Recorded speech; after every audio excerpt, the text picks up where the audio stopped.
Prologue. The submersible hovered over the great ship, preparing to land. Perched between the silver claws of the small sub's manipulator arms, the diver fought off a shiver.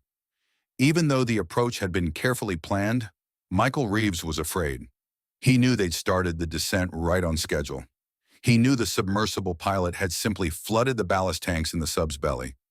The weight of water and iron ballast carried them down in a gentle free fall. There was nothing to worry about. But he was terrified. The lightning flashes of the still camera's strobe light slashed the murky water, blinded him, made him feel disoriented. But that wasn't what had him afraid. He looked over the edge of the bow platform. The reason for his fear was down there. Below him, the exposed boiler casings and cargo holds of the wreck gaped like hungry mouths waiting to swallow, waiting to suck him down into the dark water and kill him. At this depth, the water was blacker than midnight. Always. Even when it was noon on the surface, this grave was the darkest you could visit. But the strobe wasn't the only illumination.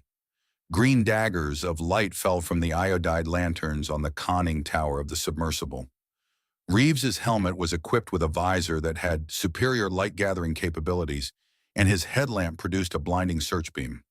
If that wasn't enough, 6 remote-controlled light robots, each bristling with a 4,000-watt lighting system, roamed the jagged decks of the half-buried hulk. There was plenty of light, but that was little comfort. The lights only served to cast chilling shadows over the smashed officers' quarters. The steady current blew a thin veil of silt across the boat deck and through the twisted lifeboat davits. Eddies of rust swirled through the ship, exiting near the gymnasium windows. Death churned the water over the capstans and cranes. Reeves knew the ship. He knew about her rooms and her people. That was why he was scared. He was the one who had to walk the rotten decks of the sunken vessel now. Reeves was certain he was the only one who could see death in the blizzard of orange particles that blew from the old ship. They called it snow, and only the divers who walked the old wrecks understood the dangers hidden behind that shifting veil. Reeves thought about the safety of the submersible crew, recording him on film and still pictures. Others watched and videotaped him with a sled of steel tubing and cameras that trailed down on a cable from the surface ship far above. Reeves looked down at the flickering mouth of the cargo hold again. His eyes darted from the light robots to the video sled. They were all taking pictures. All of them wanted to capture the moment when a man entered the Titanic and escaped successfully. Their film footage was worthless to Reeves. For him, the swirls of rust that danced through the open doorways were nothing but ushers inviting him to his own funeral. Inside the wreck, the only camera would be his own. The only light would be his own. If he didn't come back out, there would be no more pictures. Worse, there would be no rescue. A voice crackled into his headset. "Sandpiper to Reeves. Everything all right out there? We're going down." "Yes, just set her down easy." His answer was high-pitched with fear and quick drafts of recycled oxygen. Through the hard shell of his suit, Reeves felt the numbing coldness of the water around him. The outer skin of his suit vibrated with the incredible pressure of 2.5 miles of ocean. 6,000 pounds per square inch squeezed, pressed, looked for a tiny flaw in his armor. Reeves tried to force a deep breath and failed. The muscles around his rib cage ached. He had a right to be afraid. He was only the second man in history to descend to this depth in the new suit. The first was lost somewhere in the rusting wreckage beneath him. Schrade bellowed in his ear, "You got your lantern and camera on, Reeves?" "Affirmative." "Well, keep them on. We want to follow you when you go down. And stay tethered, damn it. We wouldn't be looking for Galway if he'd stayed tethered like I told him." Schrade, the pilot of the submersible, wasn't a sentimental man. He didn't care about Galway. Reeves hated Schrade. Even outside the submersible, he imagined Schrade's sweat and onion smell. He pitied the men trapped in the cramped 7-foot space of Sandpiper with him. Reeves turned toward the porthole in Sandpiper's bow. Skillfully manipulating the remote-controlled arms of his diving suit, he held up the rope that was attached at his waist and pulled it taut between the mechanical claws, which he'd learned to use as fingers. At the nearest of the 3 viewports, he held the tether up to the foot-thick glass so Schrade could see it. Just as Reeves was turning back from the viewport, Sandpiper's runners crunched home on the metal deck of the old liner. The beautiful teakwood planking was long gone. What was left was nothing but moondust and steel. Schrade brought the submersible down hard. Reeves performed a quick systems check to make sure his gear was in working order. No need to check his radio connection with Sandpiper. Schrade's loudmouth bellowing had come in loud and clear. Inside the suit, Reeves touched the tiny control buttons at his fingertips. The suit had manipulator arms similar to Sandpiper's, powerful and sensitive. Reeves controlled the claws from pistol grips inside the arms. He opened and closed them, made sure they would go through their full range of motion. He pushed another button, and fire blazed between the tips of the claws. Acetylene torches. They were intended to produce a fire hot enough to cut through bulkheads or watertight doors that had been sealed shut by corrosion. He hoped they would burn hot enough to cut Galway out of whatever trouble he'd gotten into. And then the last step. Reeves turned on the camera that was mounted beside the lantern on his headgear. He spoke into his suit's mouthpiece. "You taking pictures, Schrade?" "Hurry. Galway's dying. Hurry." "Affirmative. We have you on the monitor." "What about you, Long Island?" A third voice broke in from the surface vessel, rocking on the North Atlantic waves. "We have you, Reeves. Good audio-visual contact." The camera system was supposed to broadcast live video from the interior of the wreck so that the surface ship and Sandpiper could follow Reeves's movements. It hadn't worked for Galway. Reeves hoped the system would be kinder to him. The Long Island broke in again. "Ready to follow your descent to cargo hold 2. "Roger that. I'm on my way down." Reeves stepped from the steel platform on Sandpiper's bow to the Titanic's decks, moving over the exposed strips of caulking. Schrade had put the craft down atop the superstructure, in the area where the bridge and the wheelhouse had once stood. The deck felt deceptively solid, but there were plenty of spots to fall through. Reeves stopped, tested the deck to see if the next step was safe. He stood within touching distance of the gleaming bronze telemotor where the ship's wheel had been mounted. In his imagination, Reeves heard the lookout's quiet warning, saw the deadly mountain of jagged ice swaying closer. And the bridge officer, what was his name? Murdoch. Murdoch had stood right where Reeves was standing now. What had he said? "Hard to starboard," Reeves whispered. The bronze wheel turned. At least it seemed to turn, moving to starboard just as he spoke. It was a slight movement, almost imperceptible. Reeves gasped. Then he laughed at himself, knowing that it must have been the play of lights from Sandpiper in his helmet. That was what he told himself, even as a harsh voice inside him whispered. But it moved. You saw it. He shivered and looked down from the bridge to the well deck. The ship's fallen cranes lay crisscrossed like the folded arms of a corpse. Forward at the far end of the well deck, he saw a closed door. A diagram of the ship's plans flashed through his mind. He had been studying them, memorizing them for months. The door in front of him led to the lamp room and into the area where the Titanic's carpentry shop and hospital were located. Until now, he'd looked forward to exploring those places. Over the past few months, Reeves and Galway had made intricate plans to walk through every accessible room in the ship. Now the scenic route seemed dangerous. He simply wanted to find his friend and get out. The Titanic's foremast lay fallen across the superstructure to his left. His eyes followed the broken length of the mast from bottom to top, taking in the crow's nest where Frederick Fleet had stood when he sighted the iceberg. Above the crow's nest, there was a remarkably preserved running light. Reeves drew a sharp breath, remembering the videotapes he'd studied. Videotapes from the French Ifremer expedition back in the 80s. Hadn't the crow's nest and running lamp been salvaged? Weren't they already in a French museum? He shut his eyes and looked again. The crow's nest and the running light were gone. Just the black cylindrical shape of the stripped mast remained. Schrade brought him out of it. "Get a move on, Reeves. We're burning batteries here." "Yeah, right," he said softly. He could feel Schrade's glare slice into his back as the submersible pilot watched through Sandpiper's portholes. Looking down again, he stared at the two shadowy cargo holds. Directly beneath him was the bunker hatch. Beyond that was cargo hold 2. That was where he hoped to find Galway, and he had to go before he lost his nerve. He also knew that he would need more rope than Schrade was willing to give him. Reeves reached down with the mechanical claw and snipped the cord that bound him to Sandpiper. The tether fell to his feet like a dead snake. Ignoring Schrade's protest, he jumped toward the well deck, feet first, just clearing the jagged flanges of knife-edged steel that protruded from the Titanic's bridge area. He plummeted toward the spidery strands of cable that hung from the fallen mast. The whole wreck was nothing but tangles, webs to ensnare him. Just when he was about to crash into the electric winches aft of the bunker hatch, Reeves kicked in the propulsion pack on the back of his suit, and the thrust of his propellers carried him into position over the hold. The jump had been a dangerous move, but it had gotten him away from Schrade. Galway could only be saved if somebody took a chance. Now.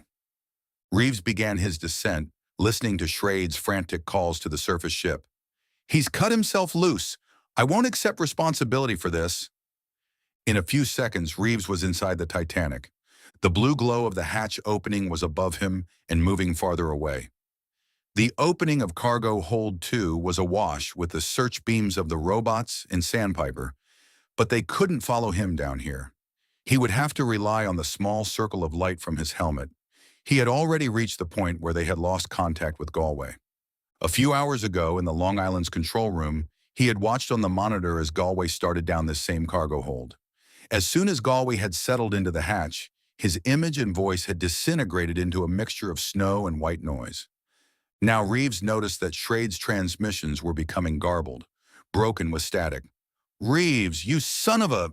You... Abort now!" There was something about this wreck that wouldn't tolerate voices.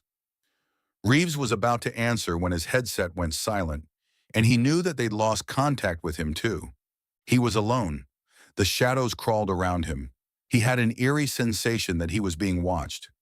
Something stared from the huge third-class open space just beyond the guardrail. Something dark, electric, menacing clung to the corroded bulkheads. Something hideous waited at the vanishing point just outside the beam of his lantern, just beyond the focus of his visor. The feeling was with him as he passed each deck, going deeper and deeper into the Titanic. His feet touched the orlop deck, and he moved forward to explore the contents of the hold. He was amazed at what he found.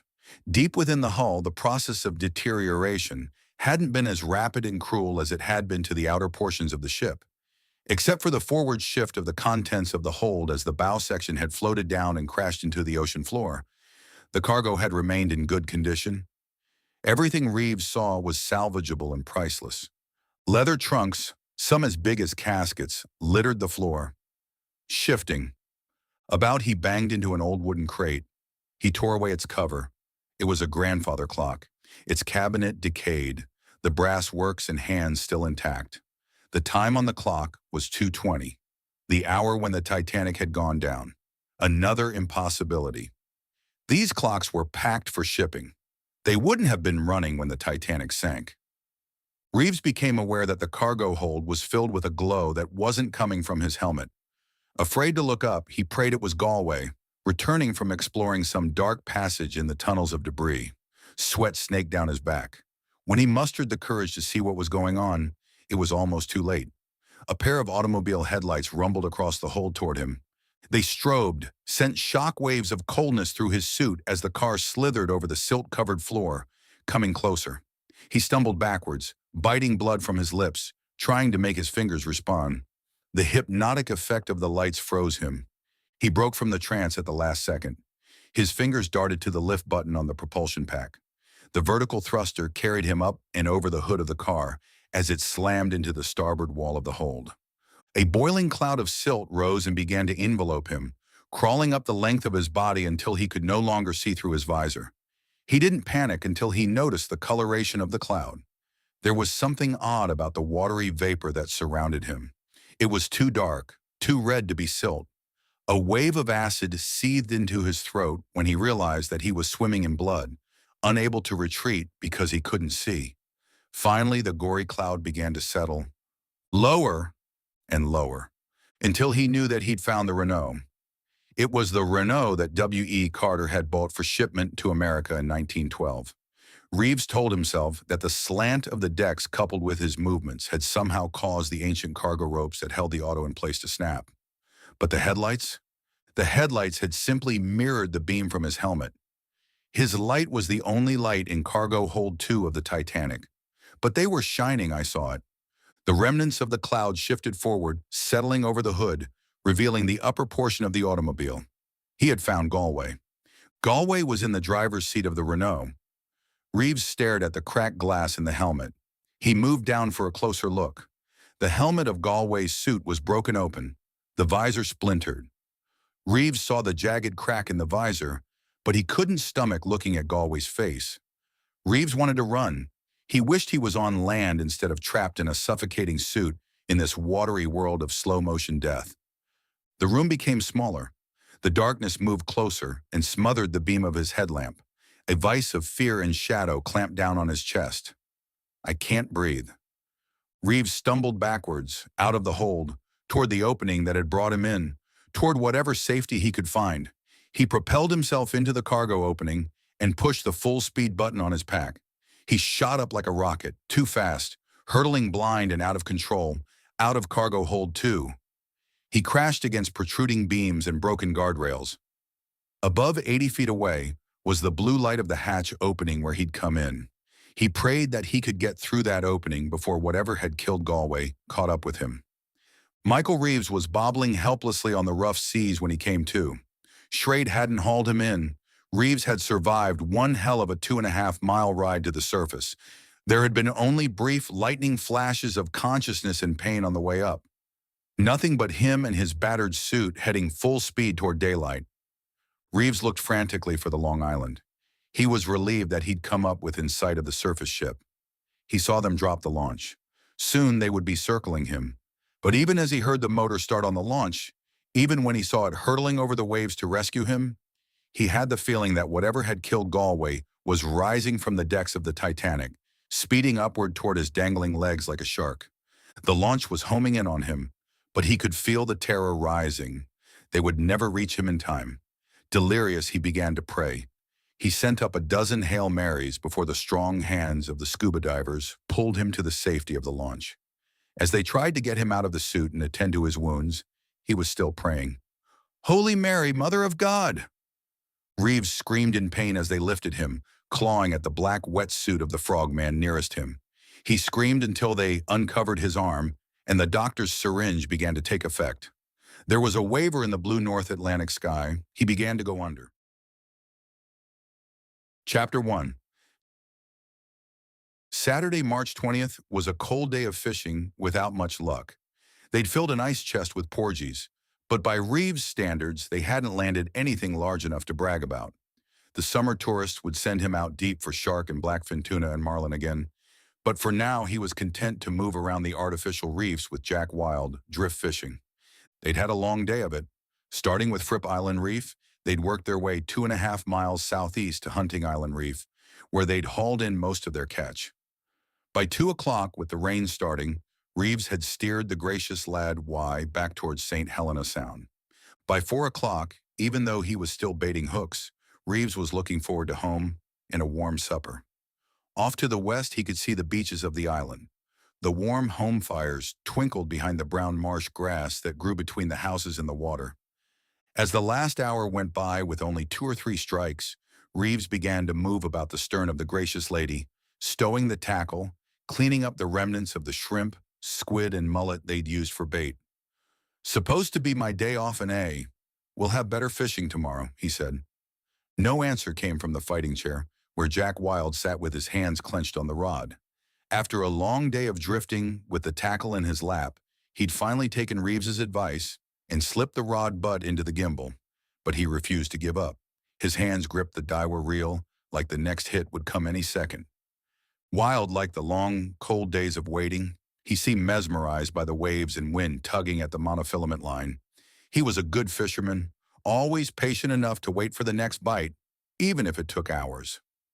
Reeves patted Wild's shoulder. "They're not hitting anymore. Too windy. Doesn't matter. We got a cooler full anyway." Wild smirked. "Cooler full of what? I caught all the fish. You must be wanting another beer." "How about coffee?" "Depends on what you put in it." Reeves came back in a few minutes with 2 mugs and a stained pot. A corkscrew of steam dribbled from the spout, carried along by the sea wind. He poured some for himself and Wild. After they drained their mugs a little, Reeves reached into the life-preserved cabinet and produced a clear bottle. He tipped the bottle into Wild's mug. 2 fingers of fire and fumes. What you don't drink we'll use to dynamite the fish. Wild's eyes watered from the vapors.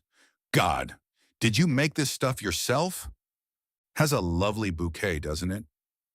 As they sipped the coffee and rum, Reeves allowed the boat to drift.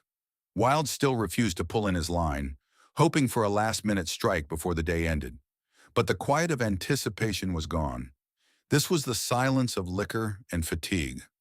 Wild broke it first, taking advantage of the few drug minutes when men can tell each other the truth.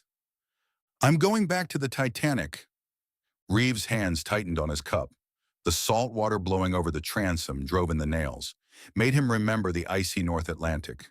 10 years since the Titanic expedition, and a few droplets of water still made him ache in every joint. But the twinges he felt today were just echoes of the torture he'd gone through in the frozen ocean. The day the scuba divers had saved him, pulled him from the sea onto the rubber launch. His blood-smeared vision had been as blurred and full of waves as the sea. Reeves, Wild was talking again. What? I said, are you in or not?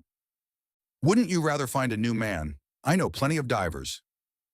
Wild smirked. There are enough divers to fill 100 suits, Reeves. Just because somebody can take off from a dirt runway in a Piper Cub doesn't mean you stick him in the space shuttle and blast him into orbit. Right now, there are only 3 men qualified to dive in the suit we're using. It would take months to train somebody else. Reeves shrugged. I just think, look, Reeves, do you want this? If you do, you've got it.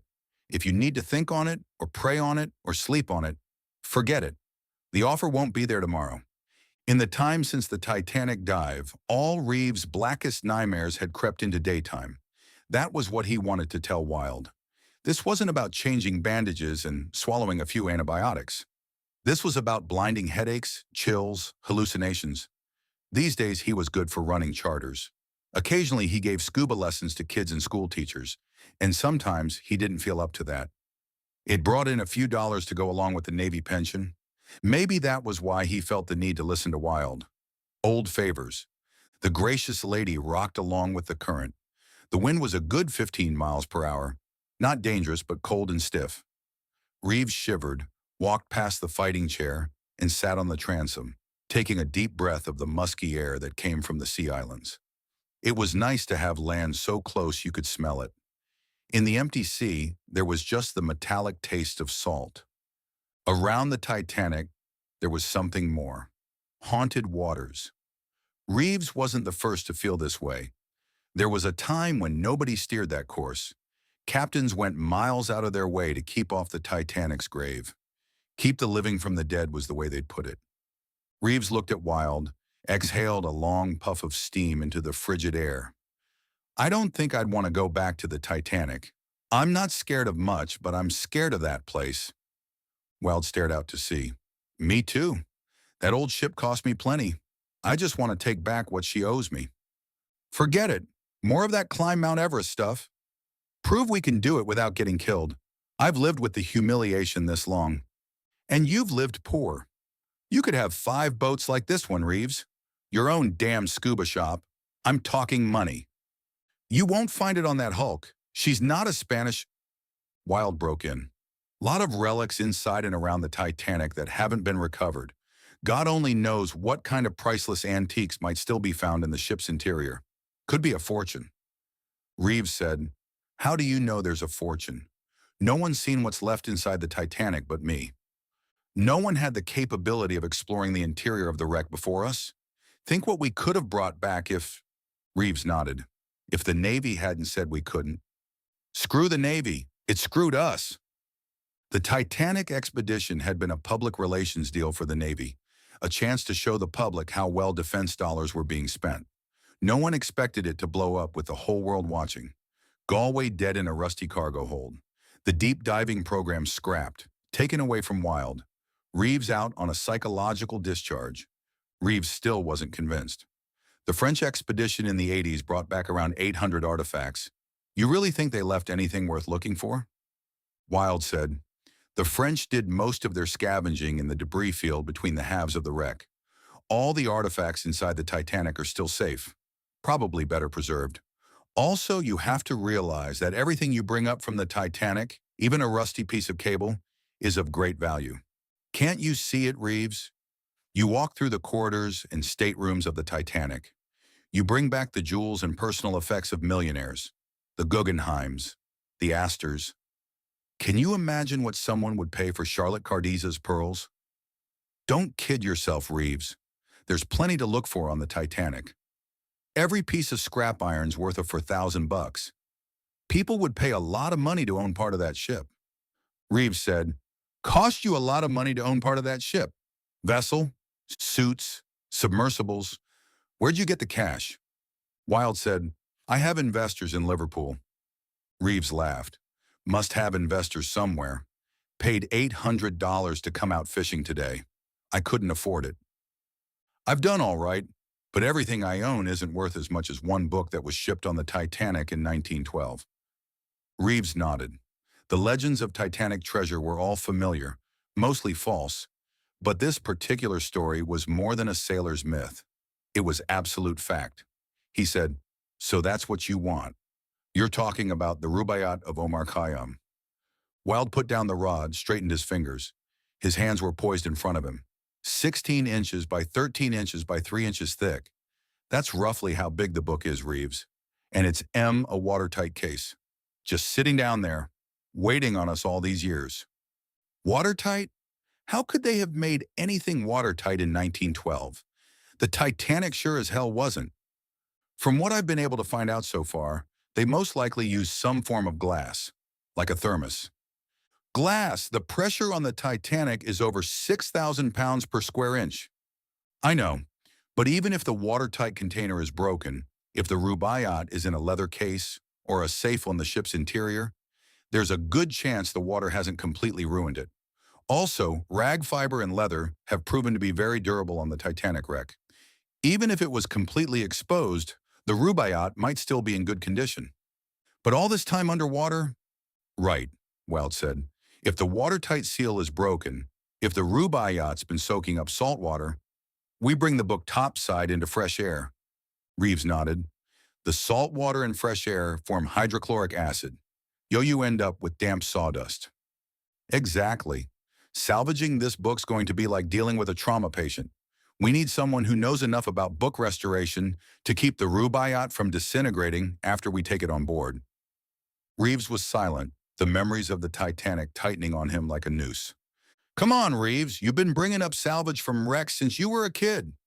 Yeah, tin cans, safety razors, have an FT on many books. Wilde was impatient. I'm asking if you know anybody who could help. Reeves nodded. I might know somebody. Met her at one of those Titanic historical conventions in New York.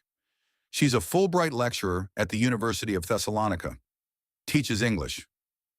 Wilde was skeptical. An English professor can't possibly do us much good. Reeves went into the cabin of the gracious lady, returned with a book called Lost Books of the 20th Century. He tossed it to Wilde. She wrote that. It even has a chapter on the copy of the Rubaiyat that was lost with the Titanic. Wilde read the dust jacket, whistled. God, advanced degrees in anthropology and English. Reeves laughed. Hurts your ego, doesn't it? Point is, she's got the expertise to preserve the Rubaiyat if you find it. I understand she's very good. You'll agree to come with us then. Maybe bring this Roberts woman along. I'm not agreeing to a damn thing. What's the pay scale, Wilde? The artifacts we bring back will be appraised and sold. I'll get 25% of those sales. In the Rubaiyat, provided we find it, you'll get 25%. The investors will get 50% and ownership of any artifacts that aren't sold. Reeves nodded. That sounds good.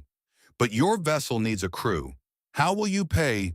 20 quiet sailors would be an excellent tax write-off for my investors. Reeves tossed the remnants of his rum and cough over the side. He knelt, touched the deck of the gracious lady. The planking felt solid, safe. But the Navy pension had made the down payment. The man seated beside him had gotten him a commission. He looked at Wilde. It's going to take thinking and praying both. You can't wait for that. The answer's no. Wilde nodded. I've got a 9 o'clock flight to Norfolk. You know where to find me. Reeves reeled in Wilde's line and headed forward. Take us to shallow water, Mr. Wilde. I'm letting you steer her in. Wilde climbed to the helm, pushed the throttle down. Reeves stood on the pulpit, looking toward the islands. The gracious laddie came about, her engine working hard. She sounded as tired as he felt, ready for the warmth of Eddings Point. Chapter 2. The cool wind of the Aegean wrapped around Ellen Roberts as soon as she stepped out of the University of Thessalonica's main building. She had a jacket over her arm, but she had no intention of putting it on. To her, the wind felt as good as the enthusiasm of her students. Nevertheless, she was tired this afternoon. There were roughly 110 people in her late class, and even though she was an expert in Victorian literature and enjoyed spirited discussions on the subject, making herself heard to a group that size exhausted her. Her head was still spinning after trying to dredge up everything she knew about Alfred, Lord Tennyson, and George Eliot. She was convinced she'd dissected tears, idle tears, and Middlemarch 15 different ways in the past 2 class meetings. Ellen needed some time off, but she knew the weariness would pass. There were no exams to grade today, and in Thessalonica, afternoons were a time for healing. Most people took naps to save their energy for the nightlife. Usually Ellen did the same, but tonight she decided to change the routine. She would go back to her apartment, the American Fulbright building on Megalou Alexandros, change into some comfortable jeans, and head for her favorite cafeteria, perhaps the one on Aristotelius Square. After going all day on nothing but the toss she'd had around lunchtime, she was starved. Tossed was a grilled portion of ham and cheese wrapped in bread. It was delicious, but it only stayed with you for about 2 hours. Except for dodging the motor scooters that haunted every sidewalk and backstreet in the city, Ellen's walk home was quiet. She came to the backside of her building and drifted under the mimosa trees that lined the adjacent courtyard. Rounding the corner, she stopped. She hadn't expected Michael so soon. I told you I'd meet you at the airport. How'd you get here?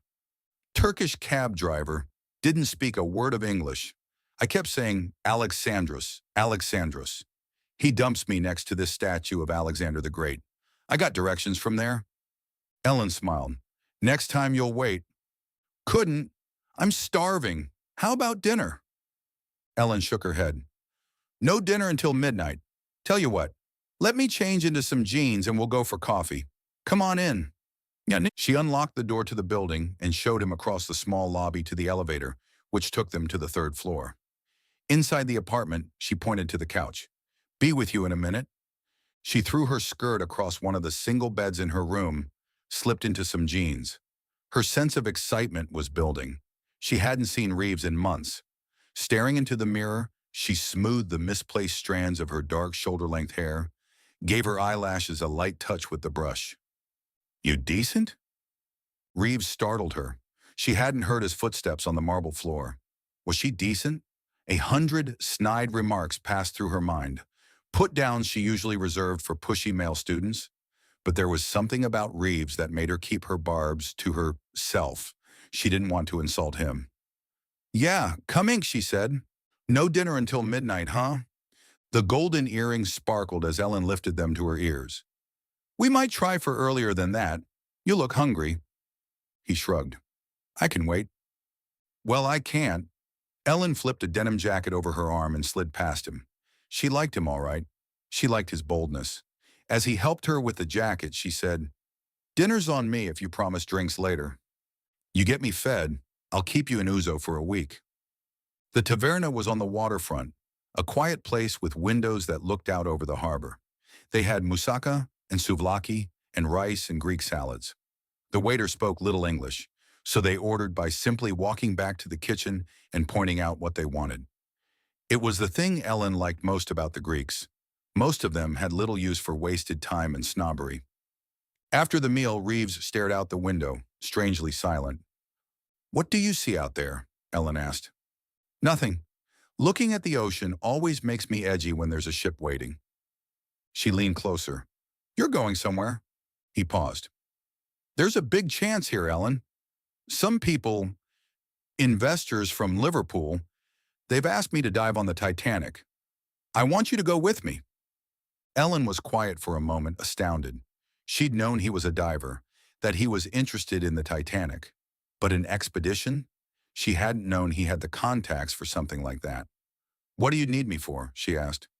We're looking for the Rubaiyat of Omar Khayyam. Ellen interrupted. You mean the Great Omar? You might have a chance. It was supposedly shipped in a watertight container, but chances are it will be soaked with seawater and… Reeves nodded. That's why we need you. Your writings on rare books are well known, but your work on the restoration of old documents and manuscripts is renowned. Ellen felt a rush of adrenaline. How long will the expedition last? We'll need you for roughly 14 days. No, sorry, out of the question. I have obligations to the university. I'm on a 6-month stint here. Teaching? You're worried about teaching? Don't you want to be there when we find the Great Omar? Ellen's breath turned short. She was starting to grasp the offer he was making. You mean I can write the account of finding one of the lost books? Reeves frowned. No, you're a step too fast. You get to restore the Rubaiyat. You just can't say we found it. A group of collectors wants the Omar delivered without unfavorable publicity. Reeves shrugged. They don't like to be called grave robbers. Has to be quiet. Just 2 weeks' work, Ellen. You get $1.5 million. That's about 1/10 of what the Rubaiyat's worth. She paused. You look as if you don't believe me. All I know is a man named Evan Crane bought it at an auction for £405, even though it was valued at $1,000. I know that it was handmade over a period of several years by a firm named Sangorsky and Sutcliffe. Both Crane and the Rubaiyat were lost when the Titanic sank. Ellen said, the fact is, there is no published account of the Great Omar that is entirely accurate. According to the research I've done, much that's been printed about the Rubaiyat is a lie, or let's say the truth has been omitted. There was a bright sparkle in Reeves's eyes. What's the truth? Ellen took a sip of coffee. You don't need me to tell you the Rubaiyat's priceless. On the cover, 5,000 inlays and onlays of fine leather. 1,000 precious stones on the binding. Ellen's eyes went misty, but she fought off the desire to tell Reeves everything she knew. If he proved as trustworthy as he seemed, she would fill him in on the rest of the story later. Few people knew quite as much about the Rubaiyat of Omar Khayyam, the Great Omar, as Ellen Roberts. She lifted the demitasse to her lips. Her coffee had grown cold and sour. It's about time for a real drink, isn't it? When they reached the bar, Ellen could tell that the jukebox was the kind of place Reeves liked. When you passed through the door, it was like stepping back into what was best about America. There were posters of Maryland on the red brick walls, and James Dean was walking through the rain in a black and white print titled City of Broken Dreams. They pulled their chairs up to the bar. A neon drinkers-only sign shone behind the bartender as he came over. He smiled at Ellen. I know. Jack Daniels, Simon and Garfunkel. In that order. She slipped her arm through Reeves'. What'll you have? Reeves was entranced with a couple across the room. They were kissing. Reeves watched the boy's hands drift through the girl's black hair. He smiled. Some of that would be nice, but I'll settle for a gin and tonic. Ellen and Reeves watched the lovers until the bartender brought their glasses. The amber whiskey, the gin, with its green lime bleeding into the bitter quinine of the tonic water. Ellen spun her shot glass on the bar and stared at Reeves intently. What got you into diving? You get a rush out of fighting the currents down there? I know. Reeves pinched the lime into his drink, watching the line of sour juice trickle over the ice. People who fight the ocean usually lose. Somebody said one time, pamper yourself, you die. Neglect yourself, you die. That's the way it is mostly. It's not about winning or losing. It's about surviving. Ellen snickered. Oh God, don't go macho on me. I'd like to hear the truth for once, not the myth of the great male. Reeves stared across the room toward the lovers, but he wasn't really looking at them, and his eyes were glossed over with something stronger than gin. Ellen knew enough about life, about the world outside of universities to know that Reeves was remembering pain. Real pain. She'd each hit his arm. Look, he interrupted her. You want to know about my job? I'll tell you. I've seen equipment malfunctions, collapses in underwater wrecks. I've had people die in my arms because I couldn't give them a breath of the air I was breathing in. His voice slurred as if each breath were measured and precious, in some capsized, sinking hull. They died because I couldn't get them to the surface fast enough. Deep diving is worse than scuba. You can't just hand the other guy the mouthpiece. You probably think 30 feet is nothing, right? If a man needs a breath of air in 2 seconds, 30 feet's a long, long way. I started out in the old ADS suits. A DS? Atmospheric diving suits. They could take you down to 2,000 feet. The Thor Trexler suit, the one we use now, bottoms out at 3 miles. My God, Reeves nodded. Right. Imagine yourself down 2 miles, where the pressure can really break you up. You told me you started out in scuba. I didn't tell you everything. Reeves paused, shook his head. I've seen people die with the bends. You can almost feel the blood bubbling inside your own veins when you watch somebody go that way. Some people just drown. Off the coast of Mexico, around Cozumel, I've seen currents blow good swimmers away. Just swept them away like they were caught in some underwater windstorm. Never saw them again, unless you count what the surf washed up. He sucked the last of the bitter tonic through his teeth. And what's left doesn't count. Now, is that enough truth for you? Ellen let her fingers drift over the top of his hand. I'm sorry. I didn't mean, a lot of men don't know much, and a lot of women don't. Ellen cut him off. You don't need to keep on with it. I said I'm sorry. He raised his glass for the bartender to see. Yeah, I know. I'm sorry, too. It's easy to get me started lately. I've crawled through a lot of wrecks. Practically grew up doing it. But the Titanic... Ellen spoke quietly. It would scare me, too. Reeves shook his glass. Know why? It's thinking about the people, thinking about the sea closing around you. Every man for himself. That means one man against the ocean. Alone. No gadgets, no tricks, no decent life-saving devices. I keep wondering if I could have measured up. Like the old man, the old collector.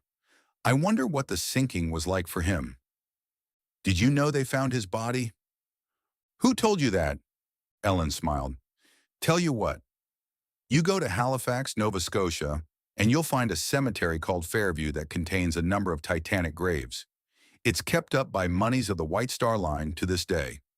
Some of the stones have names, some don't, but the ones without names have numbers. Look for number 155.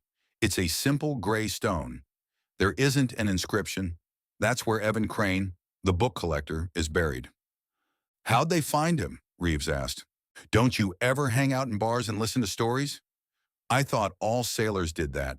Anyway, on April 17, 1912, a ship called the Mackay Bennett went out to look for the Titanic's dead. The crew was a launch of volunteers. Reeves looked surprised. Who would volunteer for work like that? They got paid double wages. Oh, Ellen continued. There were morticians aboard, John Snow and Sons. They carried their embalmer's tools with them.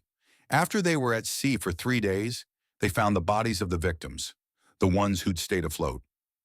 Were they close to the reported wreck site? No, the wreckage had drifted a long way south, Ellen said. The drink in her hand was suddenly too cold. It hurt her palm. She was feeling a little drunk. They froze to death anyway. Who? The people who stayed afloat. The ones with no jackets sank when their lungs filled with water. In fact, so few bodies were recovered that some people claim that people who were wearing life jackets sank. Refresh my memory, Reeves said. How many bodies did the Mackay Bennett locate? Ellen's eyes drifted over the bottles behind the bar, the icy mirror. About 300. There was wreckage like you wouldn't believe. Bodies in life jackets, woodwork, red cork from the bulkheads. Stuff that broke away from Titanic as she went down. I know about that, Reeves said. A lot of debris after she broke in half. Ellen continued. Some of the searchers from the Mackay Bennett talked about seeing dead people in a circle, holding hands. They found a little blonde-haired boy, dead, all alone in a tangle of deck chairs. According to the accounts I've read, it looked like a square nautical mile of cabin doors, bedroom furniture, and cork. Then there was a gale. Reeves sighed as his gin touched down on the bar. It's a pretty rare day in the North Atlantic when there isn't some kind of bad weather. Well, it was supposedly rough that day, but McKay Bennett's boats pulled the corpses out one by one. There were 24 bodies they couldn't keep. Too much disfigurement. They buried them at sea. You ever seen that? Reeves bowed his head. Once or twice. They sewed iron bars into the canvas bags with the bodies. The pastor in charge walked from body to body saying, "We therefore commit." Reeves finished the prayer for her. His body to the deep, and then there's a splash, and you sink and sink until you hit bottom or a shark stops you. His hand crept over Ellen's. There's nothing worse for a diver than the thought of not coming up.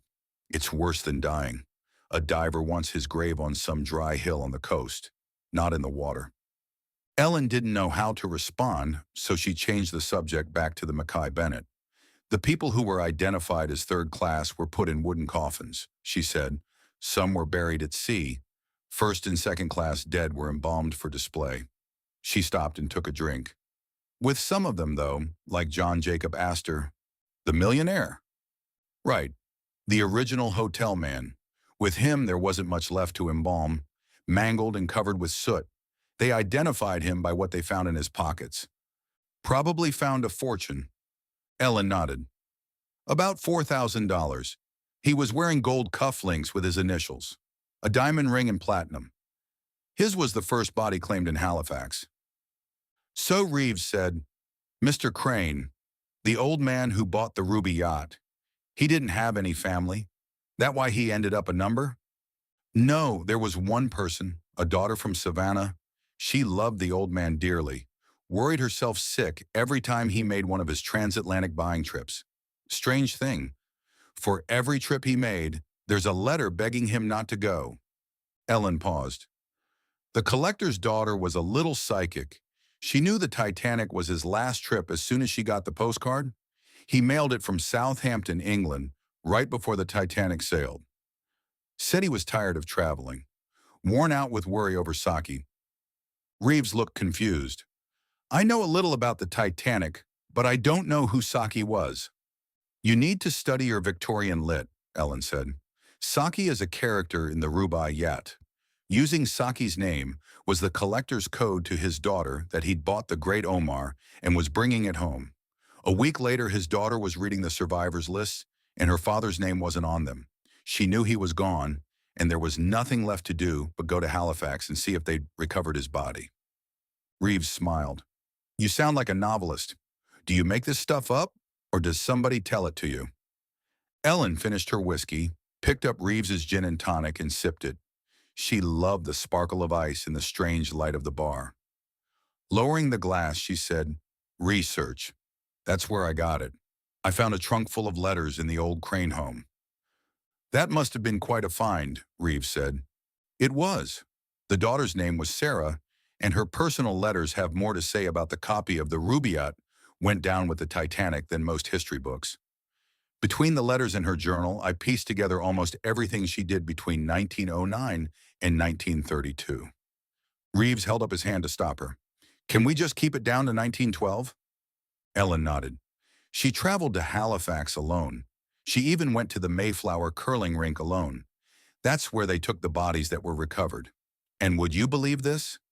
She had to show ID. It was 1912.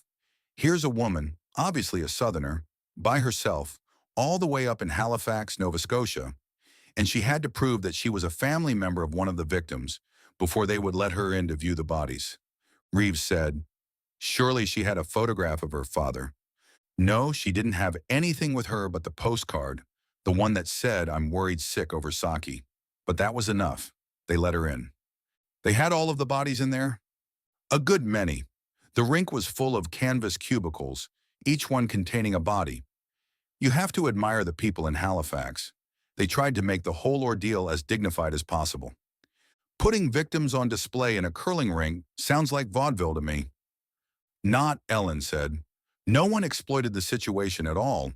They were just trying to make it easy on the living. That's why the canvas cubicles were erected for privacy in viewing the bodies. I see what you mean, though.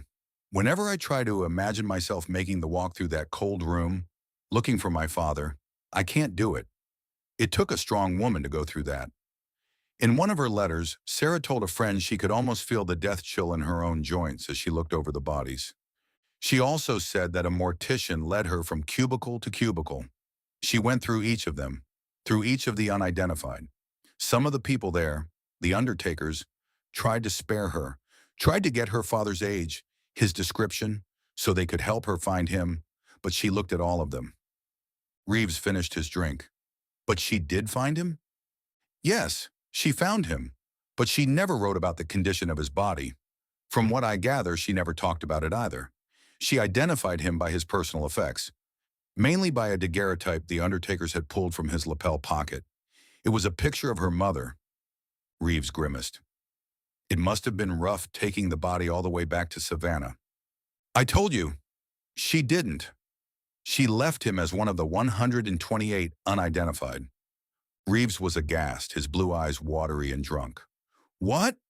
Then it was just a long trip for nothing. Doesn't make any sense to have left him like that. Sure it does. He didn't want anybody to know him. He was a secretive man. He liked to use aliases. I imagine Sarah thought leaving his name off the stone was the best piece she could give him. She knew who was buried under number 155. That's all that mattered. At least he had a marked grave. A lot of the Titanic's people didn't. Reeves said, "A grave on dry land. It ain't asking much." He threw down some drachmas for the bartender. You ready to leave? The apartment was warm after the cool paralia. A blended fragrance of oranges and home-baked bread permeated the foyer. Ellen led Reeves down the narrow hallway to her bedroom. They sat on the nearest twin bed, and he started to nuzzle her. She said, "Talk business. How long did you say this expedition would last?" "All right." He begrudgingly moved away from her. "We've got 12 days on site, not counting the days it takes to get there.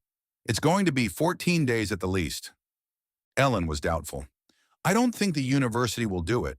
They're not going to like giving me 2 weeks off from my duties here. Besides, we're close to exams." "Exams, come on. You can finesse that, can't you?" She paused. "I don't know. I've got some good colleagues. They might cover my classes for a week or two." Reeves moved closer. "You help me, I might find the Rubaiyat in a hurry. Of course, I've got better reasons for asking you along." He stroked her hair. "I need an answer. You coming or not?" Ellen's hand glided over the bed, kneading the fur of the soft brown blanket. She knew that when she answered him, a whole night of half-truths would have to be explained. Walking to the window, she pulled up the metal blind to the noise of Megalou Alexandros and stepped out onto the balcony. Reeves followed her. He always moved like he was stalking something, like stealth was the only important thing in life. He was smart and cagey, and he was withholding something. Ellen knew that. She also knew she had to trust him. He was the only chance she had to regain something that had been lost a long time ago. She felt him at her shoulder. She said, "The woman who went to claim the book collector's body was my great-grandmother." The wind stirred the branches of the empty garden below. Reeves was holding onto the balcony railing, trying hard to catch his breath. "That means the Rubaiyat could be yours." "I'm the closest kin left. Any property owned by Evan Crane should be mine." When she said it, Ellen knew the risk she was taking. She was telling too many family secrets, promising everything too early. Promising even more, she said, "It could be yours too." She watched the silhouette of Reeves' face against the long line of car lights blazing down the one-way street. She could see it in him, a dangerous willingness to die for opportunity, for treasure. Recklessness pulsed from him like the thrum of the passing cars. There was no chance for Ellen to back off now. Reeves' look frightened her, almost made her want to forget the whole business. But she was greedy for the past too. She whispered, "There's a lot I could tell you. I can make the Rubaiyat ours. I really can help you find it." She walked back inside and he followed. The jewelry box was on her bureau. It had been in her family for decades, always the gift of mothers to daughters. It was cedar. Ellen pulled out a frayed card. It was postmarked Southampton, April 10th, 1912. "Be careful," she said. "It's not laminated." The front of the postcard was a watercolor of the Titanic fastened to her moorings at the Southampton dock. The colors were still bright. Reeves flipped it over and read the message she told him about in the jukebox. Is this real? Yes. It's worth a fortune. About $4,000, but this is worth a hell of a lot more. The small brown case measured about 5 inches by 3. Ellen's fingers moved over the tarnished hinges and the intricate engraving on the leather and wood binding. She pushed a small brass button on the side and the case opened. Inside, the red velvet was faded, but the picture wasn't. It was a child bride, caught in the ghostly photography of the 1800s. With each shift of light or movement of the daguerreotype, the white dress went silver, the girl's face turned transparent. Who's this? Reeves asked. My great-great-grandmother. This is the daguerreotype they found on the collector's body when they brought him aboard the Mackay Bennett. It's the one my great-grandmother took home. It was her only inheritance, but it was worth a fortune. What? It's worth a few thousand. Ellen raised her hand to stop him. You didn't see it, did you? She opened the daguerreotype again and pressed his fingers to the glass. Can you feel it? He stopped, whisked his fingers over the picture a second time. Yeah, I do. He probably scratched the message into the glass with his wife's engagement ring. At least that's what my grandmother claimed. He carried her ring with him, Reeves asked. Yes, he had it made into a pendant after she died. It was found in the breast pocket of his black frock coat when they recovered his body. Reeves shivered. What's wrong?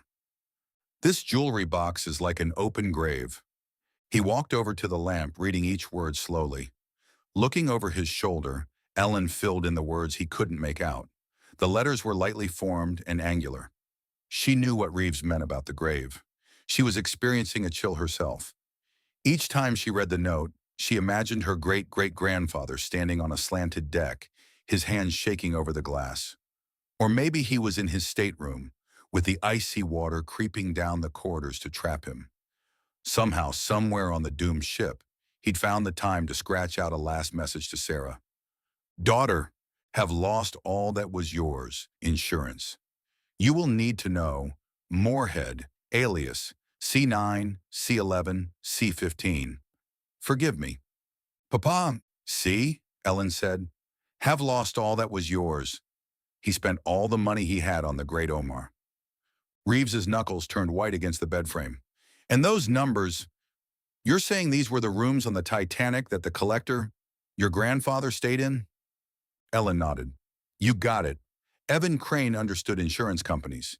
He knew my great-grandmother might have to prove her claim. Since he was traveling incognito, she needed to know his alias and the room numbers to even have a chance of being reimbursed. Of course, he probably meant to give the daguerreotype to somebody who was leaving in the boats. He just ran out of time.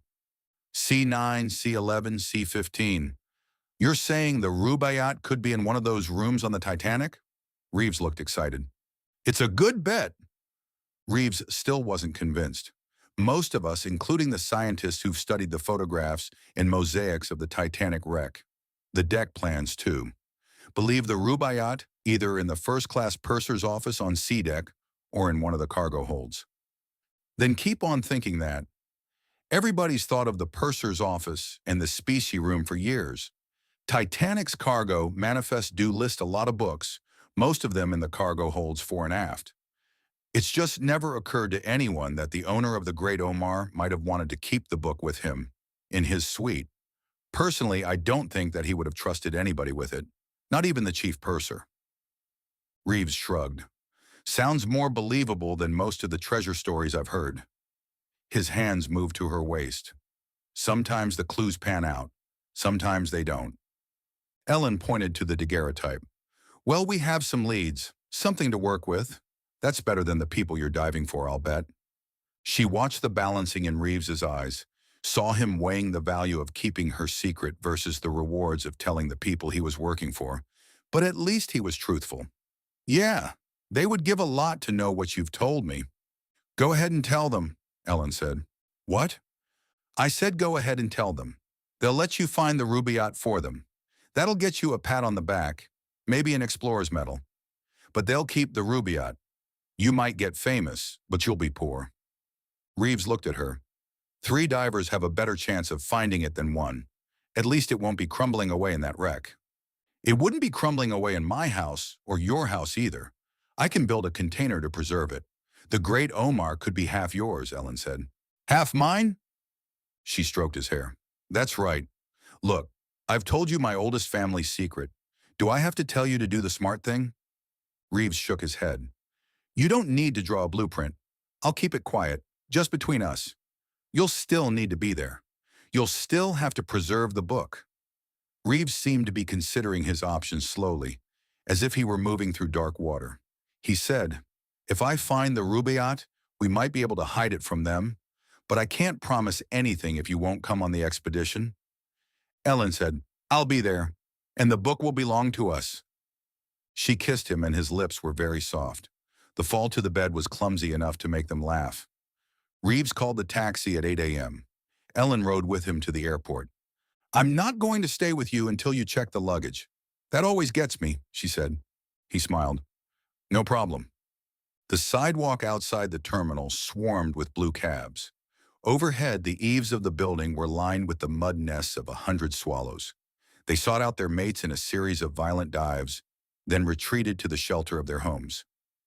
Reeves touched her shoulder. You know, I really like you a lot. You might change your mind. He shook his head. You'll have to take my word for it. And this. Take this too. He pulled the gold bracelet from his wrist and gave it to her. Almost got myself killed off the Florida Keys trying to get to this. LT was buried in the ballast stones of an old wreck. I wouldn't give it to somebody I didn't care about. Ellen saw that he was serious. She smiled, took the bracelet. They kissed one last time before he stepped through the glass doors. As he moved away, she had the feeling that he was crossing into a world separate from her own. The smudged glass of the terminal made his form blurred, indistinct, like he was underwater already. She climbed into the taxi, and Reeves was gone. People always left you so quickly. Chapter 3.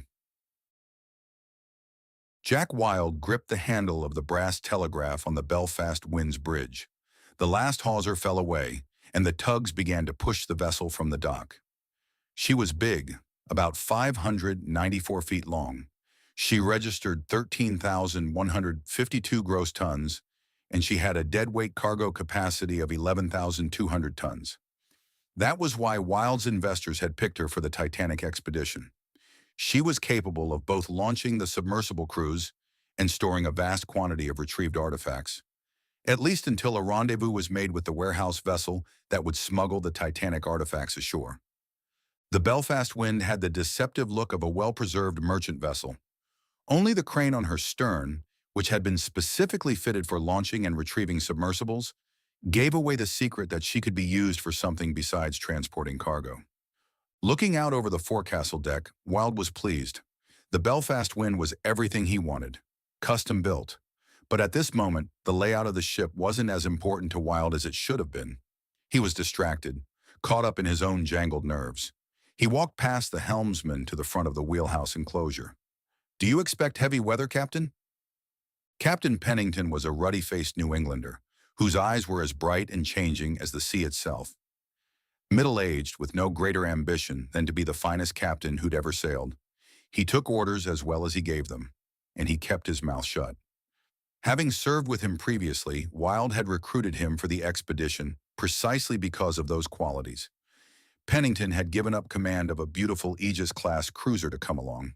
He nodded grimly. You know the North Atlantic as well as I do.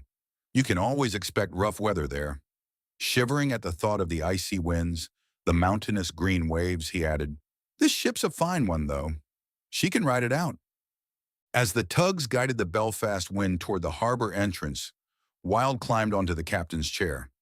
In less than 3 days, the Belfast Wind would cruise over the position of the Titanic sinking. He wedged his heels firmly against the silver ring of the footrest and tried to calm himself by letting his mind wander the corridors of the Titanic. This time we'll have access to the first-class staterooms. This time we'll explore the chief purser's office. This time we'll find the Rubaiyat, the Great Omar. We'll imagine being the first man in years to run his fingers over the 1,000 precious stones embedded in the cover of the priceless book. A sheen of sweat formed under his shirt. His fingers crept over the coins in his pocket, and in his imagination, each groove became an engraved line in the Rubaiyat. Each raised surface was an emerald, a ruby, an amethyst. The rest of them didn't know it, but it was going to be his. He was on his last voyage, and the Rubaiyat would be his retirement present to himself. Wild clenched his fist, and the edges of the coins cut into his palm.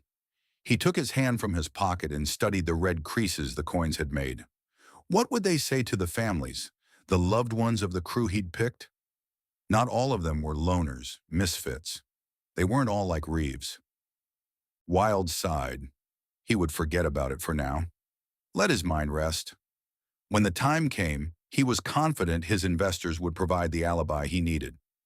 As Wild looked on, Captain Pennington moved the telegraph handle to slow ahead, and the bow of the Belfast wind swung toward the mouth of the harbor.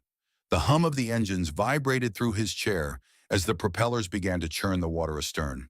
Wild looked northeast, across the slate-colored water to the horizon. The Titanic was beyond that horizon, and the Rubaiyat. There was no knock, no polite request to enter, and when Wild stepped from his sleeping quarters to the anteroom of his cabin, he wasn't terribly surprised to see Doc Benton seated atop the charts that covered his table. As Doc's blue eyes measured him, Wild remembered all of his bad experiences with war. Swimming jungle rivers, the terror of walking in twilight forests, the ominous sensation that every tree held some maniac with a high-powered rifle trained on your forehead. Doc's eyes made Wild feel that way. They focused on him like rifle scopes. Doc had come aboard as the ship's surgeon. At least that's what the other divers and crew had been told.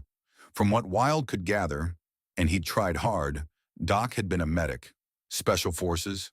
After his discharge, he'd done some college, pre-med, flunked out. Some people said he was taking methamphetamine. Others said he was selling it. Wild suspected the latter. Doc, like Wild, was one of the few people who'd slithered into a position close to Mark LaPrade. Shipping magnate, smuggler, billionaire, chief financier of this particular trip to the Titanic. Doc acted as if he'd come in for an appointment, as if this were mid-afternoon instead of 3 a.m. He said, "Mr. LaPrade needs to know if you're ready." "No, I'm not. I need 8 hours sleep and these." Wild snatched the charts from beneath Doc's legs.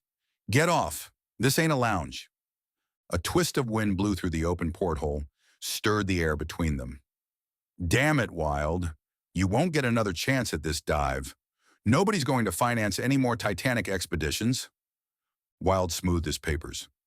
"We'll find what you're looking for, Doc, if we live through it." Wild grinned a fake smile. Pale skin stretched taut over his cheekbones. Doc didn't respond, so Wild continued. "Back on St. Helena, Reeves said something. He was blind with rum, but I swear he looked at me and said, 'Something's coming that's cold and dark, and it's coming for you.' Doc said, 'Reeves is a lunatic, U.S. Navy certified, so he's apprehensive.' Who isn't?" There was a glint of sunlit ice in Wild's eyes, something like disappointment. "I'm not. I've beaten it too many times to be scared." He walked over to the porthole and looked across the sea. "Know something? Dying's the only thing I ever believed in. Now I'm starting to lose faith in that." Doc looked long and hard at Wild. "You'll make it, Wild, but I don't believe Reeves will." Wild stiffened. Now he knew why Doc was here. "You got that right," he said. "We can't let him go. Or any of them. Too bad. He and Diaz are the best divers I ever worked with." "Screw that. Send their families some flowers if you care so much. They're trained for the expedition.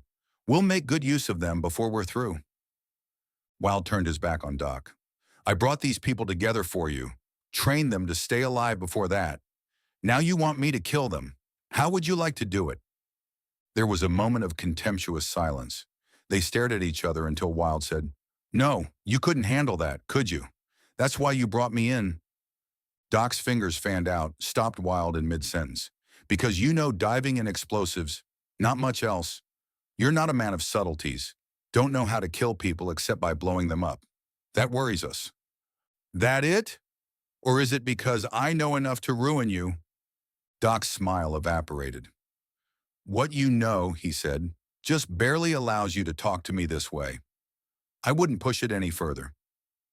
Wild walked toward him, inhaled the last of his cigarette, made it into a slow-burning coal of hatred between them. "I said I'd take care of the divers, Reeves and Diaz." "When?" Wild extinguished his cigarette on the table. "Last day, last dive. Don't worry, they won't come back up to haunt you." Doc nodded. "I'm sure you could work out a few mishaps down below, kill off the divers, blow up the submersibles. But LaPrade wants his equipment back. Suits, submersibles, the whole damn thing. And you've got more than the divers to worry about? 20 crew members. The Roberts woman. You're starting to get me squirrely. Maybe you didn't think this out too well." "Okay, Doc, you're so damn smart. How would you do it?" Doc's features became cold, cadaverous, lifeless except for the penetrating blue eyes. "I'm not talking options. I'm telling you how it's going down. One of our crew comes down with Ebola, smallpox, whatever infectious disease I can dig out of the Merck manual. I put him in quarantine, make all the best efforts, but too bad, he's a goner. We tell the crew that because of the highly contagious nature of this illness, everybody needs inoculations. And..." Doc raised his hand, pressed the plunger of an imaginary hypodermic. "Lethal injections for the whole crew and the divers, followed by a burial at sea to prevent further spread of the contagion. And you think people on shore will believe that? Ships have lost whole crews before. Mary Celeste, Cyclops, ghost ships. Always easier to believe ghosts did it." Doc smiled. Will walked to the door, opened it. The rush of sea wind rippled his jacket, revealed a shoulder holster, the blue muzzle of a 9mm tucked under his arm. "This is the last trip I'm making, Doc. I don't have the stomach for killing my own people. It's going to cost you." Doc nodded. "You'll get your share." Pupils dilated, exhaling slowly, Wild said, "I'll get my share and more. You think otherwise, you better pray to God I don't make it." "You're always in my prayers, Wild." Doc's attempted sneer twitched and died. Doc muttered something as he left. A few words Wild couldn't make out. He let it go. Doc could ruin the expedition single-handedly, even call it off. The door closed slowly. Wind whistled through the narrow opening. To Wild, it sounded like the howling spirits of all the people he'd killed. He felt tired. He needed sleep. But the whirl of anxiety in his stomach made him wonder if he would ever sleep again. Chapter 4. The swimming pool was stopped the superstructure of the Belfast Wind, just aft of the funnel. Reeves stood at the edge, feeling sluggish, out of practice in the diving suit. Jack Wild, also suited up, stood at the end of the pool opposite him. Wild's voice was tense. "This is the only training session you'll get, Reeves. We dive on the Titanic tomorrow morning. You've got some technology to catch up on." Reeves spoke into the headset. "Diaz said most of the new wrinkles are in the visual system and the weaponry. You don't need to waste time showing me stuff I already know. I'll get it quick enough." "Listen to me!" Wild's shout was like a hot nail against his ear. "Diaz has been on more than one dive in the last 10 years. You'll listen, and if you can't repeat my every word, I'm going to launch you overboard. Understood?" Reeves held his reply and stood quietly, breathing the warm, sour air in his helmet. "Understood," he said. He tried to concentrate on the suit. There were some changes, but the basic design had been in use for a number of years. In appearance, the suit was like the old ADS suits, but titanium and Kevlar had been used in its construction. And beyond this, it had a new type of liquid compression joint that sealed even tighter at great depths. Each of these improvements had made the suit sturdy enough to dive on a target as deep as the Titanic. Thinking over the technical data calmed Reeves, kept him listening as Jack Wild tutored him on the changes in the suit. Wild said, "Everything in the suit's operated by the pistol grips within the ball joints that protect your hands, remember?" "God, Wild, you gonna teach me Morse code too? Tell me something I don't." Wild broke in. "Reeves, you got until midnight to memorize all the changes in the control buttons. You better be able to read them like Braille." Wild started again. "On each arm you have a hook for grasping and lifting." "Right, I'm familiar with that." "Fine. but you're not familiar with how to work the acetylene torch at the center of each hook. The control grips have changed completely since your last dive. Press the fourth button down on your left hand. A small tube automatically extended on each side and ignited. As you know, the torch will cut through steel. You have 30 minutes of cutting time before you run out of fuel.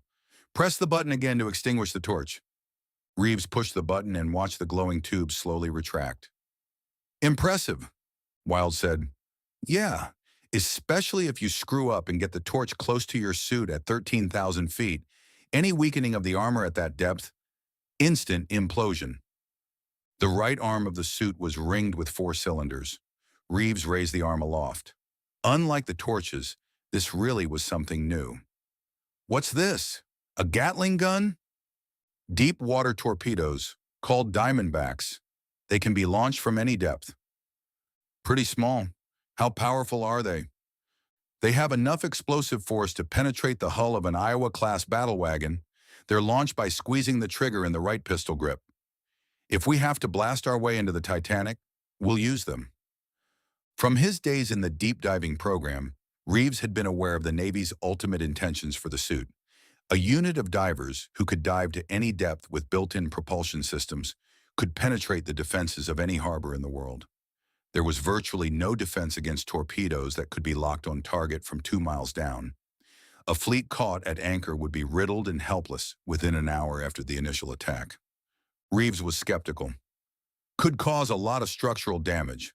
I hope you're planning this as a last resort. Get into the pool, Reeves. Wilde sounded impatient. Reeves stepped off the edge, listened as the quiet wash enveloped the suit.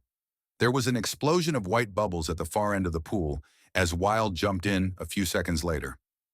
Wilde's voice buzzed in his headset. Press the button under your left thumb to lower the visual grid. Reeves did as he was told, and the computer grid in his visor was illuminated. The black water blazed with light. He saw Wilde hovering near him. These are your eyes, Reeves. The Titanic will be pitch black. The night visor has tremendous light-gathering capabilities. The light from your headlamp will be magnified 100 times. You get a visual graphic that's fed into the computer via sonar. The sonar and the cameras and the visor combine to produce one picture of your surroundings. So instead of the small circle of light that you're accustomed to, Reeves gasped. It's like daylight. Exactly. You'll have a panoramic view. You won't be dependent on light sleds and headlamps. Even inside the wreck? Especially inside the wreck. It's going to seem like the Titanic has electricity again. Like all of her rooms are lighted, Reeves said. Well, it may not be quite as bright as what you're seeing now. More like twilights, Wilde said. Reeves shook his head. Unbelievable. There's one more new feature that's been added. The outer skin of the suit contains liquid-filled sensors that can detect movement up to 300 feet away. This system is activated with your left hand. Push the button under your left index finger. Reeves pressed the button, and Wilde moved off to the left, started to circle him. The system tracked him. The light shone bright blue, providing an electronic blip and a digital reading on Wilde's range and speed of movement. Reeves said, all this hocus-pocus works in a pool, but... Wilde interrupted. If it works here, it'll work in the Titanic. Without warning, Wilde's claw hit the breastplate of Reeves' suit, pushed him backwards. Reeves panicked, looked desperately at the alarm system. The light and digital reading showed Wilde 6 feet away. How in the hell? The claw shoved Reeves into the wall of the pool. Reeves looked down at the telescoping steel that had him pinned. With the night visor, he could see Wilde's grim face reflected, distorted in the polished metal. The extended arm of Wilde's suit might as well have been a saber at his throat. Wilde released Reeves and laughed. The suit has telescoping arms now, designed for retrieving articles that would normally be out of reach, could get you out of a collapse. They also make excellent weapons. Took you by surprise. You've got a hell of a lot to work on. I'll give you 4 hours. We'll meet in the control room at midnight to determine our diving objectives for tomorrow. When Reeves walked into the control shack at midnight, Wilde, Diaz, and the 2 submersible pilots were seated together at a table beside the sonar equipment. A model of the Titanic bow section was in front of them. The lighted instrument panels cast a cool green glow over their faces, making their features as angular and tortured as the wreck they were about to visit. After 4 hours of practice, Reeves's fingers were sore from working the buttons in the pistol grips. He'd gone over them backwards and forwards, practiced until his fingers could seek out the correct buttons instinctively. He was ready to dive.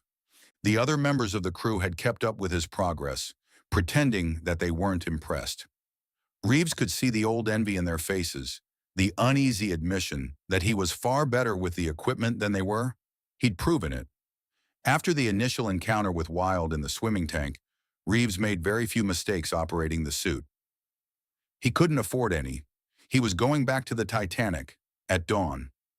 After everyone was seated, Wilde stood. "We'll go down two at a time. Me and Reeves make the first dive this morning." "What's the objective?" Diaz asked. He was looking at the position of Wilde's pencil on the model. Wilde said, "The purser's office on C deck, but I want to comb as many of the accessible first-class cabins as possible. Look for any small artifacts that can be easily placed in the storage compartments of your suits." Reeves asked, "We're going down the grand staircase opening, right?" Wilde nodded. "Exactly. We'll do it just like the Ballard expedition of 1986. We'll free fall to the bottom to save the batteries. Land the submersible in the clear area just behind the first funnel." Schrade, the submersible pilot, said, "Yeah, and pray to Jesus the deck is as strong as it was then. I didn't like setting my submersible down on that rotten hulk 10 years ago. The bridge area was strong enough, but I've got my doubts about the staircase." Everyone looked at him. He was usually quiet and anonymous during briefings. His face was obscured by a gray swirl of cigar smoke. "Then set it down light and easy," Wilde said. "We've only got 2 submersibles and 3 divers. I can't afford to lose any of you." He walked around the table and tapped his pencil on the bridge of the Titanic model. "How long will we stay down?" Reeves asked. "You and I will go down at 0900, Wilde said. "We'll surface at 1700. Tuesday, Diaz and Reeves will dive. The next day, Diaz and me—" Diaz exploded. "8-hour shifts. You might as well lower dead men. That's what you're going to pull out of the water." Wilde stared him down. "Problems, Diaz? What about recovery time after the submersible surfaces? The weather reports for today look awful. What if we come up in heavy seas?" The lights of the video monitors and computer screens pulsed on Wilde's face. He didn't back down. He pointed at Diaz. "Keep on with me. You're going to be hot racking. Remember what that is? One man crawls out of his bunk, another crawls in. Day shift, night shift. That's the way it's going to be. You keep on?" Finally, Diaz shrugged. "I'm with you, Wilde." "Good. Me and Reeves will dive tomorrow morning." Wilde looked at Reeves. "If we can get to the purser's office on C deck, our first goal will be to locate the safes." "Do we use explosives?" Reeves asked. Wilde shook his head. "Too much risk of damaging the contents, not to mention the possibility of causing a collapse." "What then?" Reeves asked. "It's going to be risky, but I want to pull a cable down and wrench the safes out into the open with the submersible. We'll have to bring them out one at a time." Reeves was shocked. "Sideways and then up 3 decks?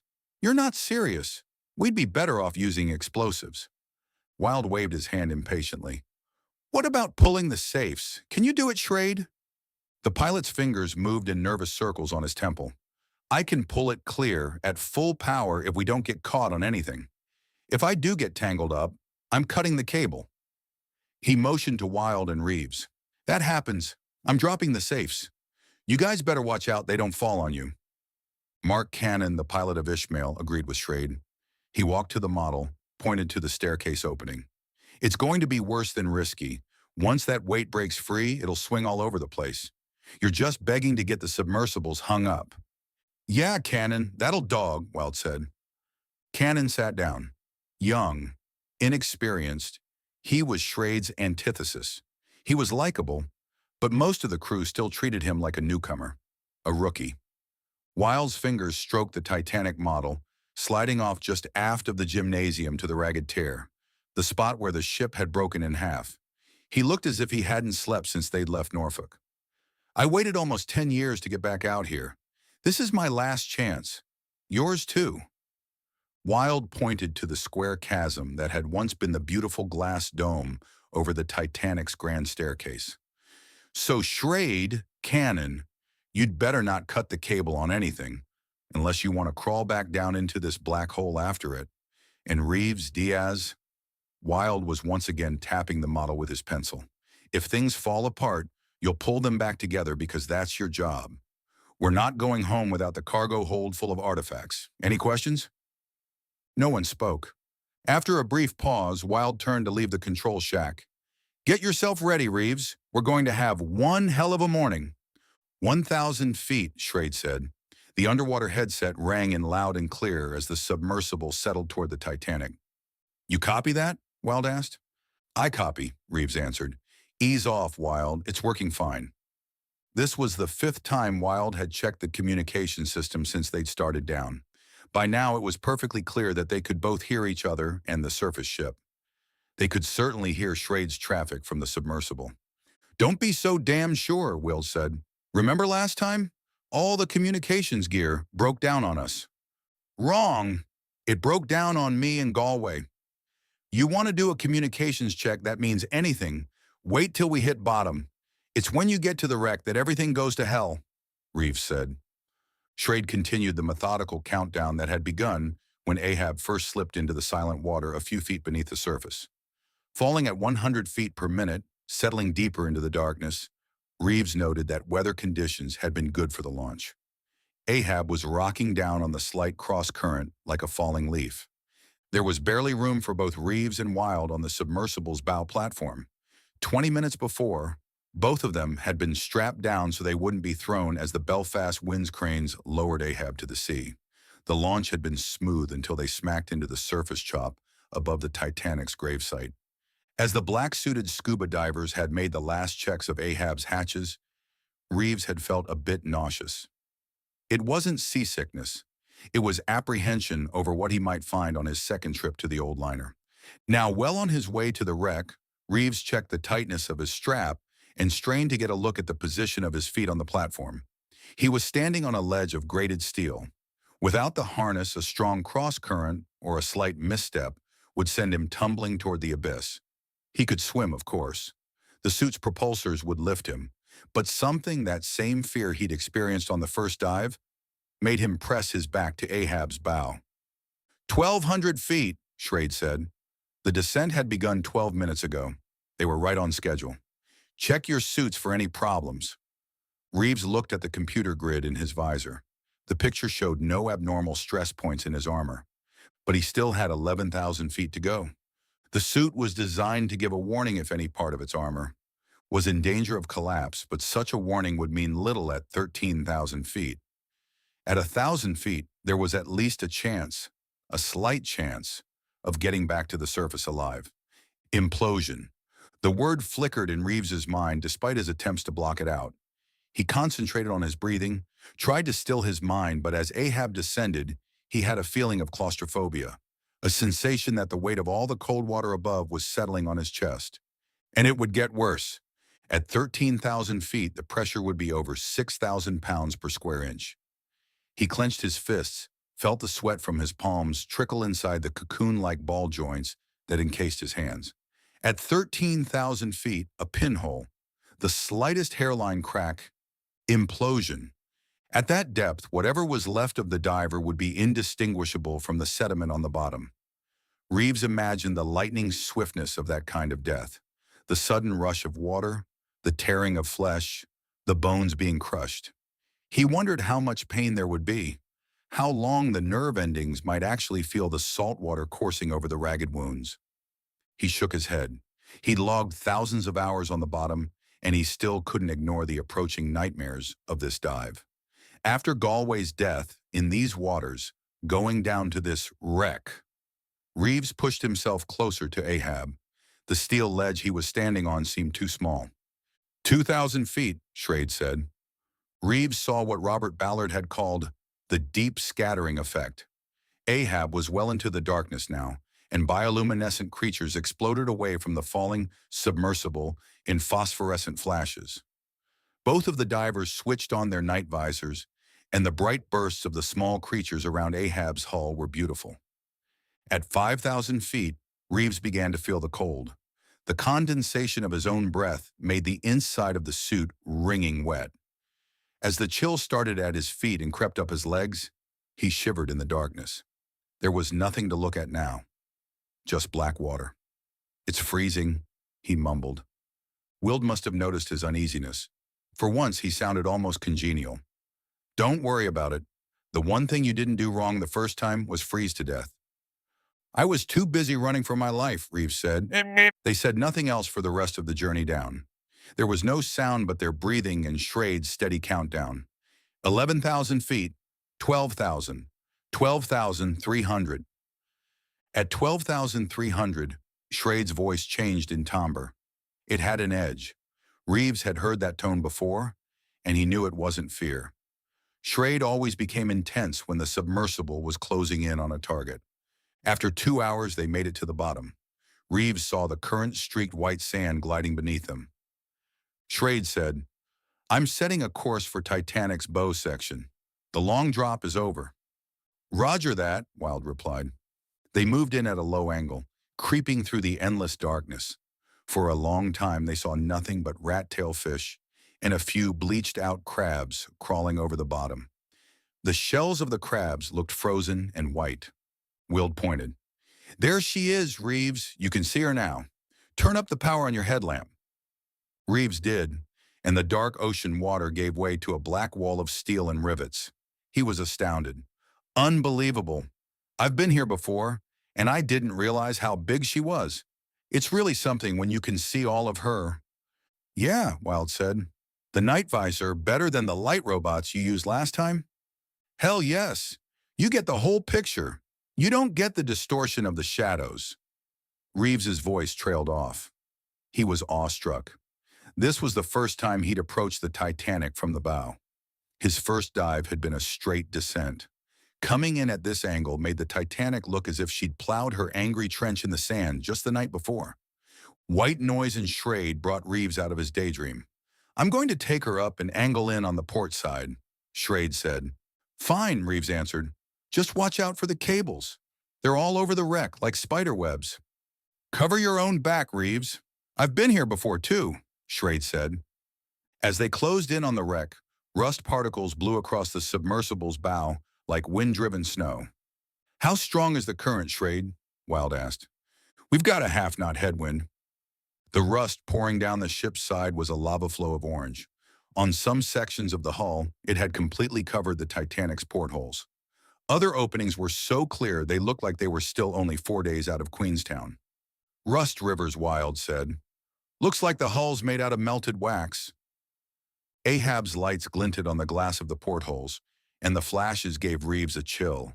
It looked like someone inside the hulk was sending messages with a Morse lamp. "They're there, aren't they?" Reeves wasn't sure.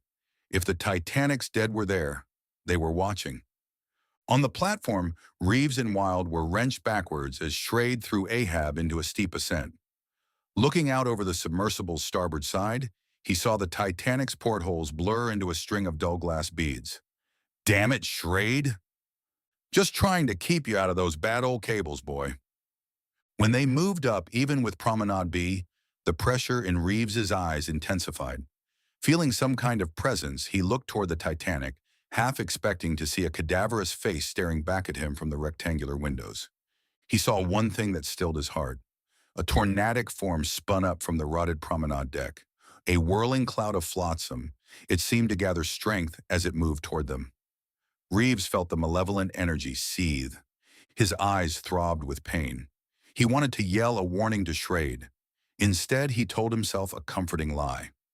It was the current blowing up the dusty remnants of the old pine or teakwood that had once been the Titanic's decks.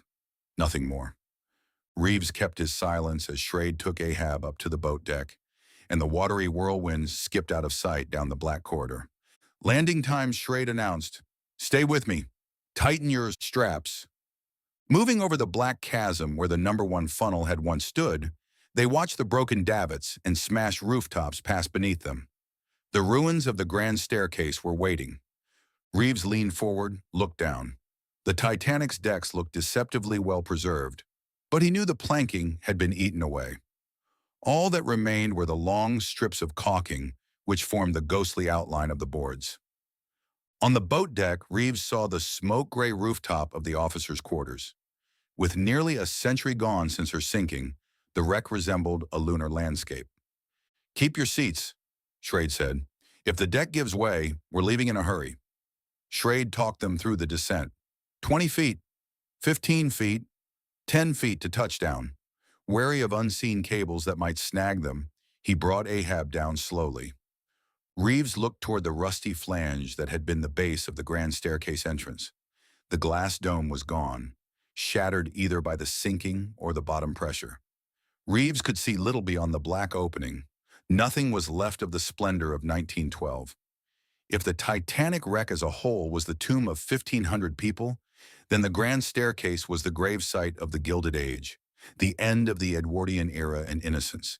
And as Ahab floated downward, Reeves thought he heard voices, not just Schrade's and Wilde's, but the soft, uncertain murmur of people dancing to an orchestra, eating in a dining saloon, living in an old time. "This is the heart of the wreck," Wilde said. "Yes," Reeves replied. "The voices only whispers to begin with. We're gone." The silence and shadows grew when Wilde spoke. "Touchdown," Schrade said. Ahab's runner banged down too heavily, and Reeves braced himself, half expecting the Titanic's superstructure to collapse. "I'm going to let her feel our weight," Schrade said. "Be ready for anything." He eased off the thrusters, and Reeves heard a frightening crunch as Ahab's tonnage settled into the silt. Wild spoke.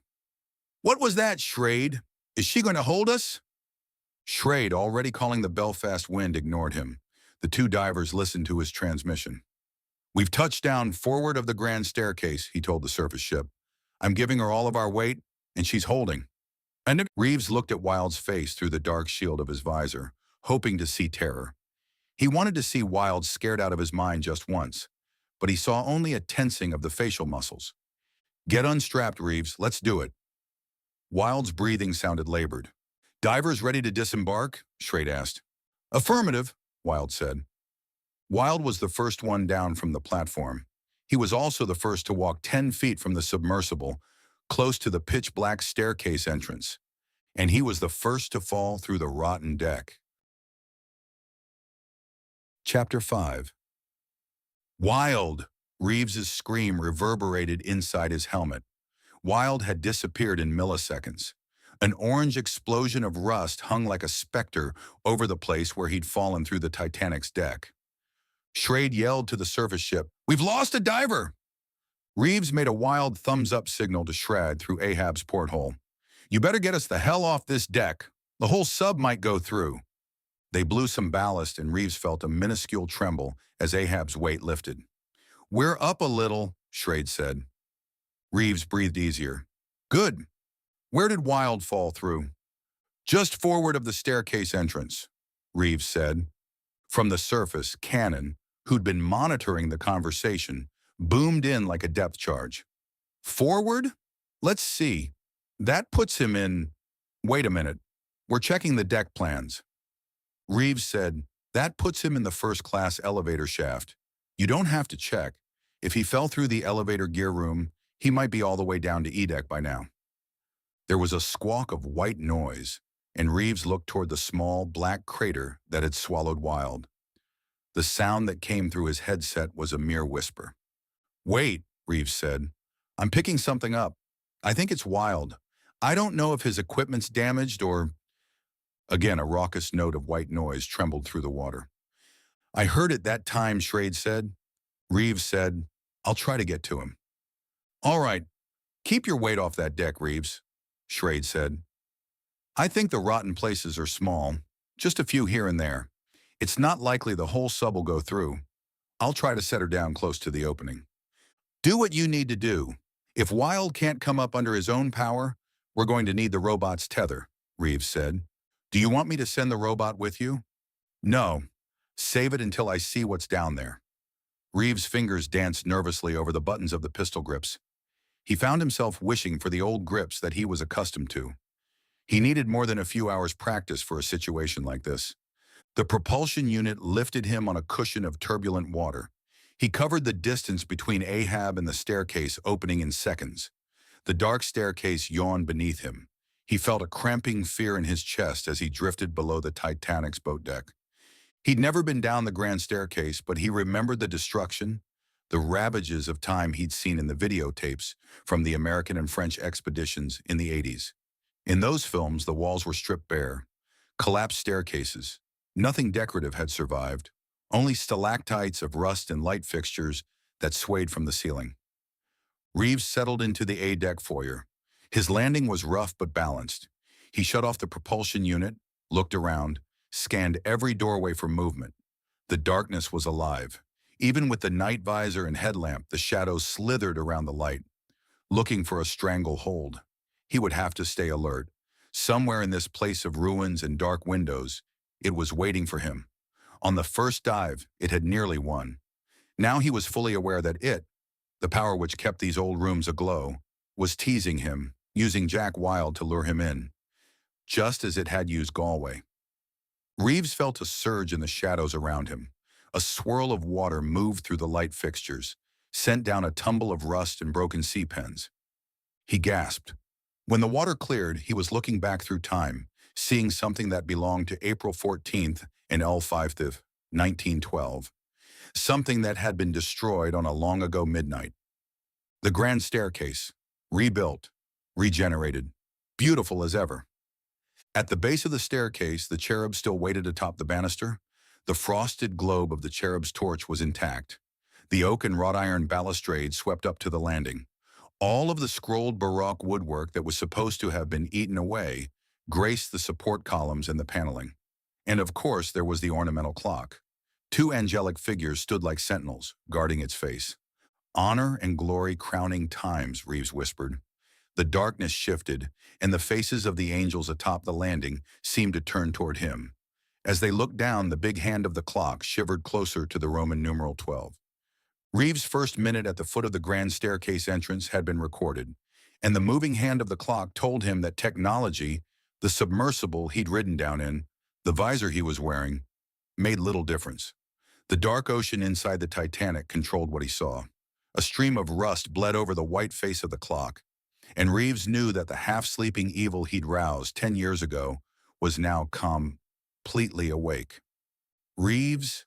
He froze. The voice could have been Wilde's, but it sounded muffled, unreal. In the past few years, Reeves had grown wary of whispers. An alarm sounded, and a blue blip formed on his tracking grid. The sensors in his suit had picked up movement. Apparently, it was coming from behind him. He looked past the staircase to the elevator doors, bracing himself for an attack. The alarm stopped suddenly. He saw no target, but something swam past him. Whatever it was lightly brushed the back of his suit. He felt a strange, powerful current rush over him, as if a manta ray had swum by. He wheeled around, looked back toward the grand staircase. It had all vanished. The cherub was gone, and nothing was left but the torch the angel had held. It lay at the foot of the stairs, and inside the frosted globe, there was a bluish shimmer, a fading light. The glow flickered and died. Reeves's hands moved clumsily over the pistol grips, but his reflexes failed him. Whispers crept into his headset with the sound of a distant surf.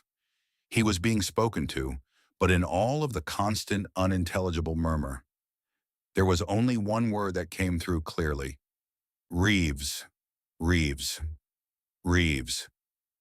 The voice refused to be quiet. Reeves had to take a leap of faith. He had to believe it was Wilde.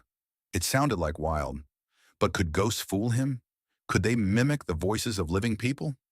Reeves headed for the elevator doors. There had been 3 first-class elevators, and the arched openings loomed in front of him. 3 shafts, and he didn't know which one Wilde had fallen into. If his tracking system was still working, if Wilde would only speak again or move, Reeves could get a fix on Wilde's location. Wilde? The sound that escaped from Reeves's throat was shaky, inaudible.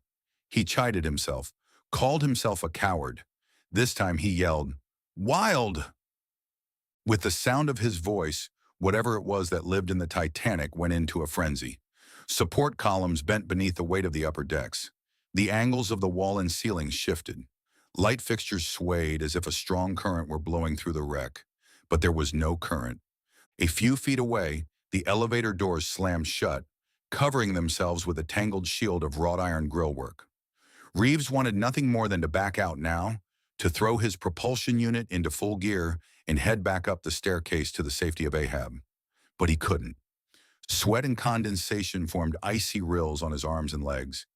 It was as if the Titanic's entire structure, every deck, every room, every plank and rivet, had been angered by the sound of him. The presence let him feel its coldness. It was bone-numbing. The elevator doors wavered with the motion of the water. They closed, all of them. The ornate twists of metal looked impenetrable. Poor Jack. I couldn't reach him. They would believe that. I could leave. Reeves, the voice called him again. It was Wild. Reeves couldn't deny it. He had to keep searching. He spoke sharply into the headset. Listen, Wild. Keep talking. Move if you can. Help me find you. Immediately, a blip glowed on Reeves's visor. He focused on the elevator that was closest to the Titanic's starboard side. Okay, I think I've got a fix on you. Can you talk? Wild's signal was scratchy. His headset had probably been damaged in the fall, but Reeves was able to make out what he was saying. Elevator cables. Grab them on the way down with the hooks. But I don't see the elevator. Must have gone all the way down the shaft when the ship hit bottom. Reeves said, You fell through the elevator gear room on the boat deck. How in the hell did you manage that? Don't know, must have rotted out from the inside. This cable was the only thing to grab onto. Can you swim out? If I could, I'd be out. My propulsion pack's broken. No thrust at all. You gotta hurry. This cable's rusted almost all the way through. My claws are cutting into it. I am hurrying, Reeves said. His voice reflected Wild's nervousness. I don't know what the cable's attached to, Wild said. Reeves tried to reassure him. There's a pulley up there somewhere. You should have seen it on your way down. I'm going to try to break through this grate so I can get you out of there. I can see your headlamp now, Wild said. You're not that far above me. I might be able to climb out if you can get the door open. Reeves was stunned. Climb out? Hand over hand with mechanical claws? Come on, Wild. You got a better idea? No, Reeves answered. With his pincers, he grasped the bars that blocked his entrance to the elevator shaft. They were frozen with rust. The elaborately curled wrought iron was still solid, but Reeves thought the cutting torch might be able to handle it. I've got some bars to cut through before I can get into the shaft, but I'm coming. The voice from below sounded tired. Hurry! Reeves took a deep breath. He had to work fast. He pressed the button on his pistol grip and ignited the acetylene torch.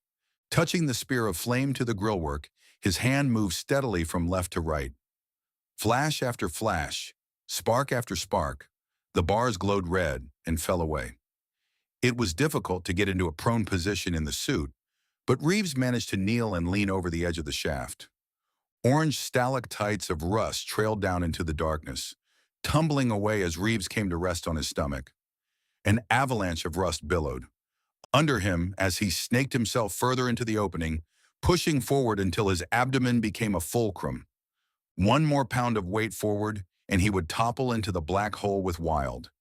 At first, Reeves saw nothing but falling rust particles, but as the clouds settled, his eyes followed the frayed elevator cables down into the murk. 2 decks down, he saw the moon-shaped top of Wild's helmet. Wild had managed to grab the cable with both of his claws on the way down, but the saw-toothed edges of his pincers had already sliced into the rusted strands like a cable cutter. Reeves could barely make out Wild's upturned face. Wild looked exhausted, drained of blood. I'll try to come down and help you up, Reeves said. Forget it, I'm climbing out. If those were your hands instead of metal claws, I'd say do it. But, Wild ignored him. You got the opening clear up there? Yes, but... Then get away from it. If I make it that far, I'll swing over. You've got about a 20-foot climb. You won't make it. The only answer was the pendulous swing of the elevator cable. Reeves waited. Wild's chances were slim. Each button had to be pressed at exactly the right time. Wild would have to hold with one hand before he could let go with the other. Too much pressure with the pincers, and the cable would snap. Too much swaying, and the cable would snap. Even if he made it to the opening, Wild would have to swing the distance to the ledge. Wild's pincers flashed upward, each hand a silver sword thrust. The cable thrashed from side to side with the torque of his movements. With 15 feet to go, the wires in front of Reeves' visor began to part. Reeves watched in horror as the small strands broke in rusty explosions. "Gotta move, Wild. 10 feet to go." And about a quarter-inch of rusted cable. That's all that's between you and a long fall to the Titanic's keel. Reeves knew that Wild was working the pincers at warp speed. It wasn't possible to push the buttons any faster without making a mistake, but Wild had to speed it up. 6 feet, Wild! Hurry! Wild's arms had started to look heavy at the halfway point. Now they seemed barely able to reach upward. Wild was struggling for inches, not feet. "The blood's gone out of my arm," Wild said. "I can't pull my weight up anymore." Reeves watched the frayed cord. "Keep moving. Don't let yourself slow down." Wild's hands crept up the cable. Every time Wild put one hand above the other, Reeves heard an abbreviated cry of pain. Wild was tearing tendons, ripping muscles. "The control grip's slippery. Got sweat all over it," he said. "Keep working," Reeves said. He was long past believing that Wild had a chance. Surely on the next thrust, Wild would push the wrong button. His pincers would miss the cable. With no propulsion system, Wild would fall to the bottom of the shaft, or what was left of the elevator car, and he would hit it hard. The grimace on Wild's face became more pronounced as he edged closer. Reeves could see the beaded sweat, the rippling jaw. "You've got about 3 feet before you come even with the door," Reeves told him. Wild's hands were feeble, palsied. He trembled with fatigue. "3 feet ain't gonna kill me," he whispered. Reeves didn't answer. Encouragement was lying, and telling Wild the truth would be murder. The salt water made the suit and Wild's 200 pounds somewhat buoyant, but the strands of cable kept breaking. Wild was hanging by an 1/8 inch of 1912 steel. There was still no way for Reeves to get a grip on him. "You've got to get your feet even with the deck. If I can reach you, we can grab hands, and I'll pull you over," Reeves said. Wild didn't answer. Except for the gasping breath that accompanied each lunge for the top, he was silent. More twists, more strands of wire popping, and finally Wild was in position. Reeves spoke quietly, half afraid that the vibrations of his voice would finish breaking the cable. "You're there now. You just need to swing over." Wild's arms looked slack, burned out, but he was still able to throw his weight into the cord. There wasn't much play. The cable was too stiff, too old and rusty, probably still attached to the pulleys in the elevator car. Wild wouldn't be able to swing all the way over to the deck. If he kept trying, Reeves didn't see how the pulley and cable could withstand it. "Easy," Reeves said. Wild was swinging on nothing more than a rotten rope. "You gotta jump while you're coming in this direction." Reeves' eyes were fixed on Wild's pincers. Like a trapeze artist, he had to concentrate on catching Wild. There could be no mistiming. There was no net, no second chances. Wild began to swing. On the third swing, he threw himself out over the abyss. Reeves lunged for Wild's hand. There was a muffled clank as their claws locked. One-footed, off balance, Wild made the edge, but he fell backwards, pulled Reeves toward the shaft. Only Reeves's reflexes saved them. He mashed the button of the telescoping arm of his suit. It shot out and hit the wall, bracing them long enough for Wild to get his feet planted. Wild wheezed, took in heavy sobs of breath. "You got enough oxygen?" Reeves asked. "Yeah. The life support system is fine. Everything's working but the arm and the propulsion unit." Reeves looked at the back of Wild's suit. "They're bashed up, ready to head back for Ahab?" In the twilight glow of the helmet, Wild shook his head. "We're not going back to Ahab. We're going down to C deck to see what's left of the purser's office." "Come on, Wild. There's no way for you to get down to C deck without a propulsion unit. Plus, the deck's rotten in places. You'll be lucky to walk back to Ahab without the bottom dropping out again." "But the safes—" "We abort now, you might get a chance to see them," Reeves said. "You try to do this with faulty equipment, and you're dead." Wild was silent, still racked with fatigue and cramped muscles. His arms hung uselessly at his sides. "You're right. You're going to have to winch me out as it is." "Yeah, and the sooner we do it, the better. You don't know what else might be wrong with your suit." Reeves put in a call to Schrade. Ahab, do you read me? Schrade's answer was a barely audible murmur. Not well, but we can hear you. Wild's okay. We're going to need the robot, though. Roger that, Schrade said. I'm dropping weights now. Standing side by side, Reeves and Wild waited quietly for the arrival of the robot. The A-deck foyer was dark and peaceful. Ahab's brilliant lanterns cast a golden light over the ragged opening where the glass dome had been, over the shattered grand staircase, which had once been a pathway for millionaires. A shadow passed over the staircase, opening as Queequeg, the robot, hovered, then floated down like a bird of prey with blazing eyes. The golden orbs of the robot's lights seemed even brighter than Ahab's.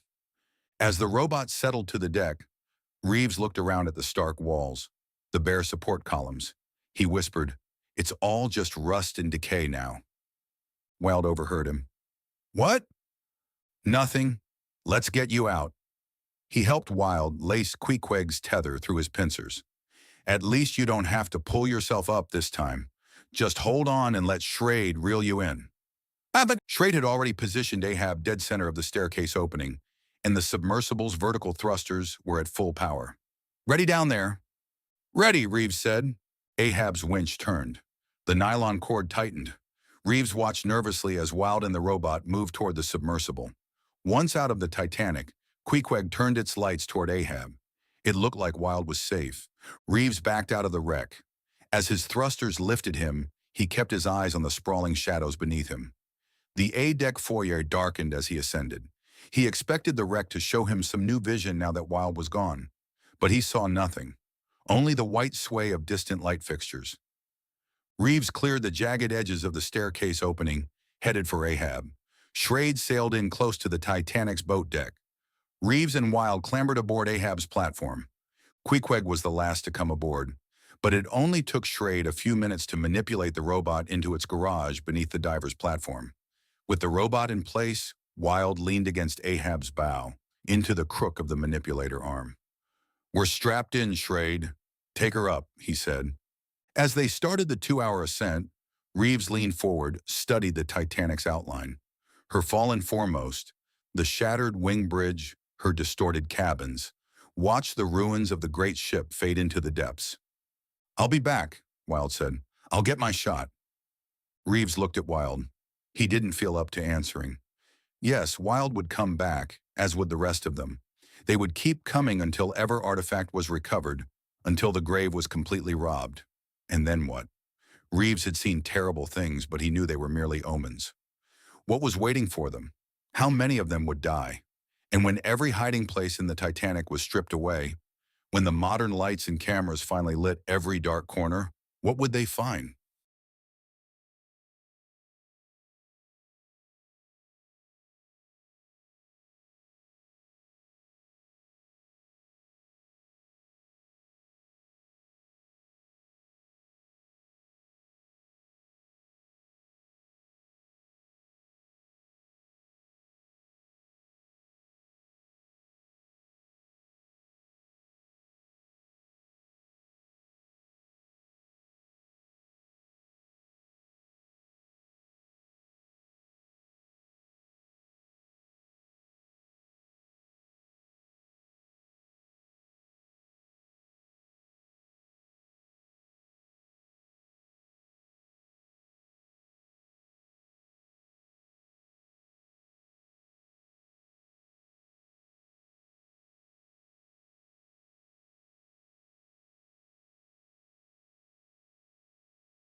Chapter 6. The storm, like many in the North Atlantic, was a blitzkrieg of wind and rain that came suddenly and refused to let up. As the serpentine waves uncoiled, Captain Pennington fought hard to keep the bow into the wind, only to see the ship nearly capsize in the troughs behind each wave. Beneath the surface, Ahab had just risen to a point where the green hue of the water promised daylight. During the entire ascent, the bridge of the Belfast Wind had transmitted urgent messages to Schrade. This one was no different. Ahab, this is the Belfast wind. We want to advise you that the gale has intensified in strength. Can we still come up? Schrade asked. Yes, but there's not much time. I don't like what I'm seeing on the glass, the captain said. The bottom's dropping out. We want to get you aboard as soon as possible. The wind's really making the rigging dance up here. Affirmative. You can advise the scuba team that we'll be surfacing in about 2 minutes, Schrade said. Make sure you're strapped in tight, Wild, Reeves said. Wild reached around, checked his harness straps. His arms performed the task adroitly, but the usual quickness was gone. Reeves rechecked Wild's buckles and then tightened his own. What's the ceiling look like? Wild asked. Reeves looked up at the rushing torrents that were sweeping the surface. It's rocking up there. Figures. Reeves wasn't looking forward to breaking the surface any more than Wild. Submersibles were fine underwater, but they didn't handle rough seas well. When Reeves' head cleared the water, he had a glimpse of what they were in for. Ahab bobbed and whirled like a tiny piece of flotsam, spinning in the swollen current. Once Schrade got a feel for the chop, he did a good job of keeping Ahab's head into the wind, but the salt water whipped over the bow with a fury. Reeves had a hard time staying balanced. The nylon straps of his harness seemed to have turned to rubber. The onslaught of water lifted him, smashed him into Wild, threatened to wrench them both from the platform. They had come up astern of the Belfast wind. The gale was howling. Radio transmissions were difficult to pick up. Reeves heard Schrade yell to the bridge, "You better get that crane revved up and get us topside in a hurry. We're holding our own out here, but there's going to be trouble alongside the ship." Reeves looked toward the stern of the recovery vessel. As each wave thrust Ahab closer to the monstrous hull, the Belfast wind was looking less and less like a safe haven. A few surges against the wind's steel plates would pound the fragile submersible to bits. Schrade had Ahab's propulsors going full power, but against the awesome rush of the storm current, the small thrusters were weak, practically helpless. Ahab might be able to hold its own in the open ocean, but the eddies and swells against the side of the big ship would soon have them spinning out of control. In this torrent, guy lines and cables had to be tied off quickly. The frogmen skimmed toward the submersible in rubber launches. Riding the angry swells, going airborne each time a big wave curled beneath the rounded front of the launch, their splashdowns were spectacular. Sheets of white spray broke over the outboard motors as they passed the submersible and hooked back into the wind. Now their approach was closer, more cautious. Reeves heard the outboard ring out over the gale as the launch struggled closer. Reeves marveled at the balance of the frogmen as they danced along the gunnels of the swaying launch. The best ones waited for the crest of a wave before they catapulted into the swirling water. And somehow, miraculously, they swayed through the heavy seas, only muscle against the wind and ocean. Coming aboard Ahab wee harder.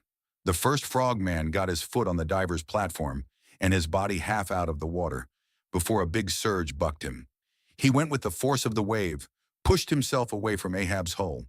The frogman came up at the middle section of the submersible and fought his way back to the bow. He waited for the bow to take a plunge and then used the force of the upswing to vault aboard.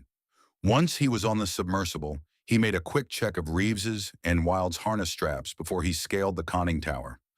Working with another frogman, he screwed the cable in place and caught the lines tossed down from above. These were the threads that were supposed to lift Ahab to safety. Before the frogman plunged back into the water, he gave Reeves and Wild a thumbs-up sign. The second part of the ride was about to begin. Winches turned. The cable tightened.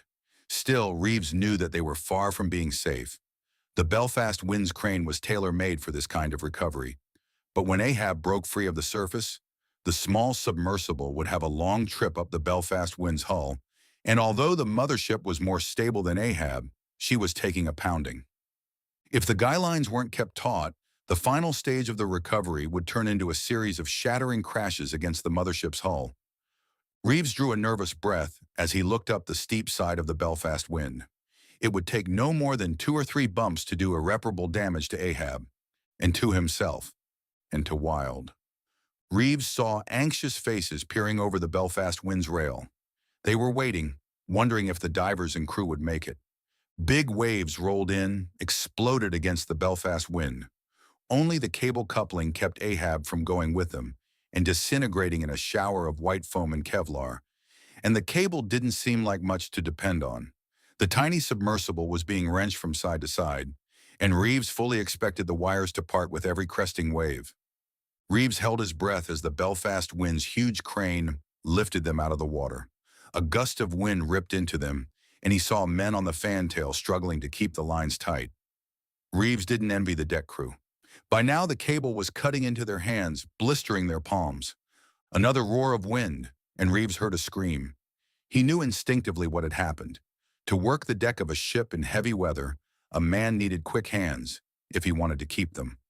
A rope could tighten suddenly and catch a man's fingers against a capstan or a bollard.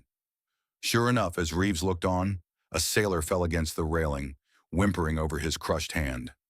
A string of blood fell and was carried away by the wind.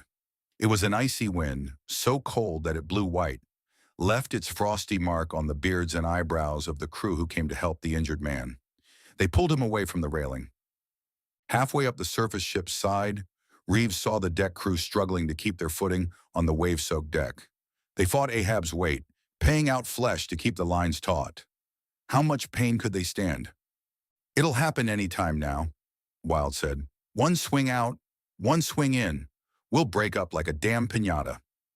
Reeves looked over the bow platform. Releasing the harness straps and jumping was out of the question. The water below was wind-carved, swirling, forming deadly whirlpools alongside the ship. The crane pulled them even with the ship's deck, and Ahab dangled in the roar of the wind. The crewmen and winches strained against the 40-knot gale, and Ahab settled toward the ship's hold. After a full 2 minutes of hanging on the wind's mercy, there was a lull. The wind leveled off for a few minutes, and Ahab was lowered into the aft cargo hold, the submersible hangar. They were free of the wind, but the water followed them. As they rocked down into the hold that had been designed to receive Ahab, waves washed over the deck. A steady drizzle hung around the cargo hold like silver fringe. "Get a lid on that hatch!" Even with the helmet on, Reeves's ears rang with the frantic shouts of the recovery crew. Condensation and salt spray clouded his visor. He could barely see as the technicians unfastened him from the submersible. They leaned Reeves forward at a slight angle so they could remove his helmet and help him off with the suit. There was a sucking noise as the seals broke, and the warm surface air rushed in to thaw him. The cargo hold had a smell of old grease and machinery. The retrieval crew pulled Reeves from the suit. Their hands slipped beneath his arms, helped him crawl through the opening at the throat. 2 other technicians did the same for Wilde. Wilde had taken a beating. When they poured him from his damaged suit, Wilde's face was pallid, the color of mushrooms. Welts and contusions ran in a line of scourge marks from his arms to his neck. He tried to stand. His knees buckled. The technicians grabbed his arms and eased him to the deck. Reeves yelled, "Get the doctor over here!"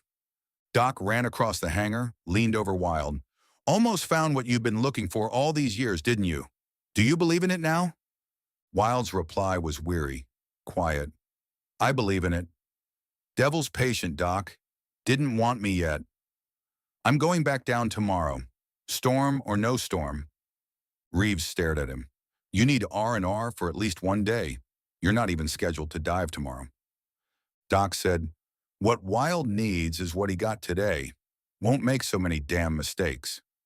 "Bigger mistake letting him go down tomorrow," Reeves said. "People screw up when they're tired." Doc turned on Reeves. A spray of water snapped from his oilskin. "Where'd you go to medical school?" "I'm just saying, whether Mr. Wilde dives is between me and him, but you are diving tomorrow, right?" Reeves nodded. "Yeah. You better get some R&R yourself then."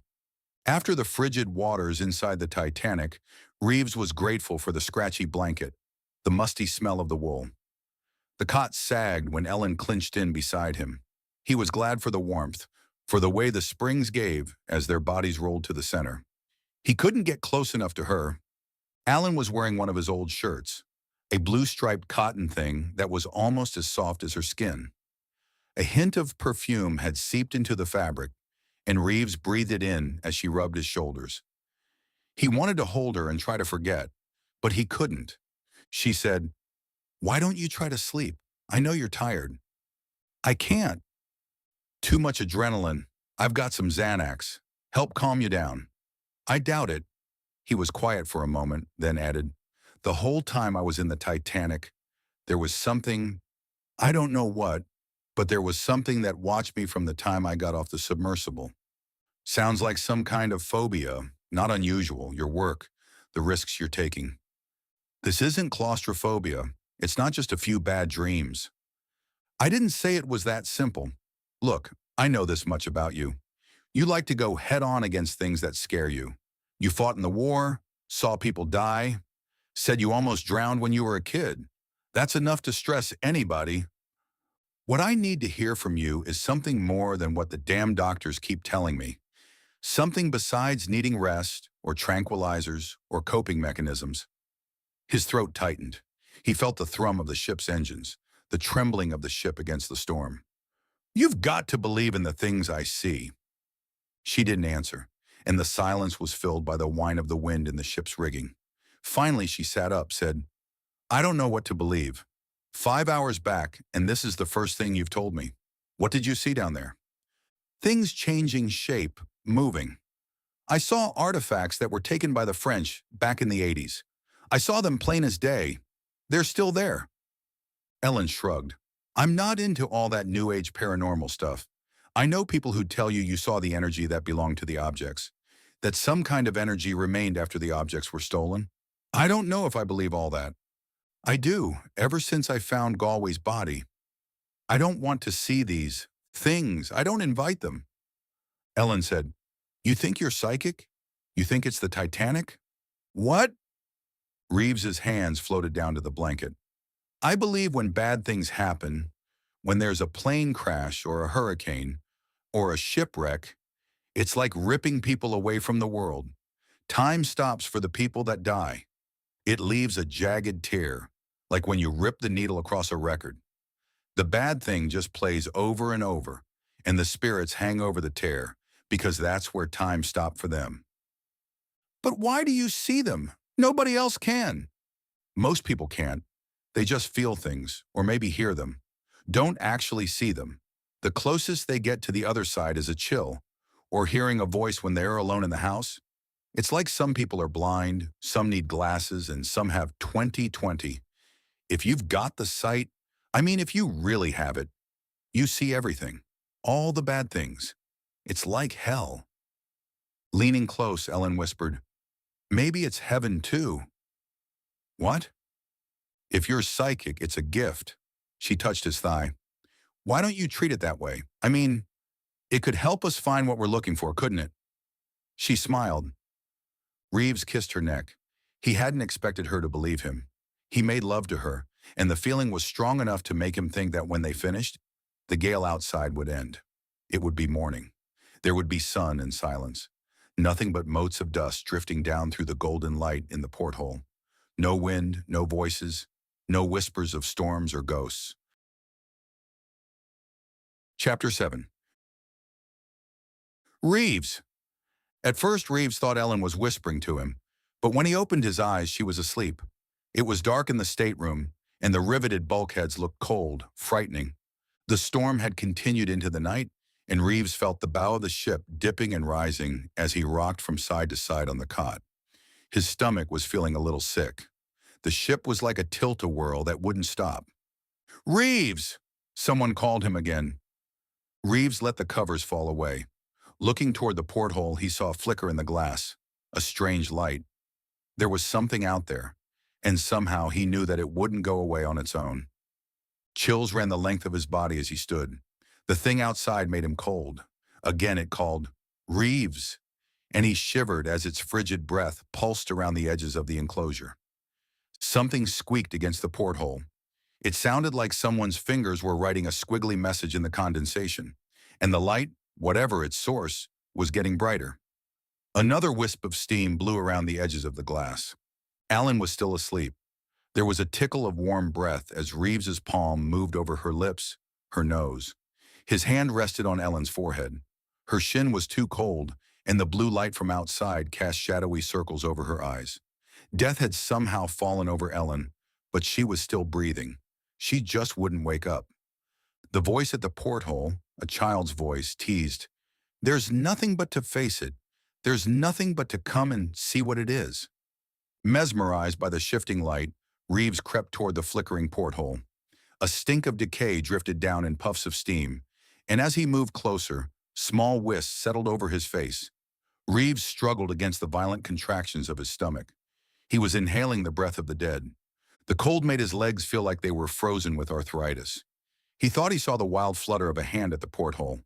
Still calling him, the entity sounded as if it were trembling with excitement. A smoky sheen of ice formed around the porthole encasement, and Reeves rubbed his arms to warm them. As he moved closer, the porthole became a jagged circle of icicles. Teeth chattering, Reeves knocked the ice away from the enclosure. The sharp edges left the back of his hand afire with scratches and frost. He looked out at the ocean. The voice whispered, "Now." And there was another flicker of movement, the brief, white reflection of a boy's face. And the porthole became dark again. Nothing was out there but the mountainous waves breaking toward the upper decks. A gust of wind blew spray against the glass, and as the beads of salt water rolled downward, Reeves pressed his face forward, straining to see. His hands gripped the enclosure, and he held his breath. A dull glow came down from the running lights and illuminated the swirling mist that raked the side of the ship. "Hello," the thing whispered in its small, childish voice, and a splotch of steam formed on the glass in front of Reeves. His hand swept across the porthole. The splotch remained, and he froze. Someone had breathed on it from the outside. It was a boy, or what had been a boy. Reeves felt the muscles of his legs stiffen as he tried to back away, but there was something in the boy's face that was friendly, inviting. The boy was dressed in a wool suit, black, the cloth soaking wet. His hands were held upward, and a steady stream of water dripped from his elbows to the ocean below. The shirt was white, stiff against the boy's pale skin. A black bow tie hung like crepe beneath the boy's face. His features glowed with the greenish light of death, and his eyes were green too, but they were liquid green, as though the irises had filled with seawater. Both arms straining, Reeves tried to push himself away from the porthole as the apparition's pallid lips formed a smile. Spittle or seawater oozed between the small white teeth as the ghost child reached toward him, flexing his fingers. Reeves shivered at the grating sound of movement in those dead hands. The greenish face moved closer to the opening, and the boy beckoned, his fingertip just grazing the inch-thick glass between them. "Come with me. I can show you things." A crystal of ice formed at the boy's fingertip in Reeves' side of the glass.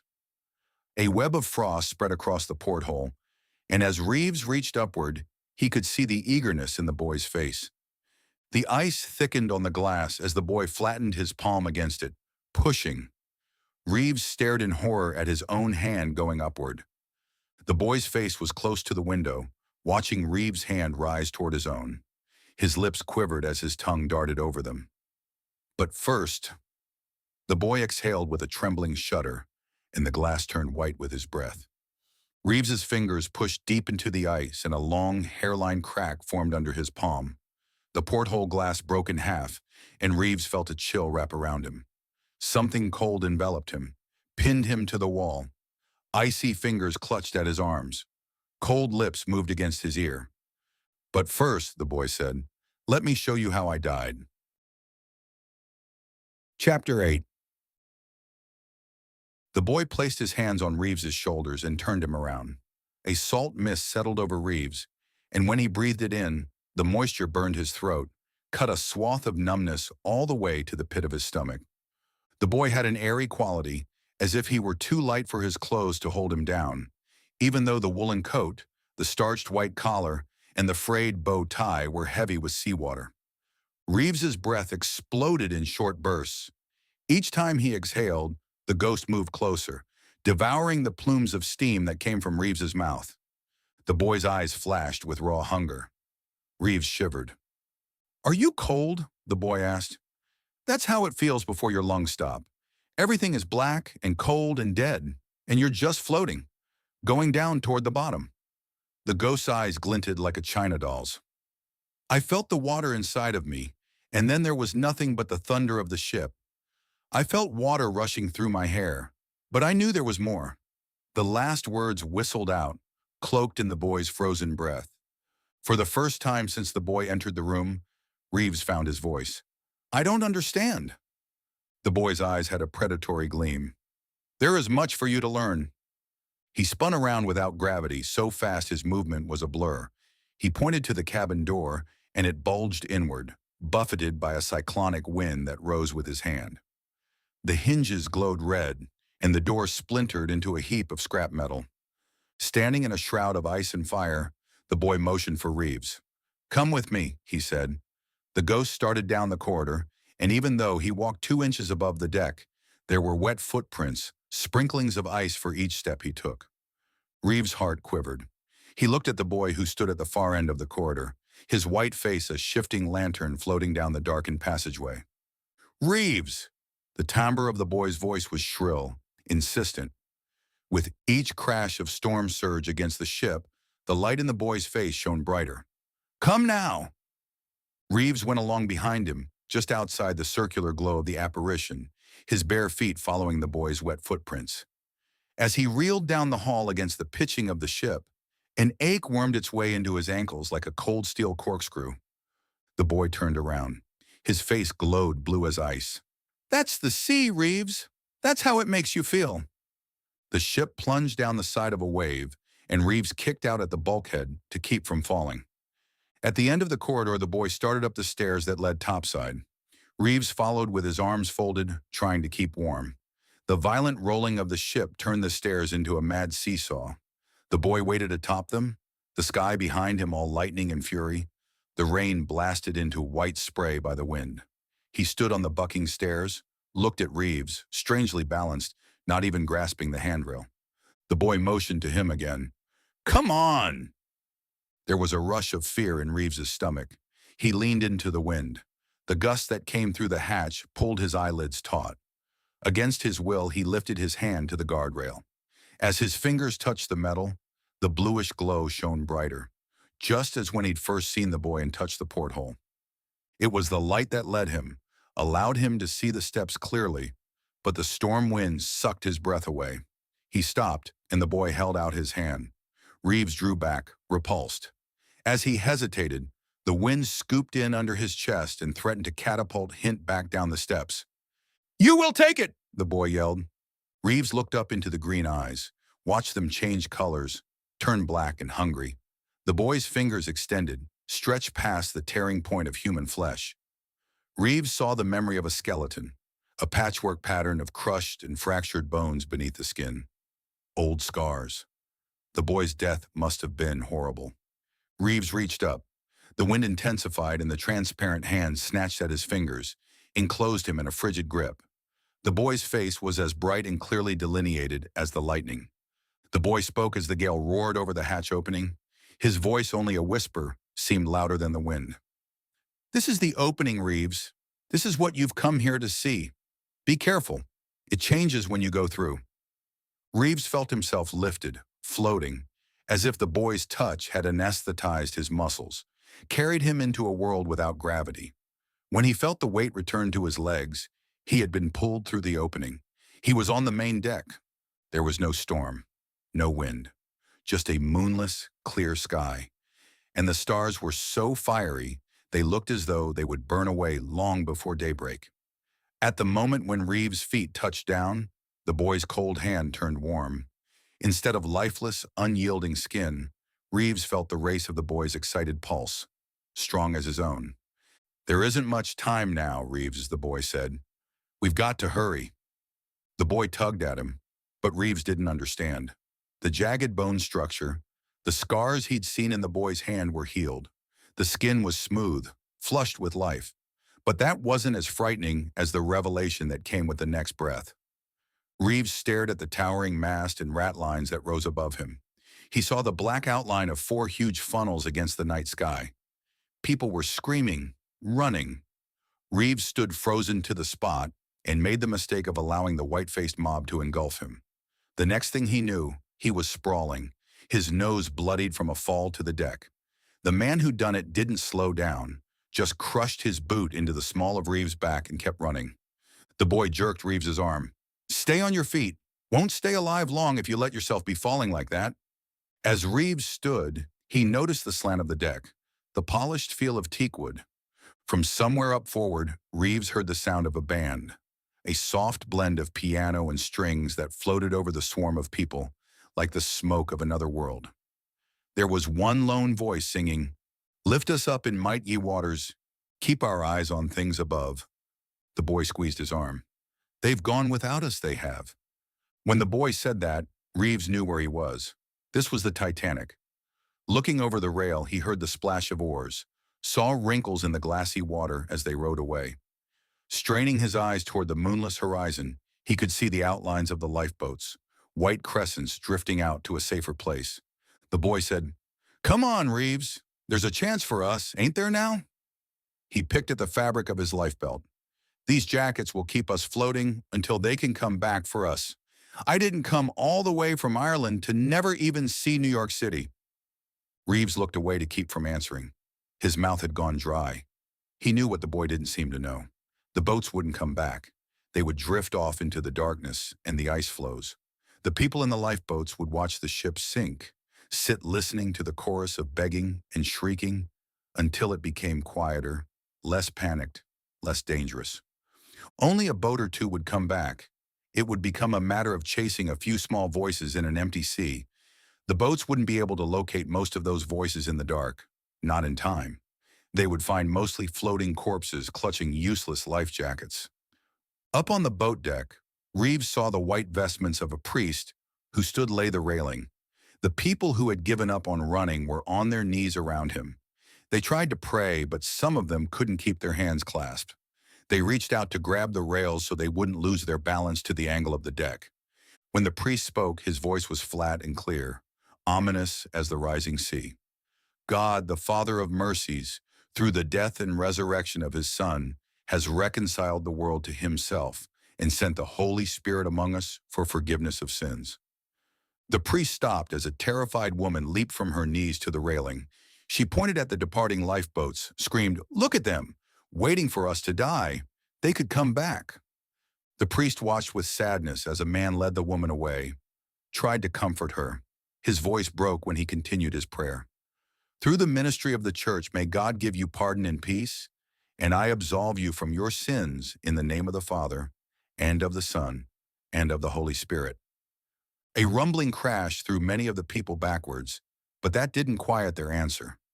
Reeves heard them say it in unison, 100 people praying on the boat deck, and it sounded as though one voice said, "Amen."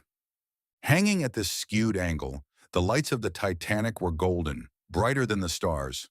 When absolution had been given, some of the people got to their feet and ran for the stern, but others remained kneeling in a semicircle around the priest. The priest made no effort to leave them. In the end, they all knew there would be only the stars. All of the praying and screaming and horror would be quieted. There was a strange calm on that part of the boat deck. On every other deck, at every level, the ship vomited up hysterical people. They poured from the exits, bolted up the staircases. Each time the Titanic's bow settled a degree lower, another whirl of passengers ran for the stern. There was an empty bench near the starboard side, and when another mob headed in their direction, the boy pushed Reeves beneath it. They barely escaped being trampled. A crowd of about 20 raced past, and out of that group, 5 stopped just in front of the bench where Reeves and the boy were hiding. Reeves watched 3 men pull their shabby wool coats around their necks. The women with them knotted their shawls, fingered them like rosary beaks. The 5 of them had run the same course as 1,495 others. They'd fought their way up through the labyrinth of passageways that led from the lower decks, and now they stood just a few feet from the stern, a sheen of terror frozen on their faces. One man gripped the starboard rail and pointed at the silhouettes drifting across the North Atlantic. "We've run for them, but there's nothing for it. They're slipping away from us, they are." Reeves listened to the voice strangle with tears. The man's body convulsed. He gripped the rail to steady himself. The rail vibrated as man after man threw himself over the metal conduit. The boy clutched Reeves's shoulder, and briefly his voice had the sound of drowning and death, the hiss of unused vocal cords. "Listen," the boy said. "This is what only you can hear. This is something no one else has ever heard." What Reeves heard was unearthly static. a papery, garbled sound. He didn't understand at first, but then it became frighteningly clear. As he watched these people running to their deaths, he was being allowed to hear their thoughts, their internal screams. He heard guilty prayers, pleas for mercy, thoughts of suicide and murder. One man told himself, I could just jump over the side. If I could swim fast enough, I could bring a boat back. God in heaven, we only need space for 5 people. Just me and my family. Surely they have room for 5. Looking over the rail, the man recognized the lie he was telling himself. The boats were too far away. The water was somewhere around freezing. A man's joints turn to stone in that kind of cold, and his heart stops. A strong man could last roughly half an hour. An average man, about 15 minutes. In mid-stroke, he'd feel sleepy, and a long time before he reached the faraway boats, he'd die. Reeves heard the man think it, saw the mournful resignation that came to his face. All that was left of the man's life was a ripple in the water, the wake of the boats, the eddies and whirls the oars left behind. The Titanic rumbled under them, and the boat plunged deeper. Reeves felt the vibration of the water as it roared over the forecastle planking and started to crawl up the Titanic's decks. The people Reeves had been watching stared aghast at the noise, and screams went up from the forward part of the ship. As the boat dipped further, Reeves heard a sound more terrifying than the rush of water. Through the deck, he felt the thunderous vibration of 1,000 people running for the stern, just a few feet in front of the crawling ocean that by now had taken the bridge. The water was snaking its way up the first-class promenade deck. One of the men pointed to the wooden stairs that led to the poop deck. Up you go, he told his wife. If we stay here, we'll be trampled to death by that lot. He tugged at the woman's hand, but she pulled away from him. The woman knelt, shaking her head and sobbing. Anna, I said you'll be trampled if you stay here. The woman said, then I'll be trampled. There's no running from what's coming to us. At least this way it'll be my choice. The man looked at her a long time, a suffocated expression on his face, drowning before the water even reached him. Finally he bolted, flinging himself headlong up the stairs astern. Not another word passed between them. He'd left his wife to die alone. Reeves dropped his head. He couldn't watch the woman anymore. The boy jabbed his back. Out you go! He shoved, and Reeves rolled clear of the bench. The rumble of the crowd was getting closer. He saw them in the glow of the deck lights, a writhing, bellowing mass of arms and legs. Some went down and were kicked into bloody submission by the feet of the others. Some fell screaming over the side, but the rest came onward. In the cold April night, their terrified breath formed a mist that hung over them like a death angel. See how it comes? The boy asked. It touches everybody, then it takes its pick. The boy took hold of his arm. Run for the ladder! He pointed to the wooden staircase that led from the third-class promenade space to the poop deck. Reeves ran. The mob was coming, and behind them, the water climbed the deck like a slithering beast. White, hungry, insatiable. Reeves could smell the salty stink of it. As he sprang from the deck, his foot missed the first stair. He tumbled backwards. The boy caught him. The ship's got a fair list now. You've got to keep your feet under you. He pointed at the converging mob. They won't care if you fall. Reeves knew it was true. He had already seen the thrashing machine of boots and legs bludgeon people to death. The boy's hands felt hot as they pushed him up the stairs. Reeves stumbled toward the top, realizing that now he could barely hear the voice of the priest over the din. He could barely hear the prayers for the curses. And the band. As he reached the top stair, Reeves heard the music die with a sad off-key note that seemed to hang forever over the ice field which surrounded the ship. Reeves had always imagined the Titanic's musicians playing Autumn as the icy water rose around their ankles. He'd envisioned the cellist straining against the current as it tried to cheat him of one last chord. Reeves listened to the eerie timbre of the note as it dissipated across the water. When the last strain of music died, a brief silence fell over the people on the Titanic. They took a second to breathe, a moment to see if they would wake and the nightmare would stop. Closing his eyes, Reeves hoped for the same thing. But when he opened them again, he was still on the stern of the Titanic. The docking bridge still rose before him like a funeral pyre, and the red flag astern was still the flag of the White Star Line. There was already too large a cluster of people huddled on the deck. Reeves knew what would happen when hundreds of others ran for the stern. The boy echoed his thoughts. There'll be 1,000 more than this. And when they get here, it'll be worse than the coming of the water. Reeves had a feeling of dread as he looked at the aft cargo cranes folded over each other like metallic sentinels. The arch they formed marked the end of the running space. Beyond the cranes, there was nothing but the docking bridge and the flag in the sea. As he followed the boy under the cranes, he had the feeling of passing into yet another world. The ghost had said, "Let me show you how I died." Now, Reeves asked himself, am I going to die too? On the poop deck, there were several rows of benches, and he saw a number of people like the woman who'd been abandoned by her husband, sitting quietly, waiting in silent horror as the deck tilted and tilted. When the mob finally hit the bottom of the staircase that led to the poop deck, there was an explosion of blood-curdling screams and fighting. Reeves ran back to the rail and saw men and women clawing to get a foothold on the ladder. One man tried to hoist a woman up, but a tall, blond man pushed his way to the ladder and cuffed her aside. He screamed, "You can all rot in hell! I ain't gonna die!" Spittle flew from his lips. His eyes sparked like broken glass. The deck had a vicious slant now, and the stairs leading to the poop deck had the same slippery angle. People tried to make wedges of their bodies, fought each other for a foothold, 10 feet higher, 20 feet, anything to reach higher ground, anything to get above the rising water. Some were past trying to survive. Some just wanted to crawl out of the mad pit of claws on the third-class promenade and die with dignity.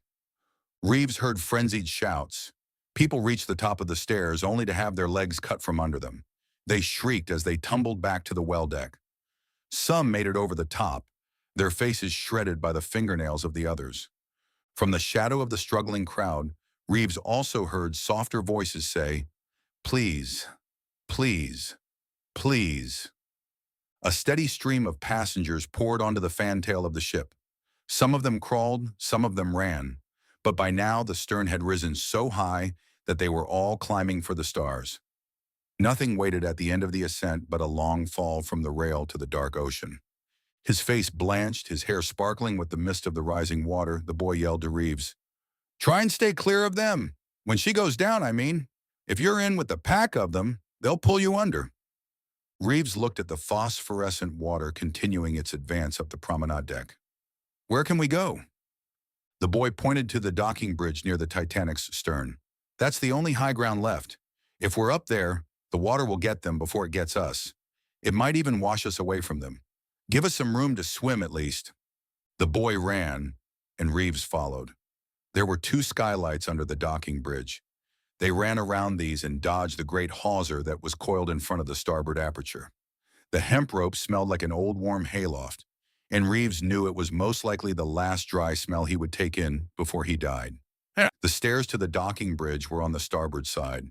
Reeves and the boy climbed them in seconds. Racing onto the platform, Reeves saw that someone had beaten them there. The man stood rigid as the 2 bridge telegraphs in the binnacle behind him. The deck lights threw a flash of gold across his blonde hair. Reeves took a step backwards. It was the same man who'd thrown the woman from the stairs a few minutes earlier. The man's twisted face leaned close to them in the dark. "I came up here to die alone." He jerked the boy up and held him at chest level, threatening to throw him down to the crowd that was already writhing at the base of the docking bridge. "Look, mister," the boy said, "you got more to worry about than us. They can do you more harm than we can, now can't they?" The man looked back. Shadowy figures were crawling up the stairs, climbing onto the docking bridge. His fingers loosened, and he dropped the boy to the deck. He hurled himself toward the stairway and kicked a man back down the ladder. Anticipating the next climber, the man drew his heavy fist backwards. Reeves heard the slashing right as it whistled through the air and split open someone's face. The crowd kept coming. Sound became a prolonged shriek of rushing water and panicked voices. Defending his perch, the man swung again.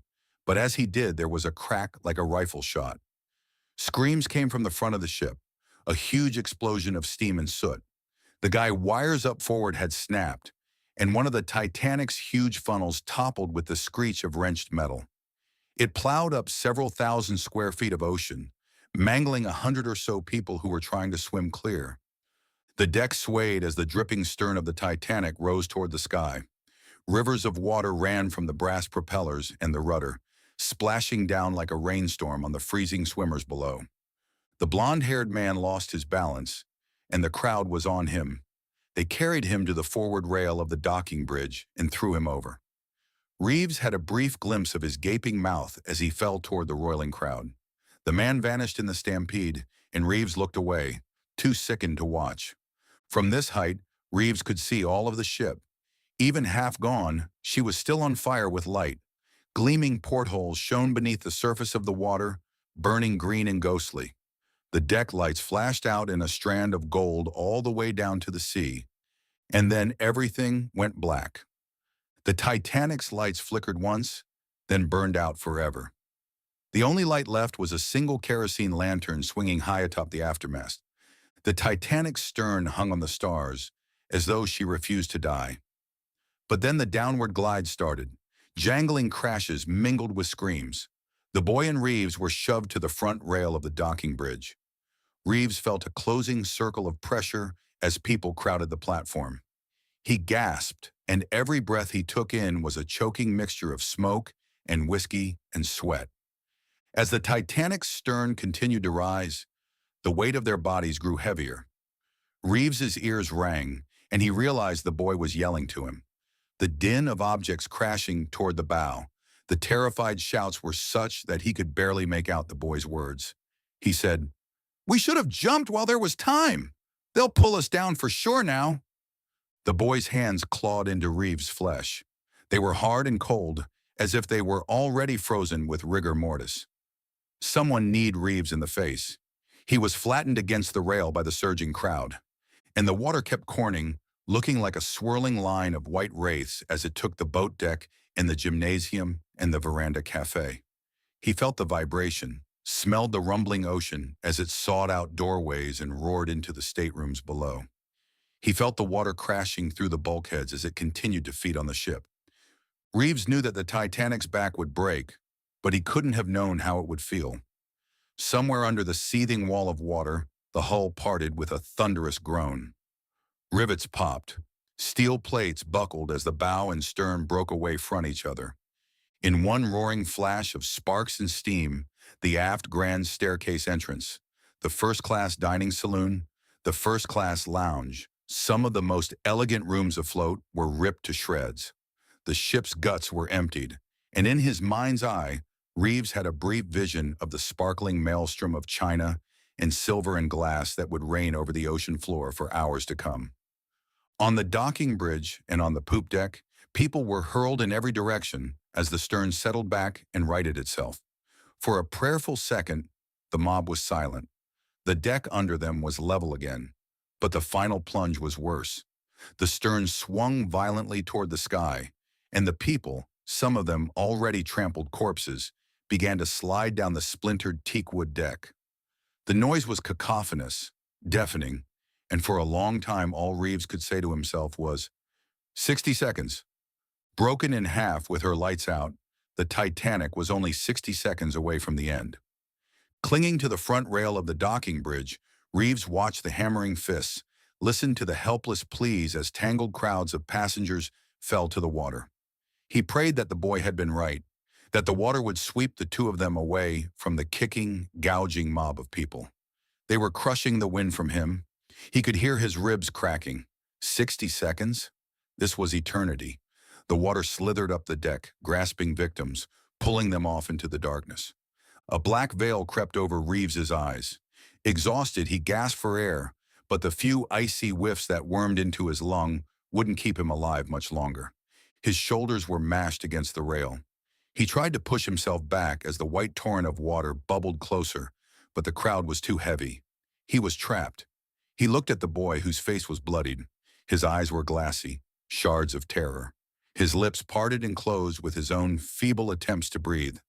The boy had a death grip on Reeves, and as the water rushed closer, Reeves found himself reaching out for the boy, embedding his fingers in the fabric of the boy's life belt.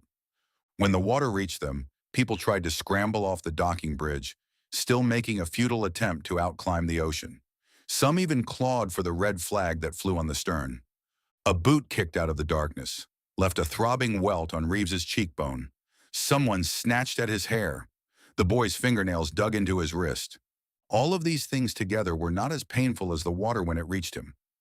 Reeves thought he had steeled himself as he watched the other passengers swept away in frozen knots. But he wasn't ready for the spine-numbing coldness of the ocean, for the way it knocked the breath out of him. As Reeves went underwater, he gagged. Spinning down into the salty darkness, the only thought that ran through his brain was, "Oh God, oh God, oh God." When his mind cleared a little, he realized he was caught in the swirling vortex created by the stern as it plummeted for the bottom. Everything was black. He didn't know how deep he was, but his eardrums were on the verge of ripping. He was disoriented, whirling, and every time he tried to right himself, a blast of current knocked him head over heels. In the violent underwater jetties created by the sinking hull, the bodies of others, some kicking for the surface, others half frozen or dead, became projectiles, bumping him like sharks, grasping his arms and legs, holding him down when he had to get to the surface. He had to breathe. Someone's knee cracked into Reeves's sternum and robbed his lungs of the last air that was in them. Shot through with adrenaline, he commanded his legs to kick, ordered his arms to stroke. But his limbs were leaden, immovable, as if all of the blood in them had turned to solid blocks of ice. He was sinking. His body begged him to inhale, to open his mouth and suck in a chest full of water. The terror of drifting down into the black ocean, never to be seen again, was enough to make him clench his teeth, shut out the stinging salt water. His hands had frozen into grappling hooks, and he realized he still had a hold on the boy's life belt. They were going down together, following in the wake of the Titanic. Reeves' eyes were wide open, on fire with salt. His consciousness wavered. Just one breath, and it would be over. With great effort, Reeves lifted his hand to touch the boy's face. And someone grabbed him. A huge forearm encircled his chest, and he felt himself pulled toward the surface. The stress ripped the fabric of the boy's life belt. Reeves's hand struck out in the dark water, and he felt the smooth strands of the boy's hair glide through his fingers. His body fell limp, and he gave in to the swimmer who was trying to save him. When they broke the surface, the night had changed. No smell of drenched coal, no scrape of oarlocks, no voices, no screams. The ocean was silent except for the last moaning winds of the gale. Reeves coughed. "We've let him die again." The voice that answered him belonged to Jorge Diaz. "You're the one who almost died. If I hadn't jumped in after you..." Treading water, Diaz cupped his hand to his mouth. "Throw down a sling. I've got him." Reeves remained conscious as the sling made its long journey down the side of the Belfast Wind. Diaz looped a harness under his arms and secured himself with another line so they could go up together. It occurred to Reeves that he'd been sleepwalking, that he'd somehow fallen overboard. Reeves stayed alert until his near-frozen hand cleared the water. He lifted it to his face. He was holding a piece of rotten canvas, a small torn fragment of the boy's life belt. Brand new, white just a few minutes ago, it was now utterly decayed, a mass of rotten, unraveling threads. Reeves stuffed the ruined cloth into his shirt and passed out, thinking that he had died. The whispers outside Reeves' cabin woke him. He was in bed, and someone had covered him with a coarse blanket. Too tired to open his eyes, he trusted the message of his chattering teeth. He was still alive. Cold and exhausted as he was, he probably would have dropped off to sleep if someone hadn't tugged at his hand. Something ticklish slid over his palm. With that sensation, Reeves began to remember the nightmare. He didn't want to open his eyes, but the cool hand touched his forehead, and the fear of what he would see wasn't nearly as bad as the terror of not looking at all. The boy stood beside his bed, radiant in the white life preserver.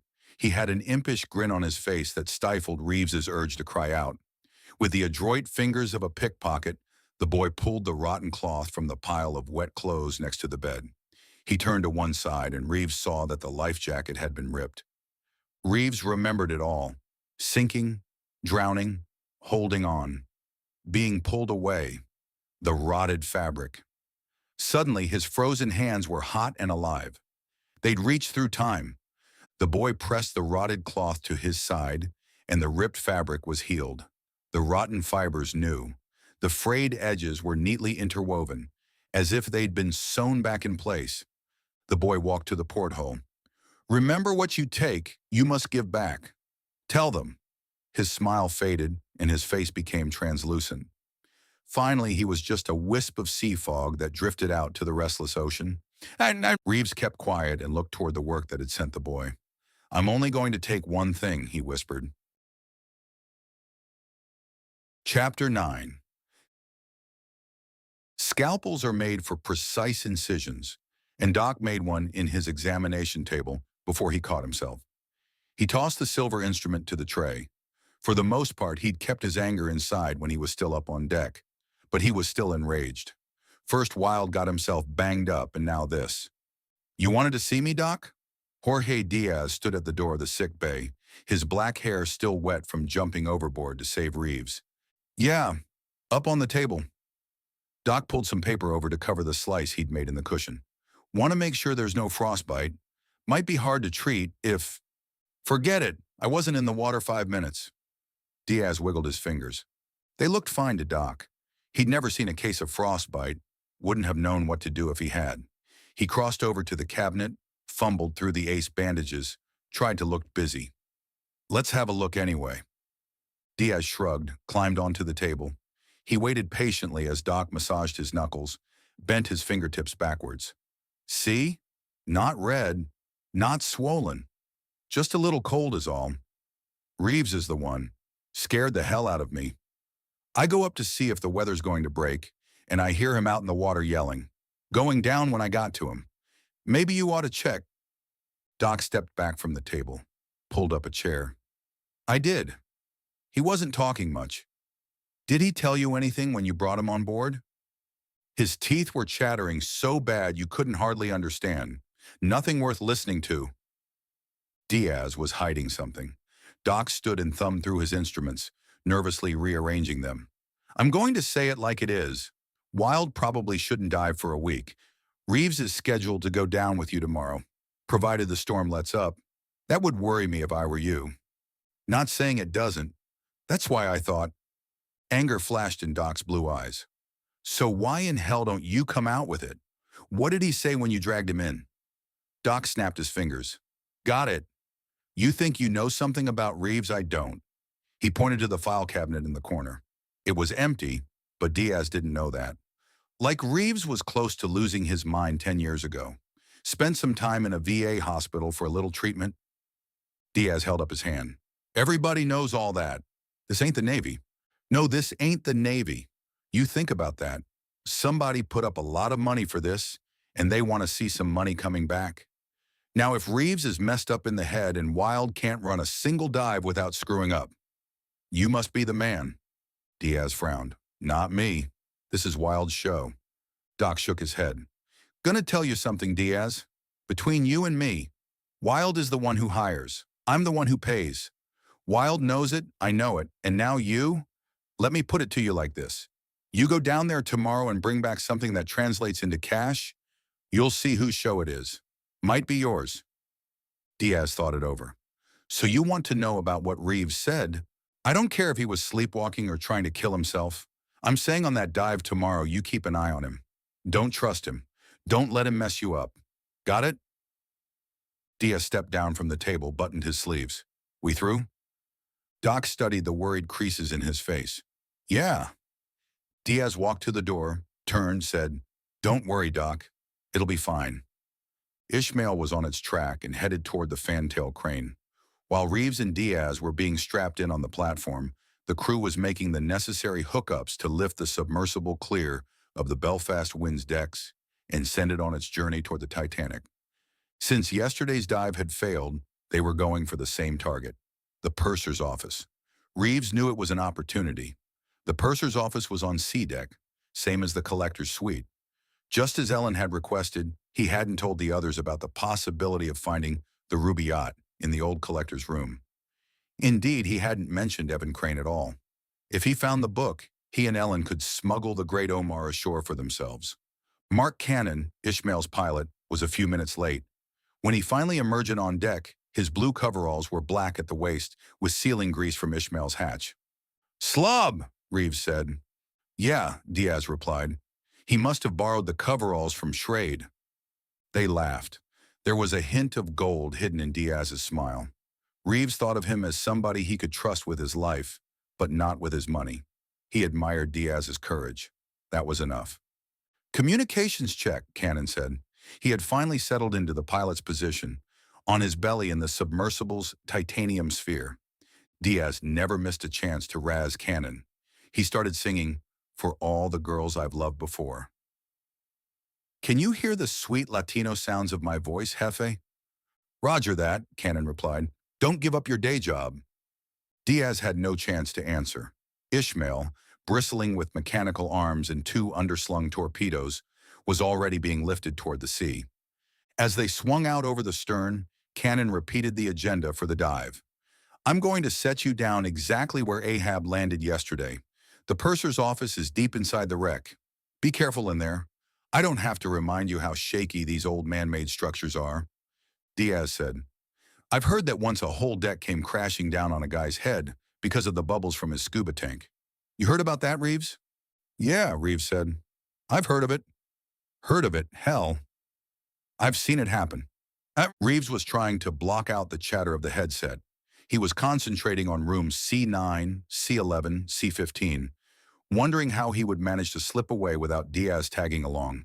He was also thinking that every expansion joint, every bulkhead, every stanchion in the Titanic was nearly a century old. Forget that the ship had broken in half, plummeted 2.5 miles, and hit the bottom like a meteor. 40 miles per hour for the bow section, 60 to 80 for the stern. Never mind that a vicious tailwind had blown over the wreck with tremendous force, even after the Titanic struck bottom. Forget all of that, and imagine what the iron-eating bacteria and wood borers had done in all these years. Reeves remembered the first scuba lesson his father had given him. Moving fast is important, but move without thinking, and you're dead. In the control shack near the stern of the Belfast Wind, the crew monitored Ishmael's descent on sonar, listening to the submersible pilot's minute-by-minute countdown. 700 feet, 800 feet, 900 feet. Ellen had just come aft from the bridge, and now she stood in front of the ghostly black and white of the screen. The image sent back by the deep-towed video sled revealed the Titanic's boat deck. It loomed like a silent ruin. In less than 2 hours, the screen would show the submersible touching down, but the screens told a lie that Ellen was having trouble coming to grips with. Somehow, they made the Titanic seem accessible. The cameras looked past the spider's web of cables, obscuring the truth that the Titanic was a rusting snare. The videos gave the appearance that you could just step into the screen and onto the deck. Wild stood beside Ellen. A whole day wasted. I sure screwed up. Ellen looked at him. Don't blame yourself. It was an accident. He nodded. So you really think the purser's office is the right spot to look? The Rubaiyat could be anywhere. Ellen avoided the question. It's the best place I can think of. Wilde settled into a chair beside the instrument panel, looking tired and sore. Ellen turned her attention back to the silver glow of the screen, losing herself in the sepulchral quietness of the wreck. Except for the occasional white shimmer of a rat-tailed fish swimming beneath the sled's glaring lens, it was like staring at a black and white still photograph. Her gaze drifted over the Titanic's ravaged hulk, over the empty boiler casings where the funnels had been, over the twisted metal aft of the second boiler casing, to the plateau just forward of where the ship had broken in half. The compass stand had been located there. In 1912, it had been a handsome structure, but like so many of the Titanic's graces, it was missing. The wheelhouse, the glass dome that had been over the first-class entrance, the Rubaiyat of Omar Khayyam. Where were they? Ellen looked hard at the screen, at the Titanic's rusted hull. She thought back to all of the talk about the ship being a gravesite. She sighed. There was no better description. Ellen's anxiety worsened when the silent images on the video screen were shattered by the white image of the submersible edging toward the Titanic's boat deck. The quiet in the control room was broken by Cannon's apprehensive voice. We're hovering at about 10 feet and taking on some ballast. The signal was transmitted loud and clear through the acoustic telephone. Seated close by, McGregor, the red-eyed sonar man, whispered, Put her down easy, Cannon. Golding, another sonar man, was more confident. Don't worry, he'll make it. Ellen scanned the screen as Reeves and Diaz floated from Ishmael's platform. Dust whirls of silt, blown up by their propulsors, followed them across the deck. They weren't chancing any weak spots. They wouldn't make the mistake Wild had made. Ellen watched Reeves and Diaz drift down into the grand staircase opening. If they failed again, the Rubaiyat of Omar Khayyam, buried somewhere in the Titanic, might never be found. Worse, she might lose Reeves. Chapter 10. When he was diving, Michael Reeves usually forgot that he was underwater. There was a point during every trip beneath the surface when the water turned into sky, and the hiss of the diving apparatus was the only thing to remind him that he didn't belong in this world of rippled shadows. Swimming under salt water was natural for him, as natural as anything a person starts at the age of 3. Reeves's father had been a pro. He'd made his living following the tourist trade, and Reeves had grown up in the hottest spots. Key West, Playa del Carmen, the Caymans. His family had followed the white line of beaches like some families follow the white line of highways. Reeves could tie a bimini twist when he was 7. When he was 8, his father took him for his first swim in the deadly blue currents of Cozumel. By the time he was 10, he and his father had made a dive on virtually every wreck off the Florida Keys. The first time Reeves had put on the mask and flippers, his father had said, "When the wreck's new to you, you move slow. You look it over. You read about the ship you plan to dive on. Study the deck plans. Know what the ship was like when it was afloat, because the way you find it on the bottom will be a nightmare. Count on it." Many of the wrecks they dove on were freighters that German U-boats had sunk during the war, big floating targets filled with sugar and rum and gasoline. Most of the hulks were shallow enough for scuba gear, and usually there had been enough green light filtering down from the surface to guide Reeves and his father. But sometimes the wrecks were dark, and only flashlights revealed the rusted scars of fire and war. Swimming through a wreck, Reeves would get caught up in looking over the corroded brass of the ammunition piles or the ship's wheel, or he would swim into the captain's cabin, have a look at the unraveled bed, at the desk and shelves with their rotting books. Kneeling down, Reeves would sift through the clutter of another man's life, watches, dog tags, and at some point, his imagination always took him back to the night it had happened. He would think of the panic and terror, envision the sleek U-boat as it sliced through the Gulf Stream, hunting down yet another kill. So he forgot about the water, about the sharks and eels, and the possibility of getting trapped. Exploring most shipwrecks simply gave him the feeling of walking through the rooms of an old house. But the Titanic wasn't like that. Reeves knew it soon as the silhouette of the Black Hulk materialized below him, even as he began his freefall into the old liner. Drifting down the staircase opening to a point even with sea deck, Reeves suddenly became cognizant of breathing, thankful for each breath. Room numbers, C9, C11, C15, still whirled through his mind, but some of his confidence had left him. What could he really expect to find in those rooms? When he touched down on sea deck, Reeves saw a crab moving around the bottom of a decayed stanchion. Bleached white, its movements were slow, in perfect cadence with the creeping chill of 12,500 feet. As Reeves watched, slow claws of fear scratched at his heart. The pitch darkness of the Titanic made everything seem frozen. Diaz brought him out of it. "Damn it, Reeves, slow down. You're leaving me." Reeves's boots settled into the spongy deck, and he realized that in this part of the ship, some of the carpet hadn't rotted away.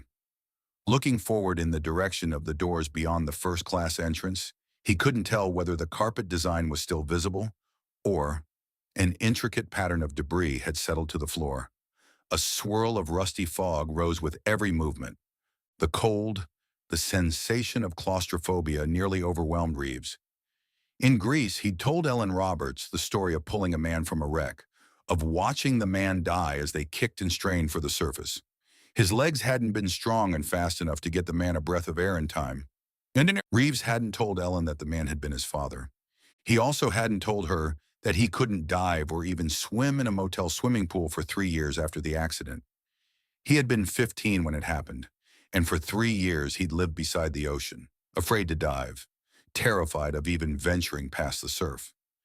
He joined the Navy in a time of self-ridicule, and with training, most of his fears had been exorcised. But tonight, he was in the Titanic again. He was standing in the spot his father and all the other pros had dreamed about. This was the place they bragged about diving to when they were sitting in sloppy joes, pretending to be Hemingway, when the sea wind blowing through the ceiling fan was only a vague threat. When the margaritas and rum had made them feel safe, they'd always boasted that they wanted to dive on the Titanic more than any other wreck. Tonight, sinking deep into the grand staircase opening, Reeves knew they had been insane. All of them. He knew it as soon as they touched down on C deck just in front of the purser's office and the inquiry office. Diaz pointed toward the starboard side. "That's where we'll find the money, Jefe." "Maybe," Reeves said. His plan was to get Diaz busy here while he went to check out rooms C9, C11, and C15. That's where the real money was. It wouldn't be easy to find an excuse to get away from the purser's office. Diaz was a suspicious one, not easy to fool. After Wilde's mishap, both of them were wary of the rotten decks. At first, they both kept their propulsors running and hung at an even 6 inches over the remnants of the carpet, blowing up a mixture of fabric and sediment. Bending down to avoid the door jamb, Diaz rode the orange cloud into the purser's office. Reeves followed. Their headlamps lit the room well. The counter was still in place, but the pigeonholes from the rear wall had fallen across it like spidery lattice. Diaz reached out to touch it, and the lattice crumbled to watery dust. The floor was a soggy mess of blackened paper. "They look like telegrams," Reeves said. "Think we can still read them?" "If it's rag fiber, you can. Some type of paper lasts a long time at this depth." Diaz picked up one of the frayed scraps and read, "It's wonderful at sea. Titanic is the best and the fastest. All that's missing is you. Love, Frederick." Reeves nodded. "Like I said, telegrams, messages for the wireless operators to send. You know, Harold Bride and Jack Phillips." Reeves shivered. The scraps of paper might as well have been shavings from the iceberg. If there hadn't been so many messages like these, the Titanic might have lived a long and graceful life. If Jack Phillips hadn't been overworked, he would never have signaled, shut up, I am working Cape Race," to the last voice that could have saved him, and 1,504 others. If he'd been willing to listen to Cyril Evans on the Californian, he would have known that the Titanic was barreling into an impenetrable field of ice. "Forget the paper," Reeves said. "It's junk." "Your mother," Diaz said.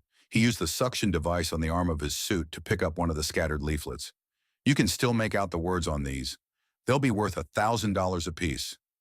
"You've got a point," Reeves said. He picked up a few of the wireless messages and put them into the belly compartment of his suit. But not many. Diaz was fast. They found the safes, corroded rectangles with brass handles, at the back of the room. The numbers were still readable on the combinations. Like everything else on the Titanic, the safes had their own veil of debris. They were shrouded with broken clay pots and flower vases. Once, these had been intended as gifts, but they were never delivered to the passengers who were supposed to receive them. Some of the pots still had wrapping and bows, but of course the soil and plants were gone. Diaz kicked one of the pots out of the way. The old wrapping paper dissolved, and shards of baked clay tumbled in slow motion to the forward corner of the room. "Damn it! A photograph of that would have been nice before you kicked the hell out of it."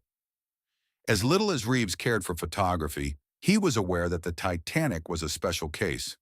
Every clumsy move they made was the equivalent of burning the last copy of a history book. They were in a time capsule, and they would have to move carefully. "Forget taking pictures. This is what we came for," Diaz said. He wrenched the brass handle on the safe, and Reeves watched the shiny metal bend in the grasp of the suit's powerful claws. The neatly preserved calibrations of the combination lock were marred, slashed by the serrated edge of Diaz's pincers. The butchered handle broke off, but the door wouldn't budge. "Do you want to use a charge?" Diaz asked. "You want to blow it?" Reeves pointed to the rusticles to the precarious ceiling. "You want to collapse?" "Rights," Diaz said. "I'll burn it." He lit up his acetylene torch. The arrowed flame turned the salt-soaked iron around the lock into a molten lava flow. After Diaz traced a neat square around the brass combination, it fell to the deck with a trail of steam. Diaz pushed his hand through the opening he'd made.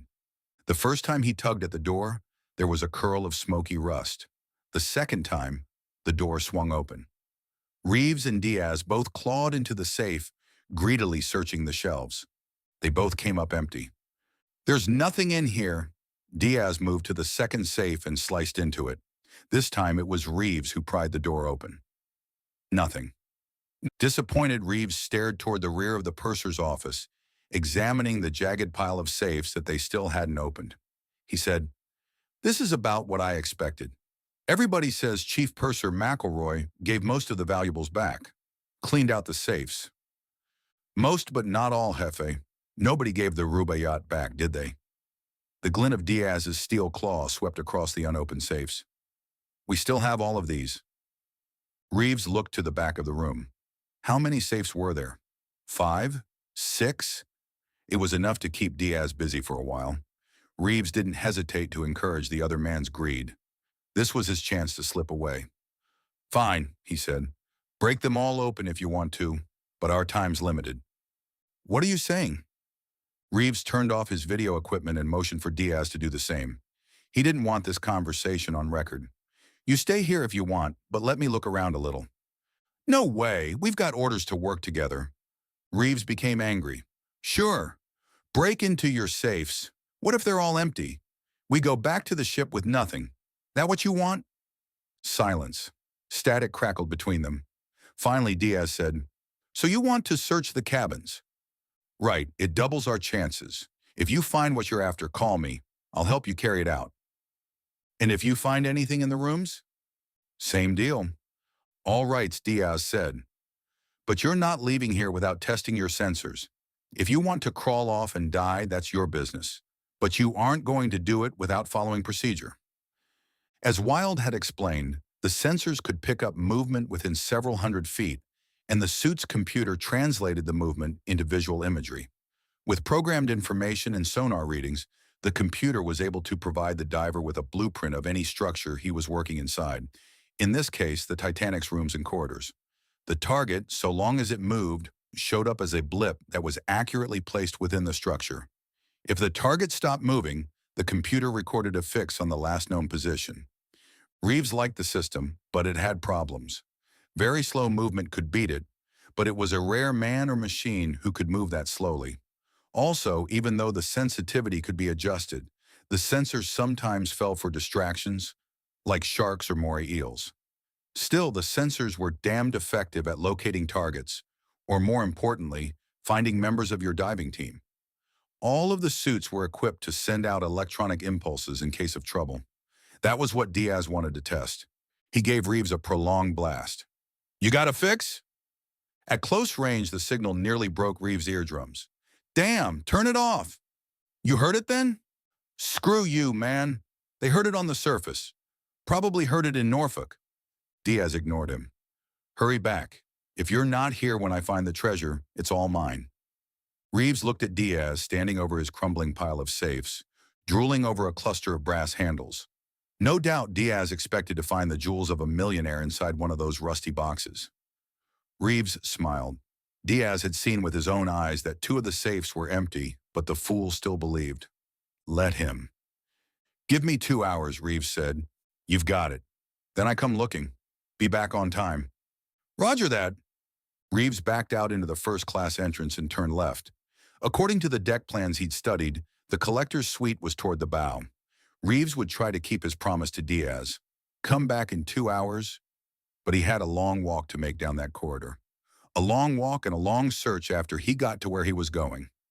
He took one last look into the flickering purser's office, at Diaz blazing away with his torch over the corroded safes. Reeves sneered. At least he planned to make the dive worthwhile. The Mexican fire god could cut all the way down to the Titanic's orlop deck if he wanted to. Reeves would walk the corridor alone. He would search the collector's suite, and if he found the Rubaiyat, the glory would be his. Alone. Down the passageway, some of the doors were opened, some closed. Cataclysmic changes in pressure and the impact with the bottom had made for strange geometry in the Titanic's bow section. Some of the doors were blown away by the force of the inrushing water when the ship sank. Others were decayed, but without question, every door invited Reeves. Every warped doorway had its own story, every room its own treasure. Chief Purser Hugh McElroy's cabin was the second room on the left, and for Reeves it was the hardest to pass by. Reeves wondered what kind of treasure might have been entrusted to McElroy. What priceless jewel might he have decided to take to his own quarters for safekeeping? Reeves knew it was ridiculous to think that McElroy would trust his mattress more than his safes. Still, he wanted to go in and see. He couldn't quiet the notion that there were diamonds in there, or golden bracelets, or a book bound in jewels. But there wasn't time to check every hunch. He had to believe what Ellen Roberts had told him. Surely her grandfather wouldn't have spent his last dime on the find of his life, only to entrust the Great Omar to a ship's purser. He would have kept it in his suite.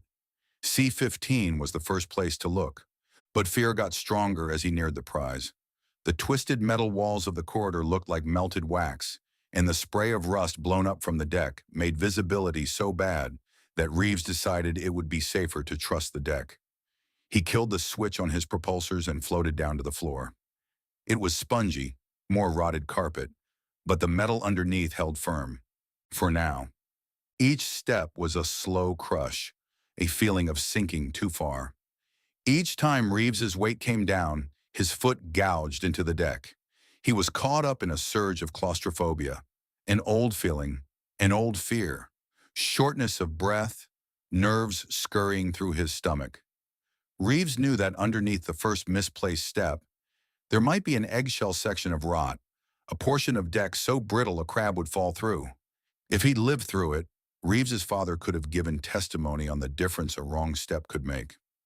Reeves didn't want to think about the ceiling, the possibility of a collapse. The combination of a German torpedo and 40 years of decay had killed his father.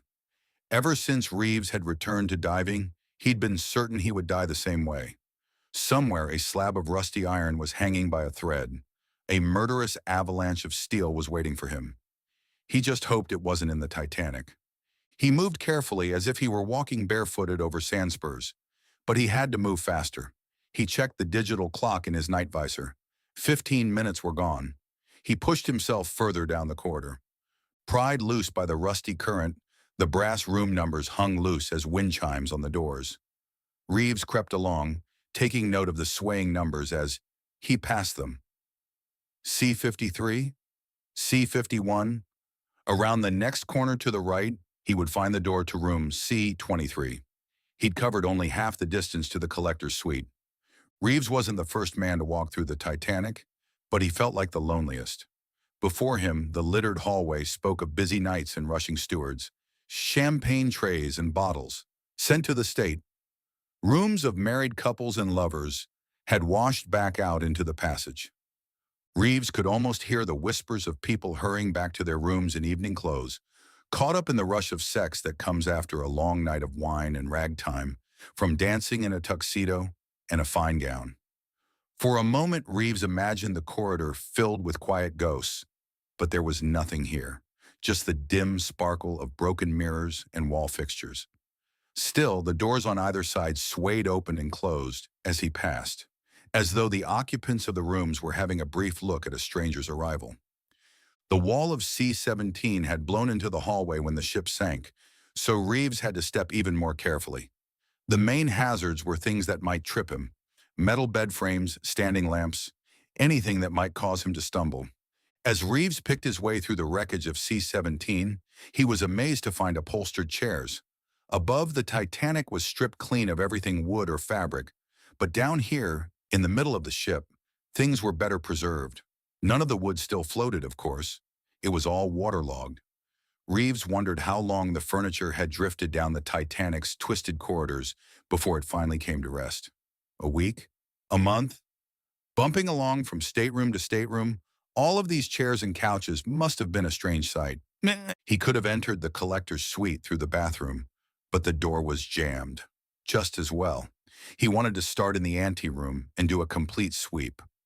Creeping to the end of the passageway, Lai turned to starboard and found the door. To his surprise, it took some effort to break into C-11. all the open doors he'd passed, and these were sealed tight. They must have been securely fastened when the old collector headed topside. When he put his shoulder to the door, white paint fell like snow. He crashed into it a second time, and it still held. On the third try, the swollen panels of the door splintered, and he walked through. In all of this rot, he hadn't expected a parlor complete with a couch, table, and fireplace. With the ceiling blown away, the ornate support beams had become a stark skeleton, three rotted crosses hanging above him in the twilight darkness. The whole room seemed on the verge of collapse. A white flash stabbed at Reeves from across the room.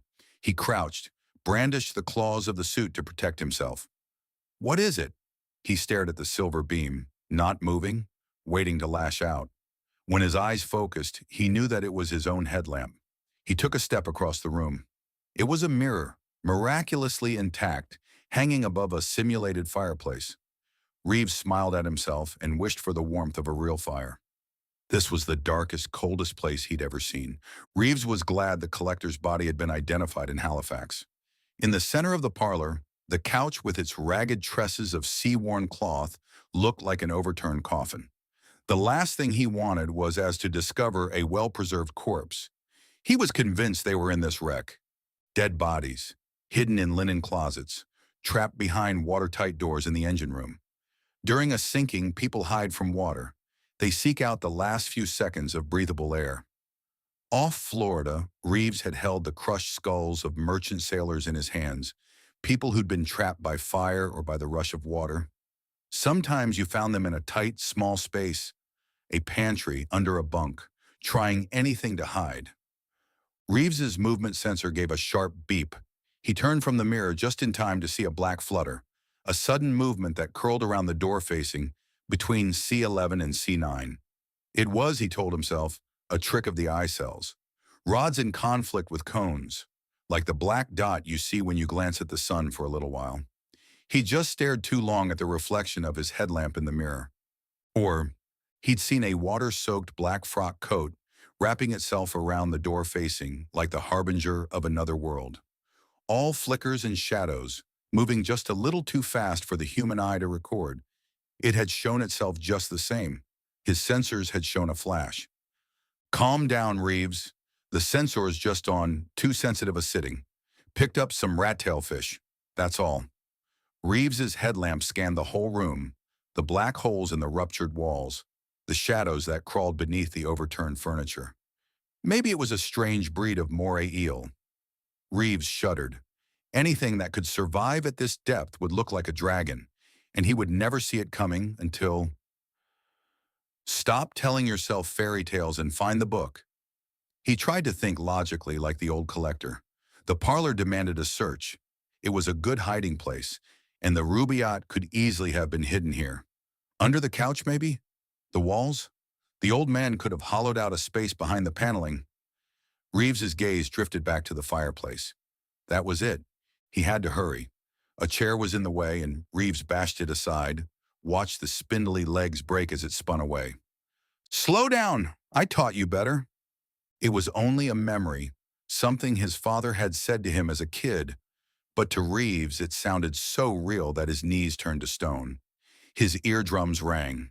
He opened his mouth and shut it to get his hearing back, to equalize the pressure that had been his father's voice.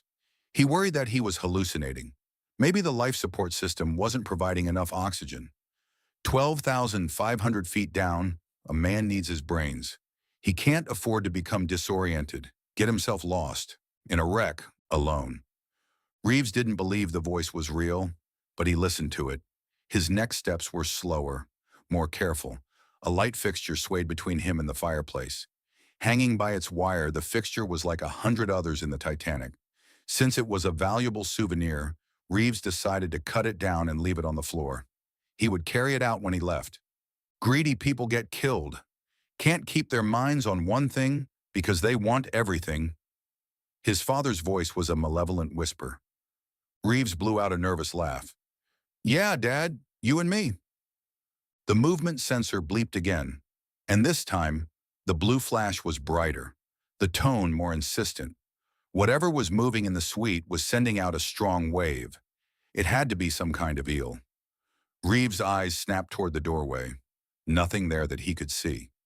He turned back to the light fixture. It swung away as his hand neared it, but the pincer snared the cord, shearing the old copper and cloth wire in half.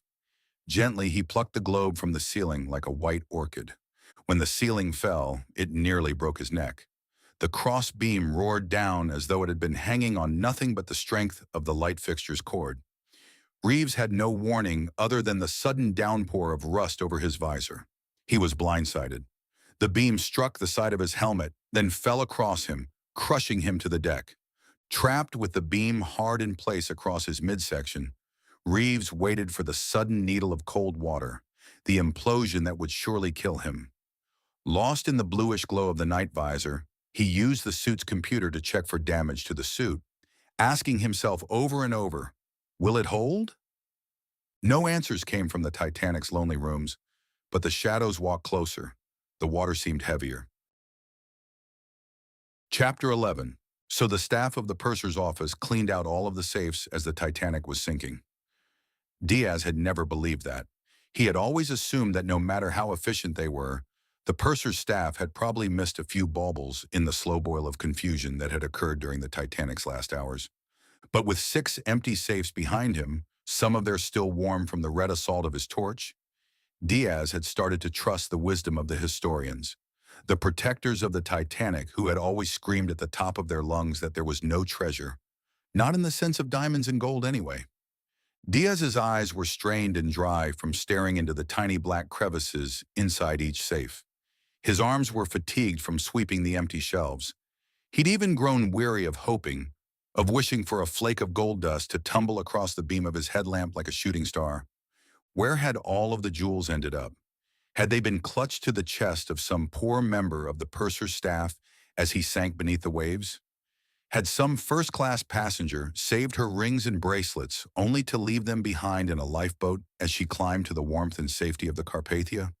Maybe, God forbid, a hidden satchel of riches had been left in the Titanic's collapsible lifeboat, the one which the crew of the rescue ship Carpathia had cast adrift. Diaz knew that only the first option was a real possibility. 13 of the Titanic's lifeboats, after having the name of the ship sandpapered from their hulls, were scoured clean by souvenir hunters before they were pressed back into service on other ships.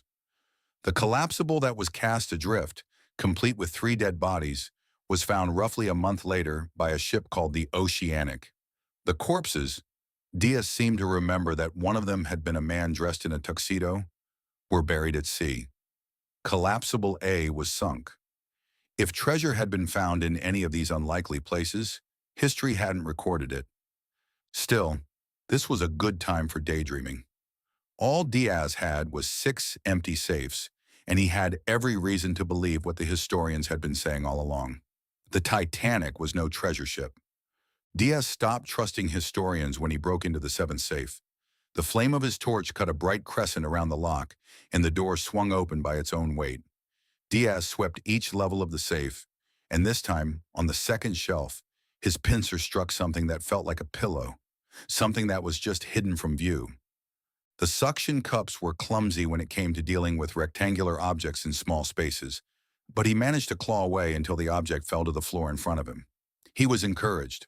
All the other safes had been completely empty. Here, at least, was a grimy box. It was locked, but he didn't bother with the catch. Instead, he sliced into the waterlogged leather and wood, opening the box like a melon. He gasped, his sharp incisors cutting into his lip. As he opened the box, his eyes were dappled with the cold fire shadows of gold and precious gems. The lining of the jewel case, once bright red, was the color of old blood. But the jewels hadn't changed. Diamonds and gold ignore age and filth and death, and Diaz could easily count the diamond settings in the first 2 bracelets he lifted from the cool rot of the velvet. 28, 29, 30. He counted the flashing prisms of the diamonds slowly, not wanting to be mistaken, not wanting to exaggerate the find to himself. He scooped into the box again, and when he lifted his hands, gold chains hung from the pincers like magic fleece. Diaz reveled in the war and sparkle of the chains as they whirled in the subtle currents of the Titanic's interior. One of the chains shone a little dimmer than the rest, but for Diaz it was the most valuable, a chain metal mold of the Immaculate Conception. He pulled it to him with the suction device, turned it over, studied it. He would take this one small artifact for himself. No one would miss it. He would wear it around his neck alongside his crucifix, and to everyone who commented on the tarnished metal, he would say, "From the Titanic." He would tell his story, and they would listen. They would say little pimply-faced Jorge had grown up, gone to sea, and returned a hero. He dug further into the case, his eyes gleaming as the ragged incision of his pincers revealed a whole tangle of rings and pendants and talismans. "Mother of God," he whispered. His hands were shaking. He should call Reeves now. He should set off the homing signal, the electronic blast that would bring Reeves scurrying. That was standard procedure. Diaz looked down the glistening curve of the chains that hung on his pincers. No, he didn't really need Reeves's help to get this to the surface. All he had to do was head up to the boat deck and wave the find in front of Ishmael's viewport. But he had to call Reeves. They were supposed to be working together. He put a finger to the button that would set off the electronic signal. No. Diaz snatched his finger from the button as sharply as a concert pianist pulls away from the keys at a quarter rest. He wasn't going to signal the other diver, not until he had a chance to sift the contents of the jewel case more carefully. There might be other small artifacts he would like to keep. At first, he touched the fiery jumble of treasure lightly, afraid of destroying something priceless. But before long, he was digging like a miner, anxious to get at the next gem, the next link of gold chain. As he worked, some of the contents of the jewel case fell to the floor around him. He looked down. There would be time to pick those up, and time to call Reeves too. Maybe that was what he should do after all, but not until he found one last prize to take home. Just one more little bauble that nobody else would miss. In room C11, Reeves didn't breathe until the water cleared. He lay on his back staring straight up, waiting for the next piece of steel to come hurtling out of the rust cloud like a guillotine. When the rust settled, the truly thing that reminded him he was alive was the throbbing cut on the side of his head. His heart raced like he'd been shot up with epinephrine. Still, he waited, looking at the ceiling as marble-sized fragments of debris pelted him, not in a hailstorm, but in a slow tick, tick, tick, like a metronome, measuring time before the finale. Reeves didn't know how long he had. In training, they'd told him the silt tested well in situations like this. He hoped so. With some effort, he managed to wedge both pincers underneath the beam. Next, he pushed the button on the pistol grip to extend the telescoping arm of the suit. The beam smoked with sediment, but it moved a few inches. If he could keep it balanced, he could lift it. But the beam rolled from the pincers and crushed him back to the deck. Reeves took a deep breath and focused all of his attention on the pincers, the silver glint of the claws. Don't rush it, his hands became automatic. He had a better grip this time. When the beam moved, it appeared to move on its own. And when it was far enough off his chest, he rolled from beneath it and let it fall to the deck. Using the telescoping arms as crutches, he climbed back to his feet and looked around. Everything, the walls, the floor, the ceiling, was precarious, waiting to fall on him or collapse from under him. After the avalanche, there was a brand new opening between B and C decks, and Reeves thought he could see the old up staircase on bridge deck B. It was hanging like a pendulum where the jagged section of ceiling had fallen. The mistake he'd made going after the light fixture had been foolish. He needed to keep his mind on the Rubaiyat, nothing else. But the movement sensor bleeped as soon as he regained his balance. This time his eyes flashed to the side quickly enough to catch the motion. He was sure he'd seen it in the doorway, a brief, undulating shadow of dark fabric. Imagination or not, he wanted to follow the fluttering movement. Hallucination or not, it beckoned him. Still, he knew that he ought to check the fireplace before he left C11. He started across the room, but again, the mirror froze him where he stood. Just above the clock on the mantel, he saw an old man's eyes, a pallid face, a flash of smile. Then nothing. Reeves laughed at himself. Nothing but a combination of fear and a minor head wound. But the movement sensor was picking something up. What? Some strange animal was in here, and Reeves was determined to see it. He would leave C11 behind, come back to the fireplace later. C9 was a bedroom. The mattresses had disintegrated, and the writing desk had flipped onto the bed springs when the ship hit bottom. After years of decay, first-class Titanic, the finest seagoing rooms that could have been purchased in 1912, looked worse than a shabby motel. Like the other rooms Reeves had wandered through, this one was a hall of broken mirrors, and Reeves found the sparkle of the shattered glass irritating, distracting. It had been his experience that treasure didn't always shine. Sometimes it was hidden under silt in murky corners. There was a bunk folded against the starboard wall, but he decided to ransack the desk first. The work was easy.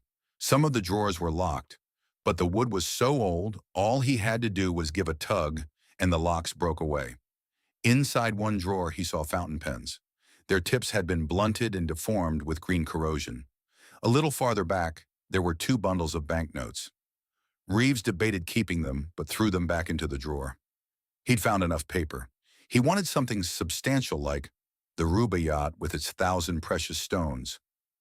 He reached for the brass handle of the desk's smallest drawer. Maybe it was in here. The handle broke off in his hand, and simultaneously the movement sensor went off in a lightning flash of blue over his left eye. Something skittered at the door of C9, and again Reeves caught the flurry of movement in his peripheral vision, the swirl of wet sawdust that had once been carpet. He threw the brass handle toward the doorway, hoping to spook whatever it was out into the open. No luck. Nothing moved in the corridor. It was as if the thing knew he was trying to catch a glimpse of it. Every time he was in the middle of searching, just starting to find things of value, the malevolent usher, eel, shark, rat-tail fish, whatever it was, came to the door to distract him. Not this time. He stabbed at the drawer until it broke under the force of the pincers. Kneeling, he dug out the contents. Mostly silt, cloudy rot. But the second time his claw swept through the desk, 2 streaks of gold flashed toward the floor. He crawled after them, trying not to move too quickly for fear that he might cover the artifacts with sediment. Some minutes passed before he located them. Golden cufflinks, engraved with the initials EC. Gently, Reeves picked them up and dropped them into the belly compartment of his suit. These would keep him on Ellen's good side. In the bathroom, he moved to the sink and tapped his pincers against the white marble that bordered the lavatory and mirror. The 1912 plumbing was a sight to behold. The pipes curved like a tangle of snakes from the sink to the cabinet above, to the movement sensor flashed and sounded again, and the target grid showed a prolonged blue line moving down the corridor outside. This was no shark or eel, and Reeves wasn't imagining it. The signal was clear, sustained. Someone was coming toward the collector's suite. It had to be Diaz. Reeves was angry. He'd just started to find his way around the suite. He'd been learning its secrets. He had no intention of letting Diaz share in those secrets or in the artifacts he'd located here. He had to find a hiding place. The blue dot was more pronounced. The target was coming closer. On the rangefinder, it measured 50 feet away. Reeves had told Diaz that he was working forward, toward the bow. He hadn't told him the exact numbers of the rooms he planned to search. That omission would buy him some time, but his own movements might have given his location away already. He would have to conceal himself in a hurry. Across the bathroom, there was an old claw-footed tub.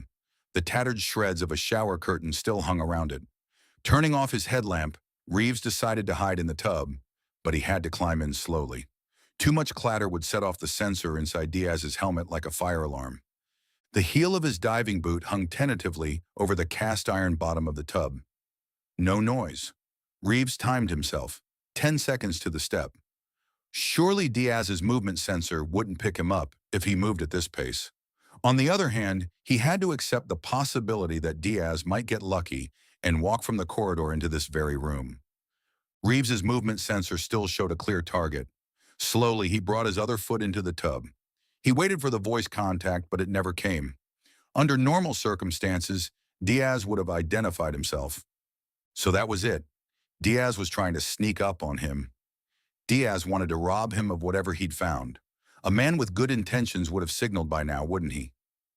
"You're paranoid, Reeves." But maybe not. Maybe Diaz had found something that he wanted to keep for himself. The night visor showed the target making a slow, steady approach.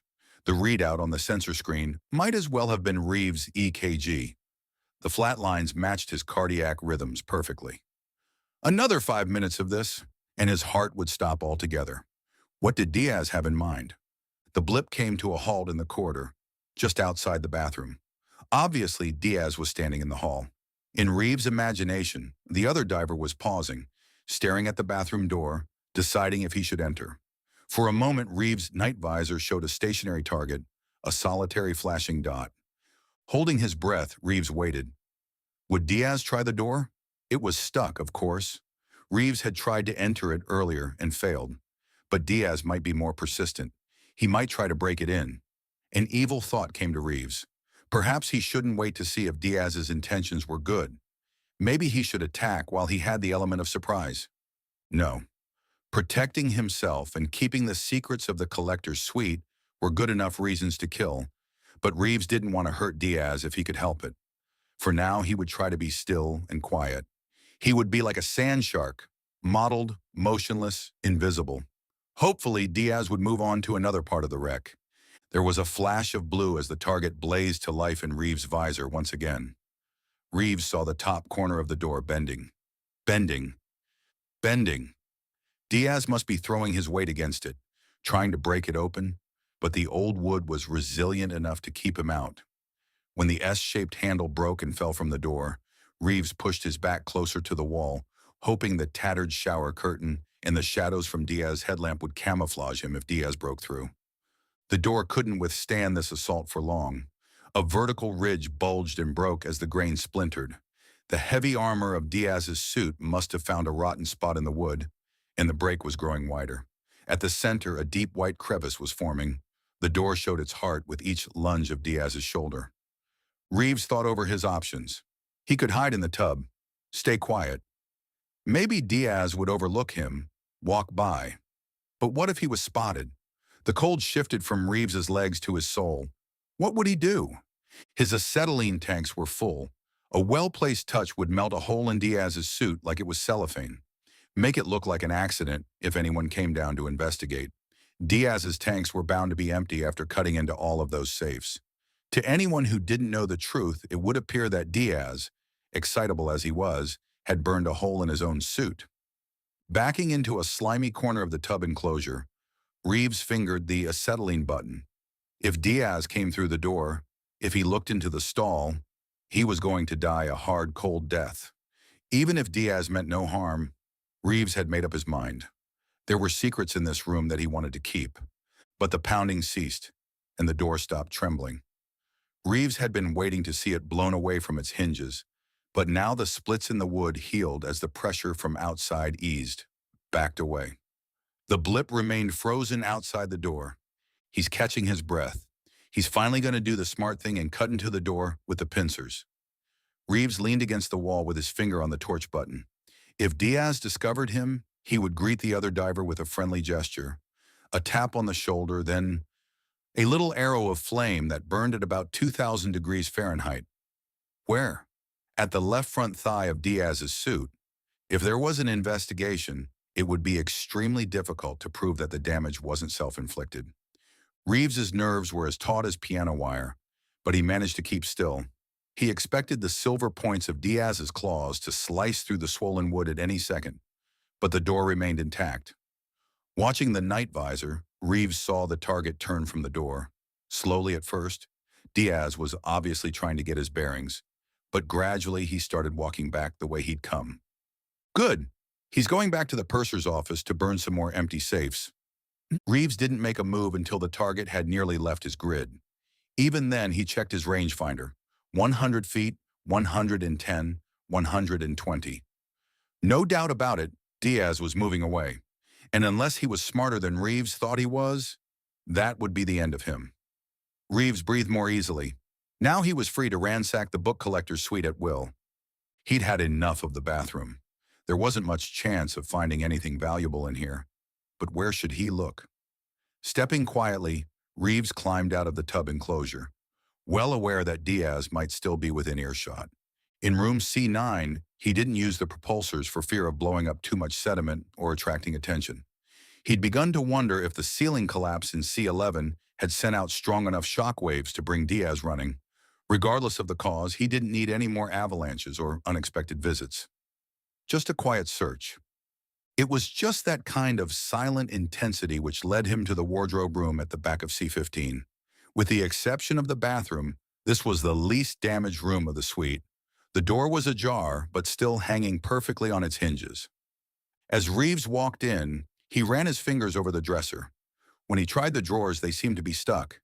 He tugged at the first one, and immediately he felt a chill run over his neck.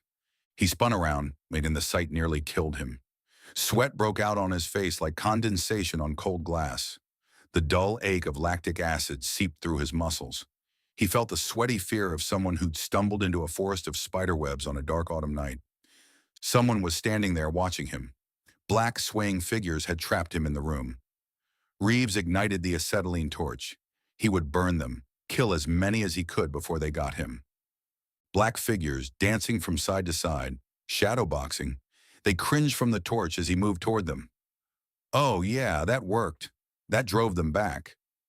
After a few thrusts with the torch, Reeves began to laugh at himself. He'd been poised to attack the walk-in closet. 6 black frock coats fluttered on rusty hangers.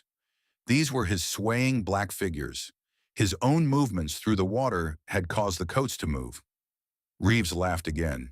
He'd thought they were ghosts, thought he'd found another door to the afterlife. But this was nothing but a closet full of rags. 6 black frock coats and 1 empty hanger. Of course, Ellen had said the collector had owned one for each day of the week. The 7th coat, the one that was missing, was no doubt what the old man was wearing on the night of April the 14th, 1912. What happened to that coat? Had it ended up in a Halifax garbage dump? Or had they buried the old man in the same clothes he died in? Reeves found something far more enticing hidden under the swaying rags. As he swept them aside like a curtain, black strings floated from his pincers. The coats were destroyed, but the shifting moss of rotted fabric rained down over a trunk. It was made of rough leather, circled by resilient bands of white oak. For Reeves, it looked just like a treasure chest. The padlock was built to last a century, and when Reeves gave it a twist, he found that even though the corrosion on the hasp was thick, the old strength of the iron remained. He didn't think he could break the lock, not even with the pincers. Of course, he could have ripped a hole in the side of the chest or used the torch to cut the lock away, but either of those options risked at least some damage to the contents. Reeves was no archaeologist, but he knew careless handling could leave a $1 million scar. Something told him the Rubaiyat was in this trunk. It was a valuable book even if it was torn into several pieces, but if he could get it to the surface in perfect condition, it would be priceless. He tried to pick the lock with the hook that was molded to the underside of the pincer. The keyhole was frayed with rust, but he still managed to push the sharp point into it and turn to the right. It wouldn't budge. He turned to the left even harder, hoping that the ruined keyhole would somehow mold itself to the hook. On the 3rd try, he applied less violent pressure and felt the tumblers inside of the lock give. Excited, he grasped the bottom of the lock with his left pincer and pulled.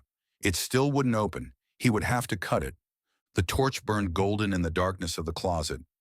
Reeves knew that wrenching the lock off with the pincers would be safer for the contents of the trunk, but his patience was gone. The ceiling above him was balanced on rusty stanchions, and there was always the chance that Diaz would come looking for him again. If the Rubaiyat was in here, he wanted to find it, alone. He touched the flame to the old padlock, and the sparks fell in, molten pellets trailing off like meteors toward the deck. The torch did its work in seconds, and Reeves tossed the glowing U-shaped remnants of the hasp aside. Throwing the old lid open, Reeves expected a flimsy creak.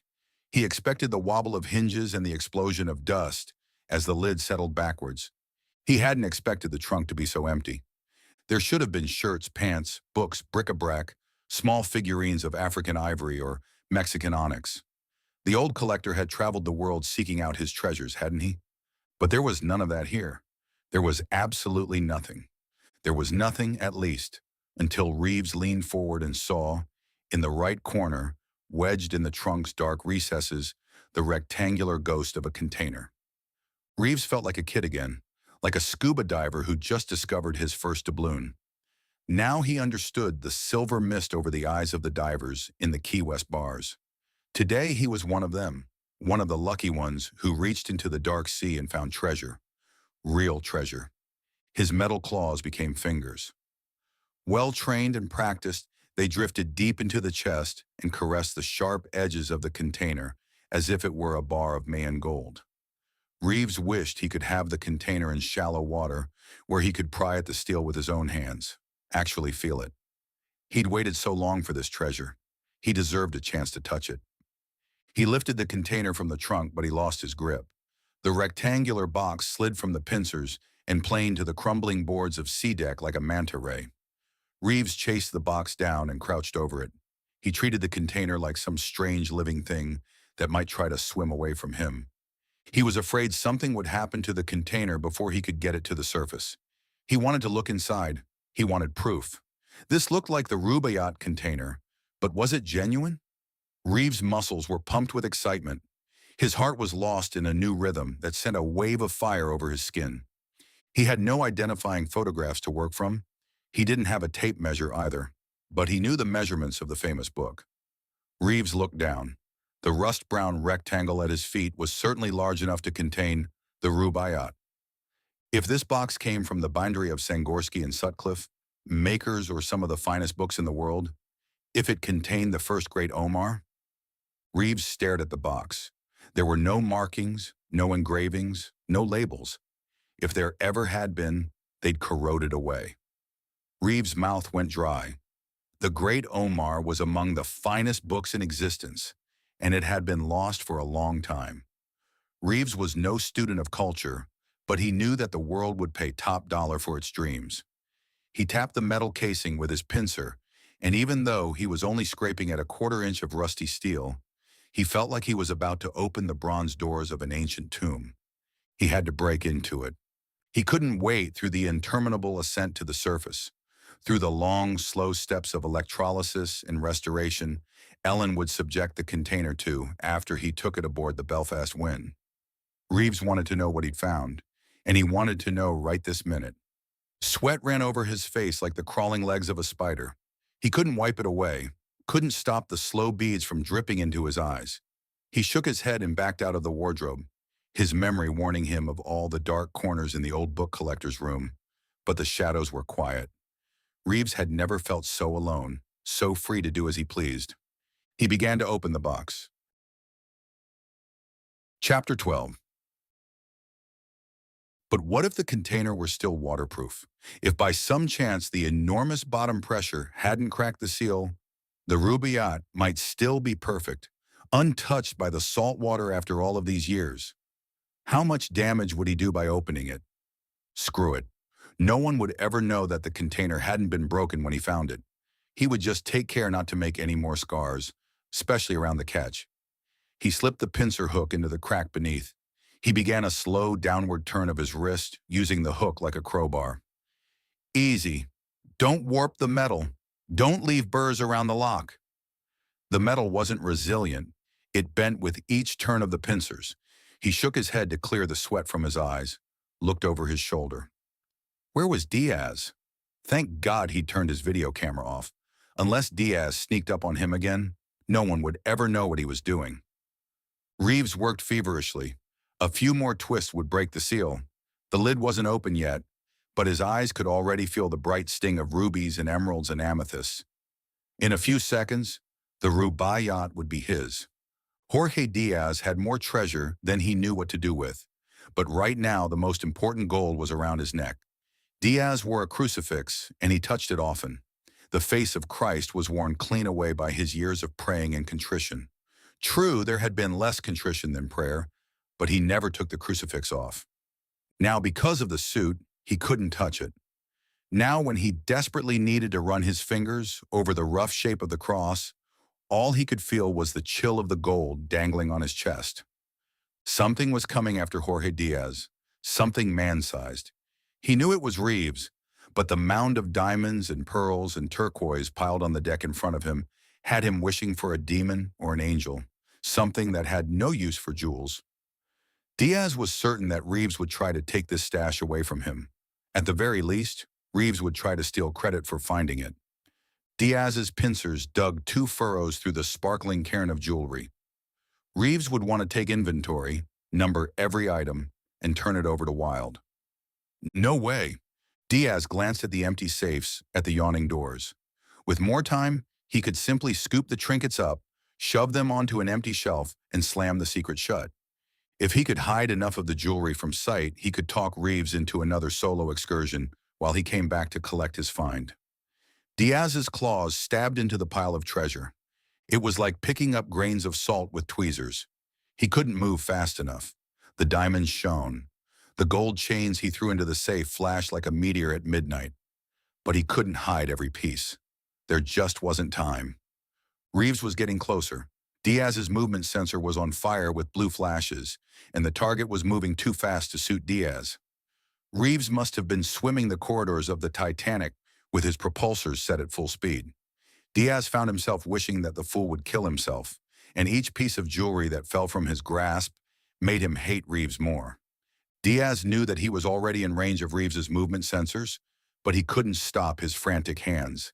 He had to save just one more palmful for himself. Just one. And then one more. And then another. The rangefinder showed the approaching figure at 10 feet from the door of the purser's office. Diaz stared at the tiny pile of jewelry that was left on the floor. Should he take the risk?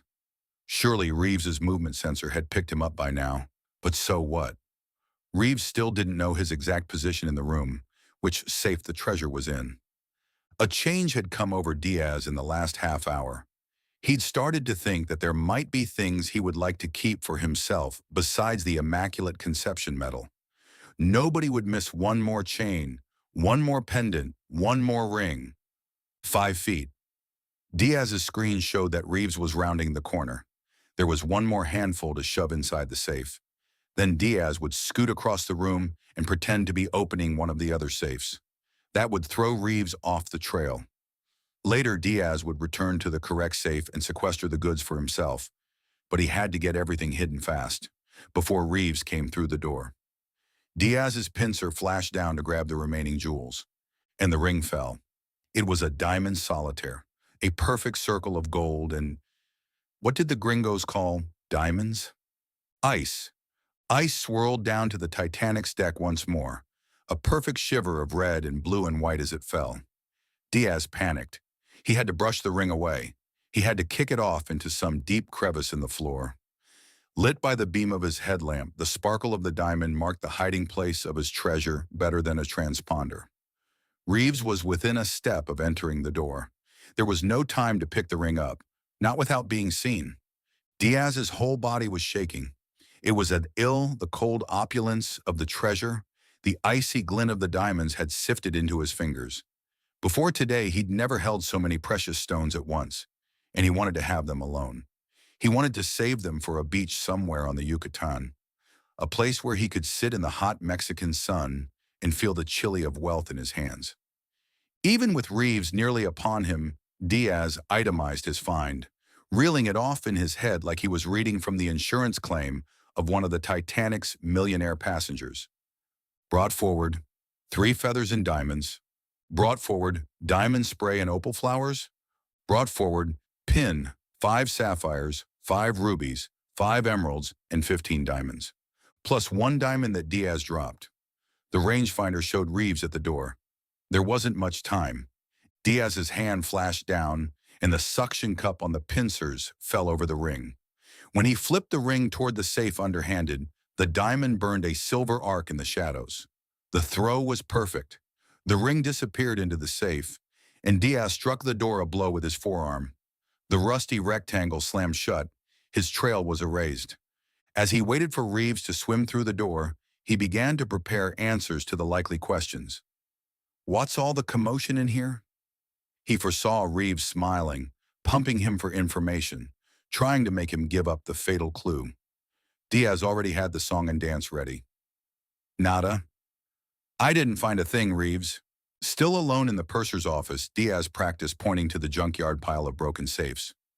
Reeves would see that the doors had all been torched. The safes were all slack-jawed, a mass of open doors and broken hinges. All except one. and it was at the back of the room. Reeves probably wouldn't even notice it. Diaz tasted sweat at the corner of his mouth. Maybe the dust around the safe door would settle before Reeves appeared. Diaz's hand fluttered instinctively to his chest to touch his crucifix.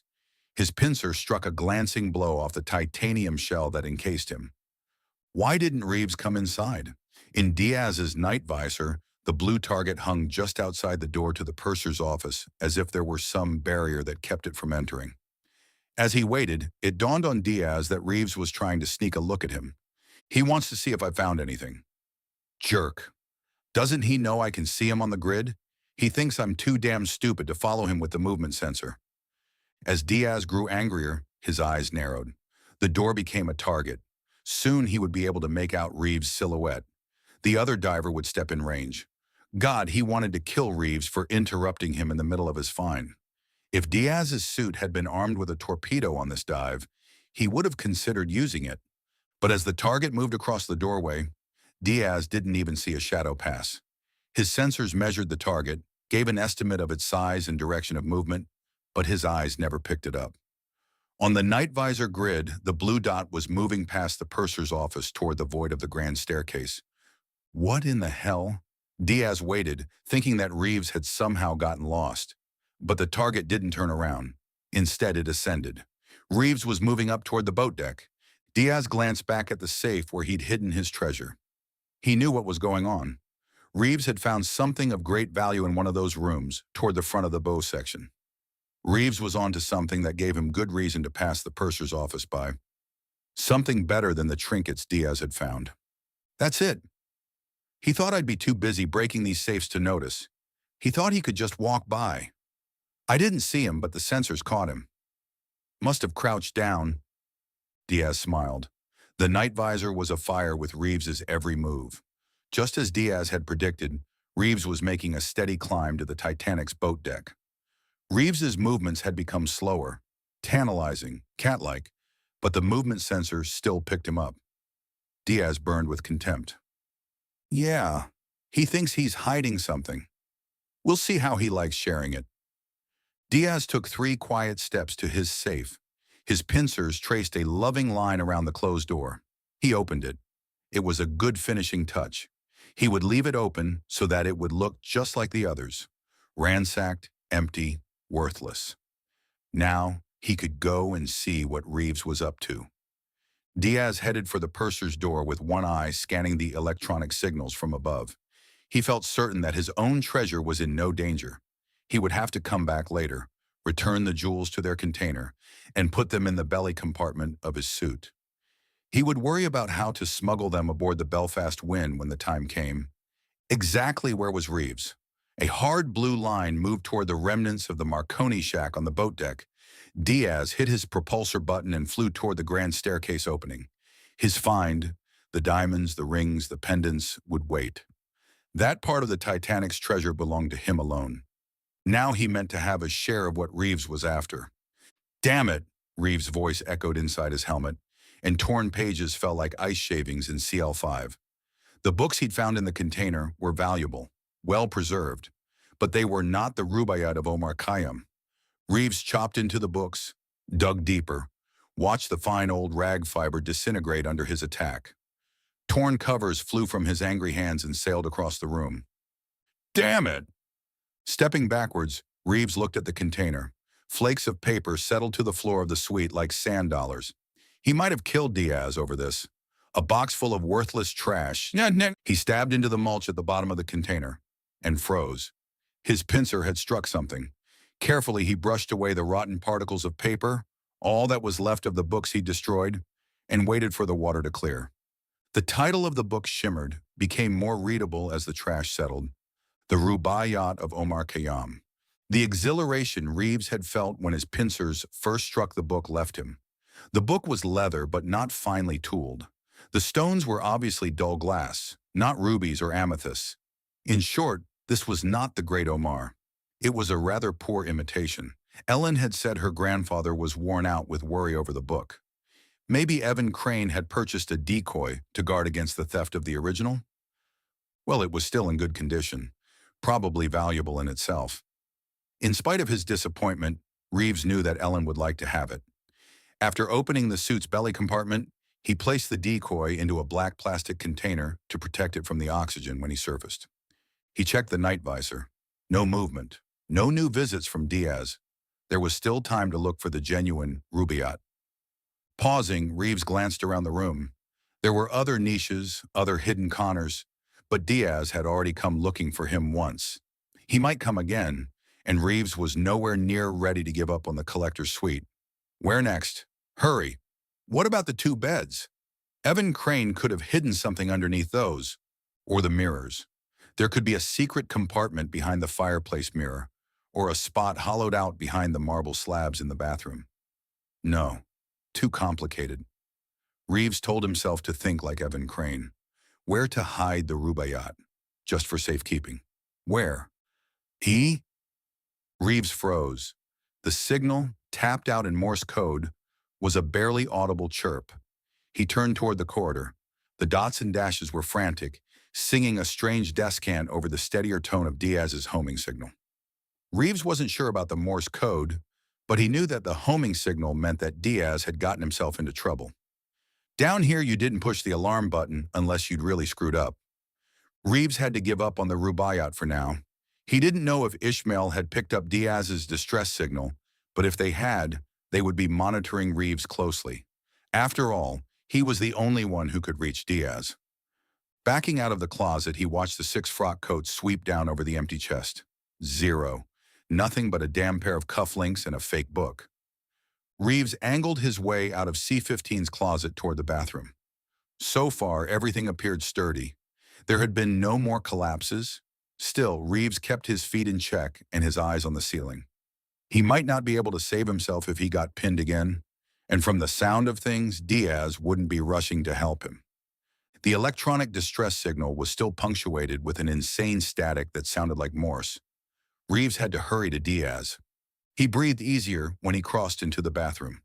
The sturdy pipe that angled between the bathtub and sink, along with the thick slabs of marble, made this room structurally sounder than the others.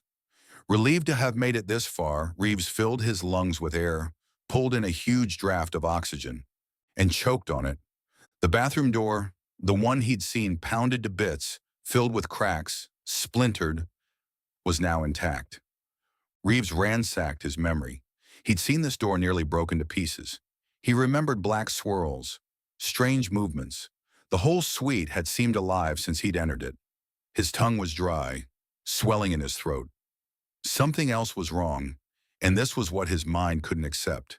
A ripple of dark cloth. A black coat hung on the doorknob.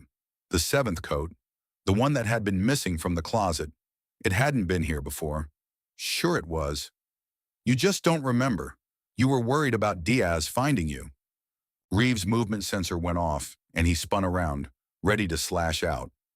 The sound of the movement still echoed in his helmet. Something was in this room with him. His eyes rolled dry in their sockets, but he refused to close them. They flitted from side to side, determined to see the thing that kept stalking him. What's in here? His eyes closed and he saw it. What he would have called a figment of his imagination on a normal day. A razor-thin old man in a white wing-collared shirt. A man without a coat. A gray face, pallid and frightening as a hurricane ghost. The white-haired old man leaned against the door jamb, drummed his fingers. When Reeves opened his eyes, there was emptiness, a black void in the doorway where he'd envisioned the man. He stared, waiting for the vision to return. Blip, blip, blip. In the night visor, the movements were tiny, subtle, and Reeves could see nothing, not even the vague motions he'd picked up in his peripheral vision earlier. Finally, he gave in to the pain of staring and blinked his eyes again. There was no old man this time, but the sensor was still picking up movement. Something was crawling along the fringes of the darkness, edging closer and closer to Reeves. Blip. Blip. The stink of frightened breath was in Reeves's helmet. His throat was cotton. His heart beat out the last pathetic attempt of his rational mind to explain. Night. Mare. Night. Mare. Night. Mare. He struck out for the doorknob with his pincers. slashing the old fabric of the coat that hung there, churning it into a spinning, black cloud of goblins. He pulled, but the door wouldn't open. His movement sensor showed something sliding across the bathroom floor, creeping toward him, one slow cat step at a time. Someone had once told Reeves that a man's tolerance for pain could be measured by the amount of time he could go without blinking his eyes. Each time Reeves felt the dry stab in his pupils and forced his eyelids wider, he understood. He jabbed at the door, hoping to break the paneling. The heavy forearm of the suit crashed into the wood once, twice, but Reeves never stopped looking over his shoulder, staring in the direction of whoever was coming after him. His eyes had been wide open for minutes, and he still hadn't seen a thing. A few months ago, he checked out with perfect eyesight. He was a trained observer. If there's something moving in this room, I should be able to see it. His eyes saw nothing but the movement sensor howled. Get out! Attempting to use the pincers like crowbars, he pried at the door facing.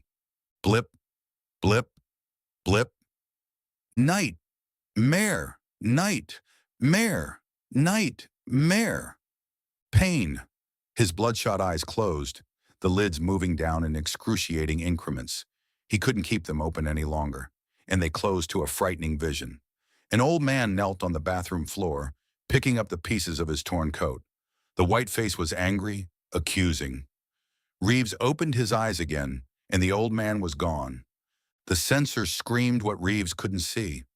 The agitated movement, the circling motion, was like the black-tipped sharks off the Keys. But here there was no coral to hide in, just a white rectangle of ceramic and marble. And the door wouldn't open. Reeves didn't need the electronic sensor now. The buoyant rush of the water lifted him from his feet like a tiger shark passing within range of a bang stick. Reeves knew what that felt like, and he knew it meant the thing in this room was about to kill him. Through the water, he felt the hungry shivers of the predator as it eyed him, edging from corner to corner of the bathroom. If there was anything in the room with him at all, it had pointed fingers, and they were slithering along the edge of the sink. Reeves felt a tickling sensation in his throat. The fingernails would be razor-edged, sharp enough to penetrate the thick layers of equipment to his jugular. If he could see it, really see this thing that was in the room with him, what would it look like? And then he heard its voice. Close your eyes, boy, and you can have another look. The words rasped with seawater. Reeves turned and threw all of his weight against the door. As the wood splintered, he looked down and saw the white semicircle of an old man's fingers settling like frost on the shoulder of his suit. For a moment, Reeves believed the nightmare. His limbs churned the brackish water in a terrified frenzy. The heavy equipment dragged against his muscles, and the weight of the sea turned the quick flight of legs into slow-motion thrashing. His quadriceps tore against the resistance as though he were wearing 50 pounds of steel on each leg. When he broke into the corridor, too tired to move, he remembered his propulsors. When his finger touched the button, he rode on the power of the suit like a corpse, too weary to even read the grid in his visor. But he did look over his shoulder. What he saw was a bad dream drifting away fast, the black shadow of the door disappearing behind him in the particle-filled water. As he was leaving, it looked like a normal room, except for the wisp of black cloth that waved to him from the door facing. Reeves felt the old chill of being a little boy hidden under the covers. He heard an old whispered message. He's there, you know. Ivan Crane.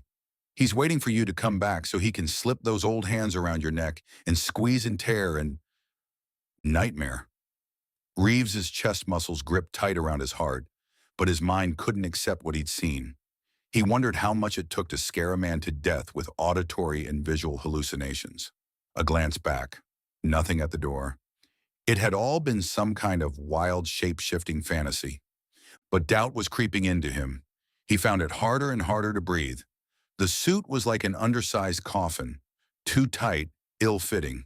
The collar squeezed at his jugular, and blood throbbed in his temples. He'd had enough of the Titanic for a while. He wanted blue sky and air that was fit to breathe, not this sour, warm draft of recycled oxygen. But first he had to find Diaz. In the corridor, Diaz's signal came in like a bosun's pipe. But once again, the sound of garbled Morse overrode the tone. The weird mix of the electronic song brought Reeves back to his senses just in time. He was going too fast. The doors on either side of the corridor were blurring. The ancient brass lamps and hanging fixtures flashed by like arrowed signposts. He'd forgotten the beams he'd picked his way through earlier, and now they roared out of the darkness. Black angles and rusty steel. Reeves' mind was alight with terror, but his fingers were frozen, sluggish. They stumbled over the wrong buttons, lit one of the torches. Calm down, but his skittish fingers accidentally turned off one of the propulsors, causing him to lose his equilibrium. Tumbling end over end like an insane Roman candle, he killed the propulsor just as the first rusty edge sprang out of the darkness. The force of the crash caused a blackout, a 2 or 3 second loss of consciousness in which he pictured himself looking up from 3 feet below the surface of a sunlit lagoon, unable to swim out, drowning. It felt good to give up and sleep. Reeves probably would have died if not for the insistent screech of Diaz's distress signal. It brought him back to consciousness and a throbbing shoulder. Reeves could live with the pain, but he was worried about the suit. There was a pointed indentation right at the shoulder, scraping his flesh. He thought of the bottom pressure. If the water broke through, it would most likely be at the point where the suit was dented. For the 100th time today, Reeves thought of his father, remembering the sunburned blonde hair, the bat-like shadow of the flippers as his old man swam down into the cool green water of the Keys, the Caymans, Jamaica. Reeves had a terrible thought. He was destined to die down here. That's why he'd heard his father's voice earlier. That's why the boy had visited him last night. It was the way the dead came to meet the living. They lured you toward them, made you follow the same dangerous paths, the same sensations, until their cold hands reached out for the final touch. Frightened discipline took over. Reeves struggled to his feet and wove his way through the tangle of beams on foot. With the iron snare behind him, he engaged the propulsors and swam for the first-class entrance. He didn't know how much time he had left. When he came even with the purser's office, he shut down the propulsors and allowed his feet to settle into the soft deck. Reeves stopped to listen. The distress signal was somewhere far above, up toward the boat deck. He knew he should answer it, but first he wanted some clue as to what Diaz had been doing down here. He stumbled into the purser's office. Diaz was gone, but look at all this! Reeves smirked. In spite of his pain, he had to laugh at the fool, insisting on cutting away at these worthless safes when the whole world knew there was nothing in them. Reeves stared at the rusty silhouettes of the empty boxes, at the thick vaults which had given up all of their secrets years ago. Reeves had a theory on what had happened here.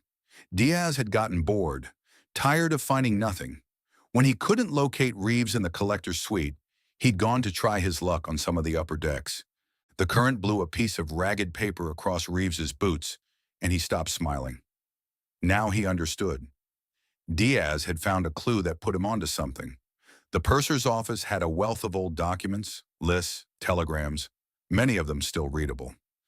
Reeves watched the paper swirl across the room, carried by the invisible force of the water, and he listened. Diaz's signal was definitely coming from the boat deck. The night visor showed steady movements around the Titanic's wireless shack.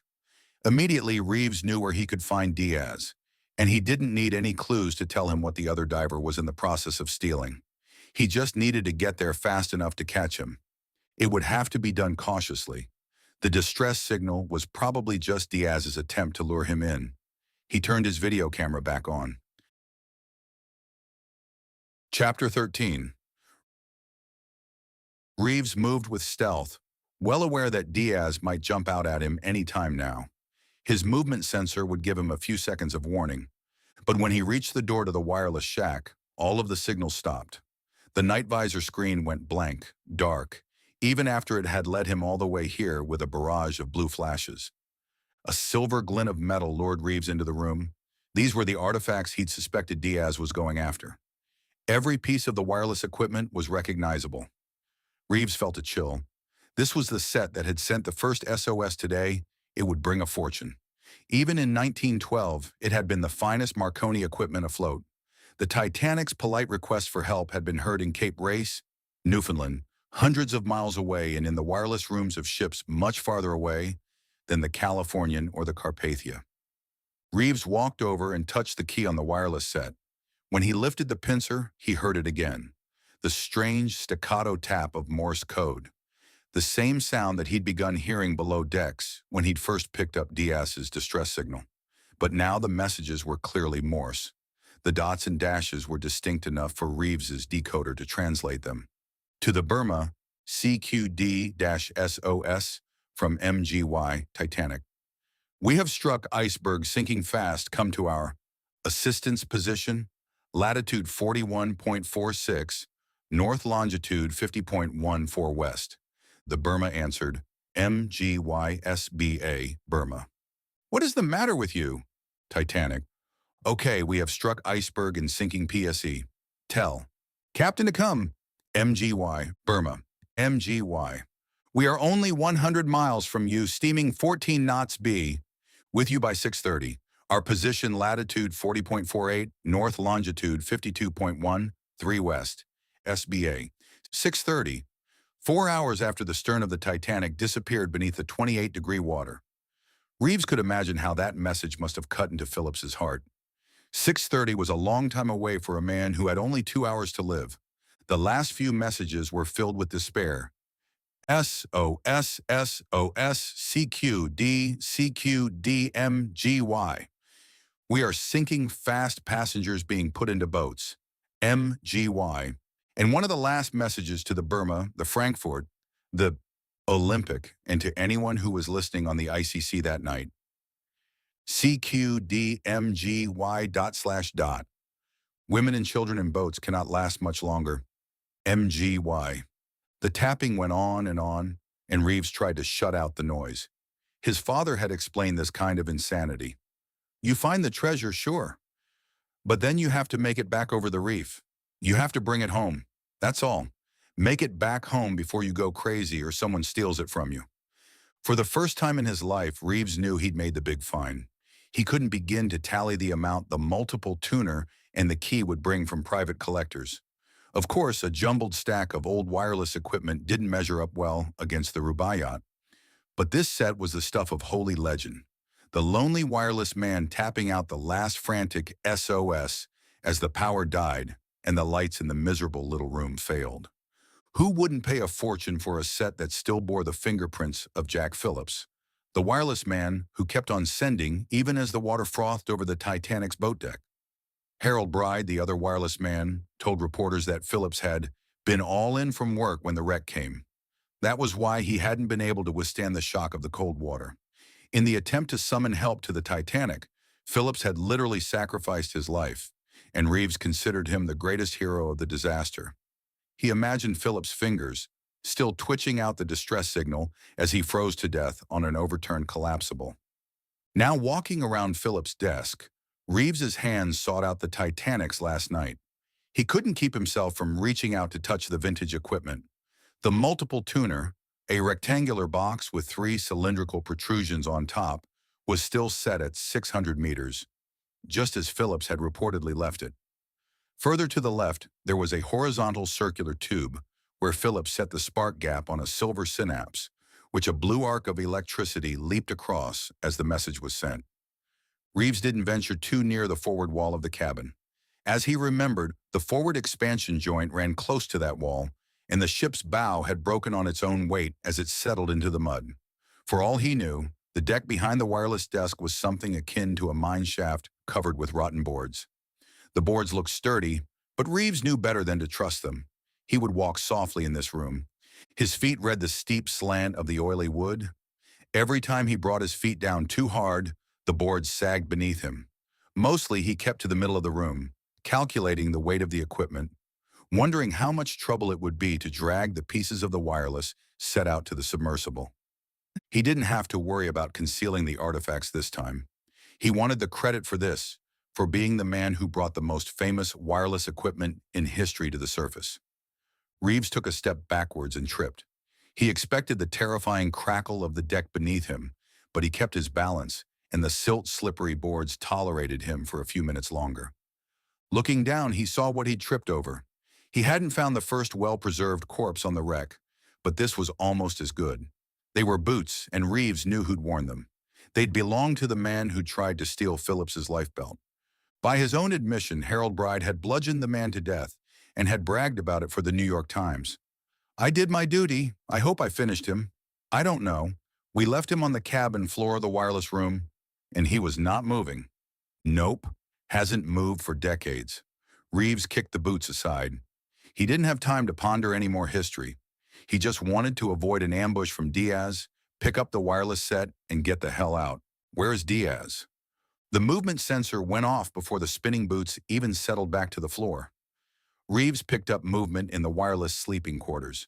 He froze himself to the wall, joints rigid. Maybe Diaz was finally making his move, trying to sneak up on him.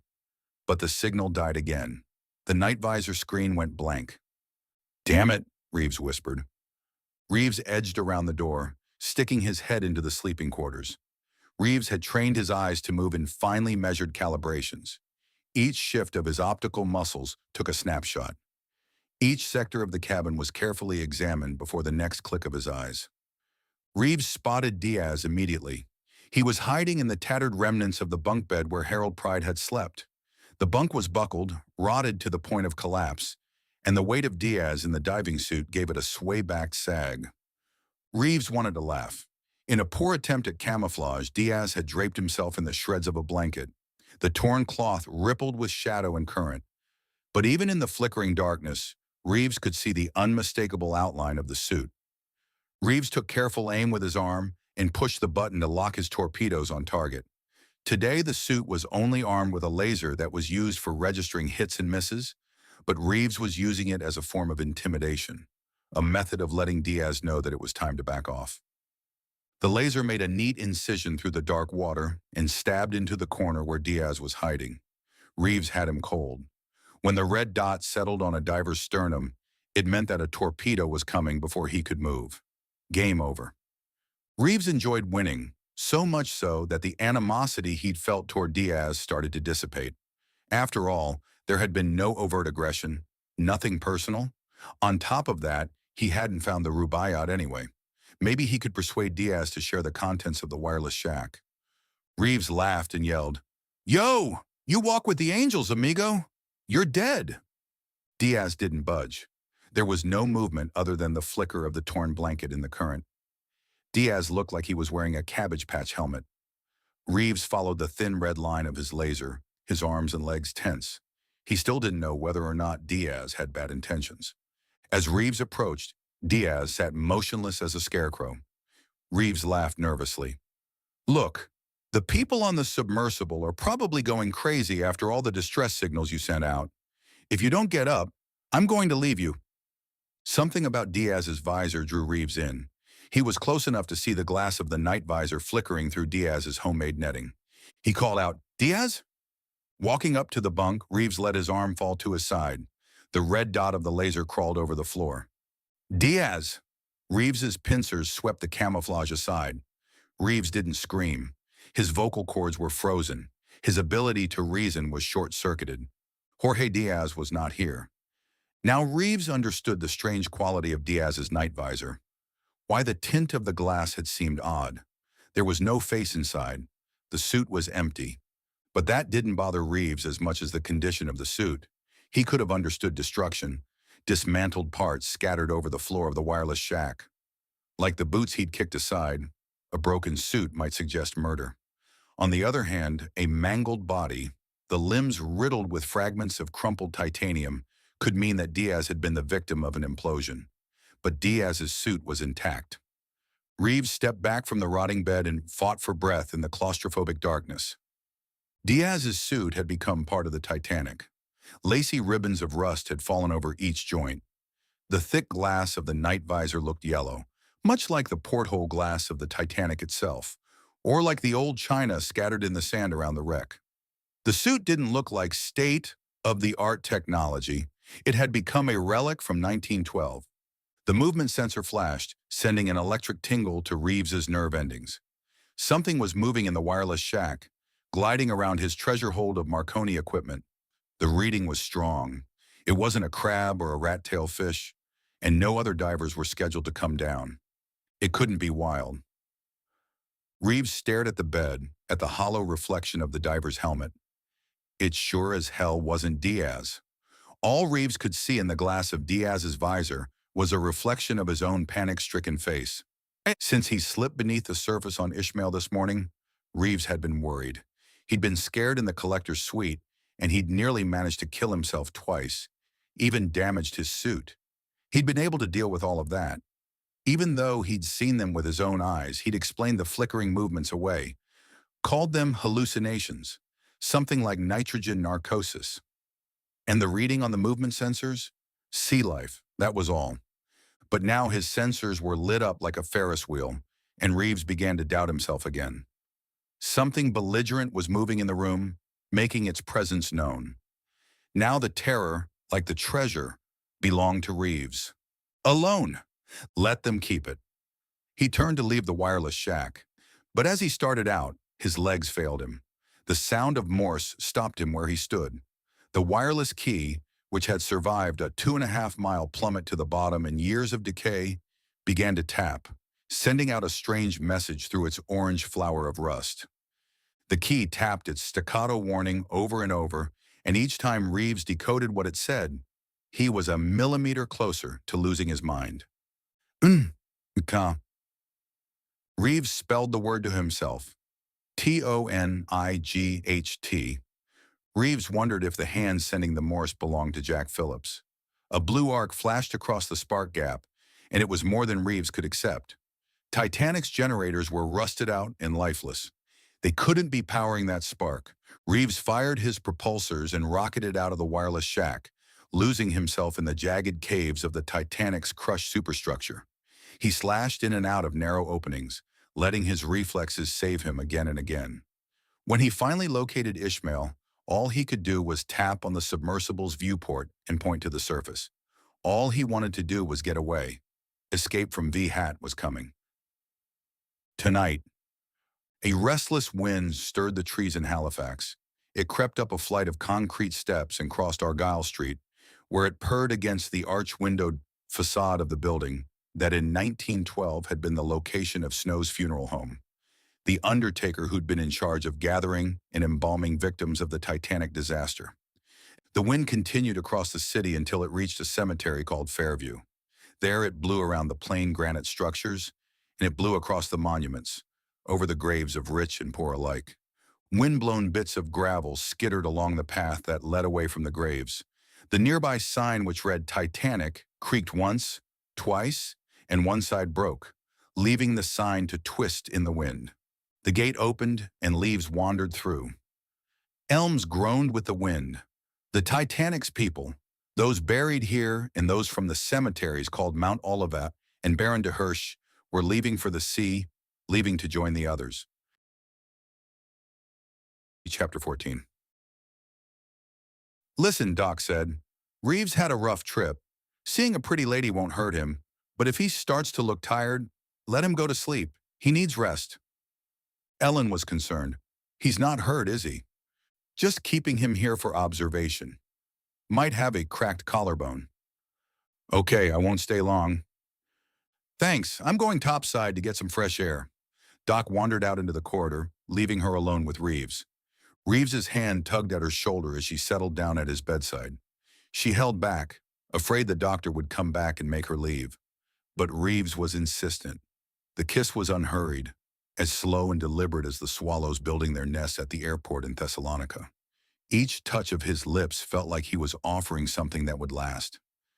Ellen moved closer, pressed her head tight against his chest. Michael, are you hurting? He hesitated, lowered his voice. There was something down there I can't explain. Diaz's suit was empty. There was no body inside, covered with rust. It looked like a suit of armor that had rolled off the deck of a Spanish galleon. I'm telling you, something strange happened down there. I know, Ellen said. We were watching on the video monitor. Reeves shook his head. Something strange happened to me. While I was in the collector's suite, I thought Diaz was about to find me in there. I was thinking about killing him. Ellen reached out, trying to reassure Trim. But you didn't. You didn't do anything like that. No, but I thought it. His voice became soft, muted. Did you know I liked Diaz? Even if he hadn't saved my life, I liked him. But I was plotting out in my head how to kill him. I heard his distress signal, and all I'm thinking is find the Rubaiyat. There's something about that ship, that room. It's different down there. He tried to sit up, went down quickly. A wet varnish of pain glistened on his lips. I didn't do enough. Ellen placed her hands on his chest. She didn't need to tell him that survivors always feel guilty. A little time, and he would remember that. She asked, "What about Wild? Pulling him out of that elevator shaft. He thinks you did plenty." Reeves looked doubtful. "Maybe. It just worries me. Things like that going through my head." He paused. "For what it's worth, I brought these back for you." He took her by the wrist, slid the cool gold into her palm a nugget at a time. She saw the sparkle and was afraid to look, not knowing what he'd given her. She turned her palm up, letting her thin fingers slide away like tendrils of seaweed. The cufflinks rolled over in her hand. She read the initials. For Ellen, those markings were worth more than the gold they were engraved in. E. C. Evan Crane. They belonged to her grandfather, the collector. Reeves said, "That's about all there was. Some coats, bric-a-brac. And there was a copy of the Rubaiyat, but not the real item, not the Great Omar." The rattle of instruments in the next room told Ellen the doctor had come back in. She placed the cufflinks between her knees. Too late. He was already watching them, studying her hands. The doctor averted his eyes. Maybe he hadn't seen. Ellen leaned close to Reeves, whispered, "This book. Did you bring it back?" Reeves took his voice a notch lower. "It's in the submersible hangar. The suit marked with my name. It's in the belly compartment." "Will they let me look into the suit?" Ellen asked. Reeves nodded. "That's why you're here. You have clearance to check over any artifacts that are retrieved. Talk to Travis. He's the diving gear man." Ellen touched Reeves' good shoulder and whispered, "Thanks. I'll do it." She was about to leave when Jack Wilde burst into the sick bay, his voice angry, loud. "This is a screw-up, Doc. Reeves is going to tell me what happened down there." Ellen stood at the door, tried to block Wilde. "What's this about?" He pushed past her. "I need to talk to Reeves."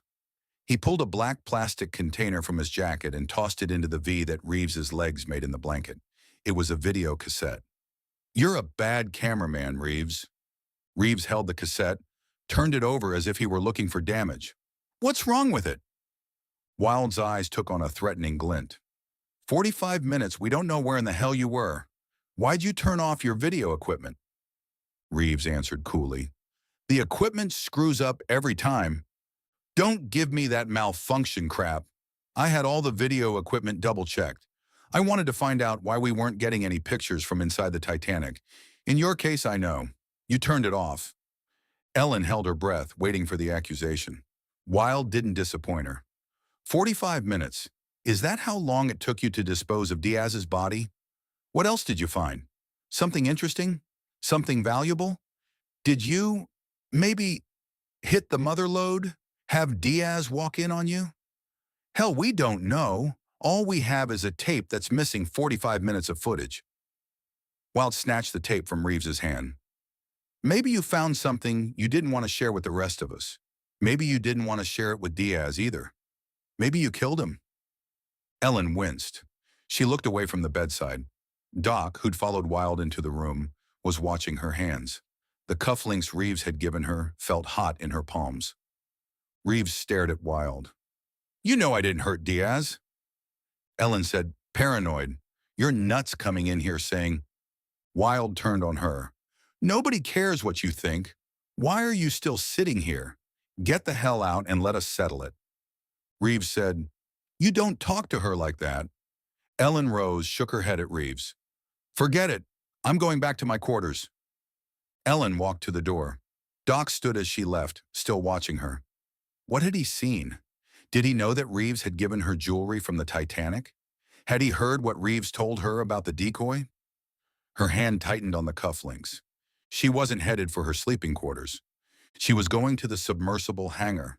The stateroom Ellen shared with Reeves was a good place to work. The bunk was comfortable and had a reading lamp. Just behind the bunk, The wall was lined with 2 rows of bookshelves.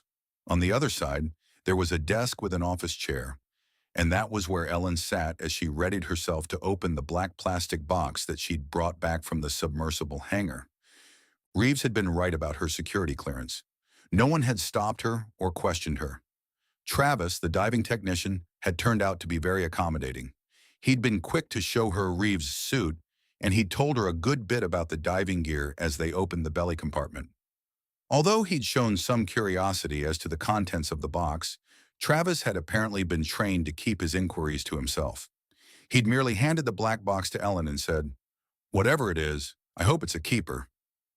The lie Ellen told him as she took the box had been rehearsed, believable, and not altogether a lie. Just a few samples of organic matter from the wreck. We have to be careful not to expose them to surface air. Travis had smiled. Sounds fun. Good luck. Ellen had left the submersible hangar slowly, trying to pretend that there was no hurry. Now, alone in her stateroom, she wasn't so restrained. Her hands were shaking. She'd never worked with a book that had been underwater for so long, and she knew it was going to be fragile. Considering what was at stake for Reeves, it was frighteningly so. Taking the utmost care, she lifted the plastic lid.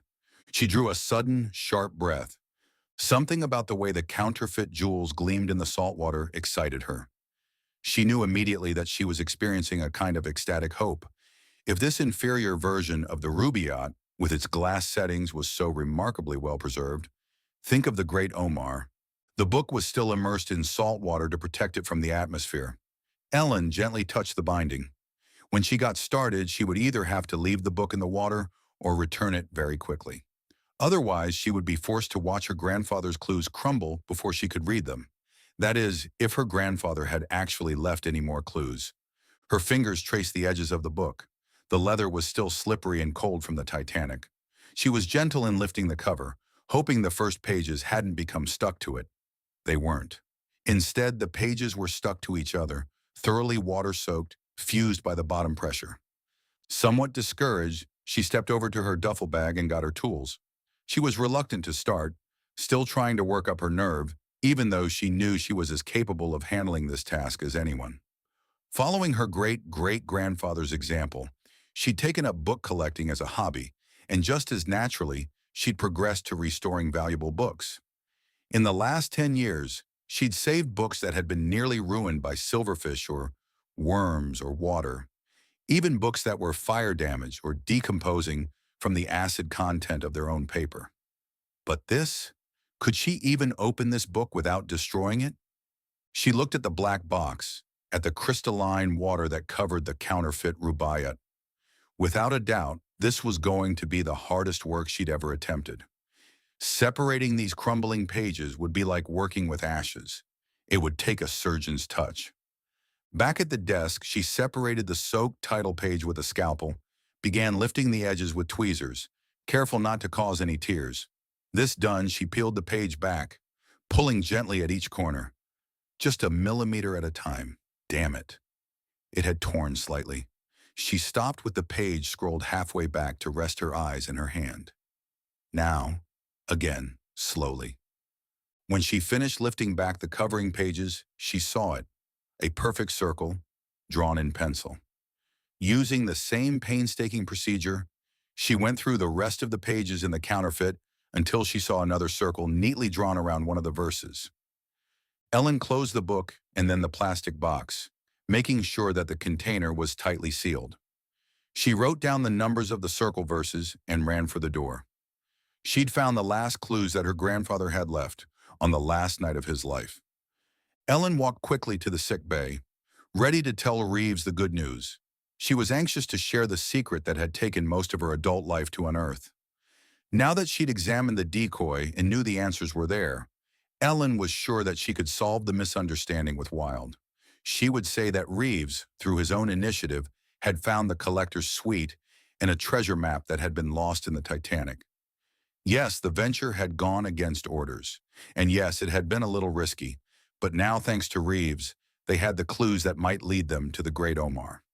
Of course, the clues were open to interpretation. The funny thing was, Reeves didn't know what he'd found. Ellen had kept that from him until she was sure.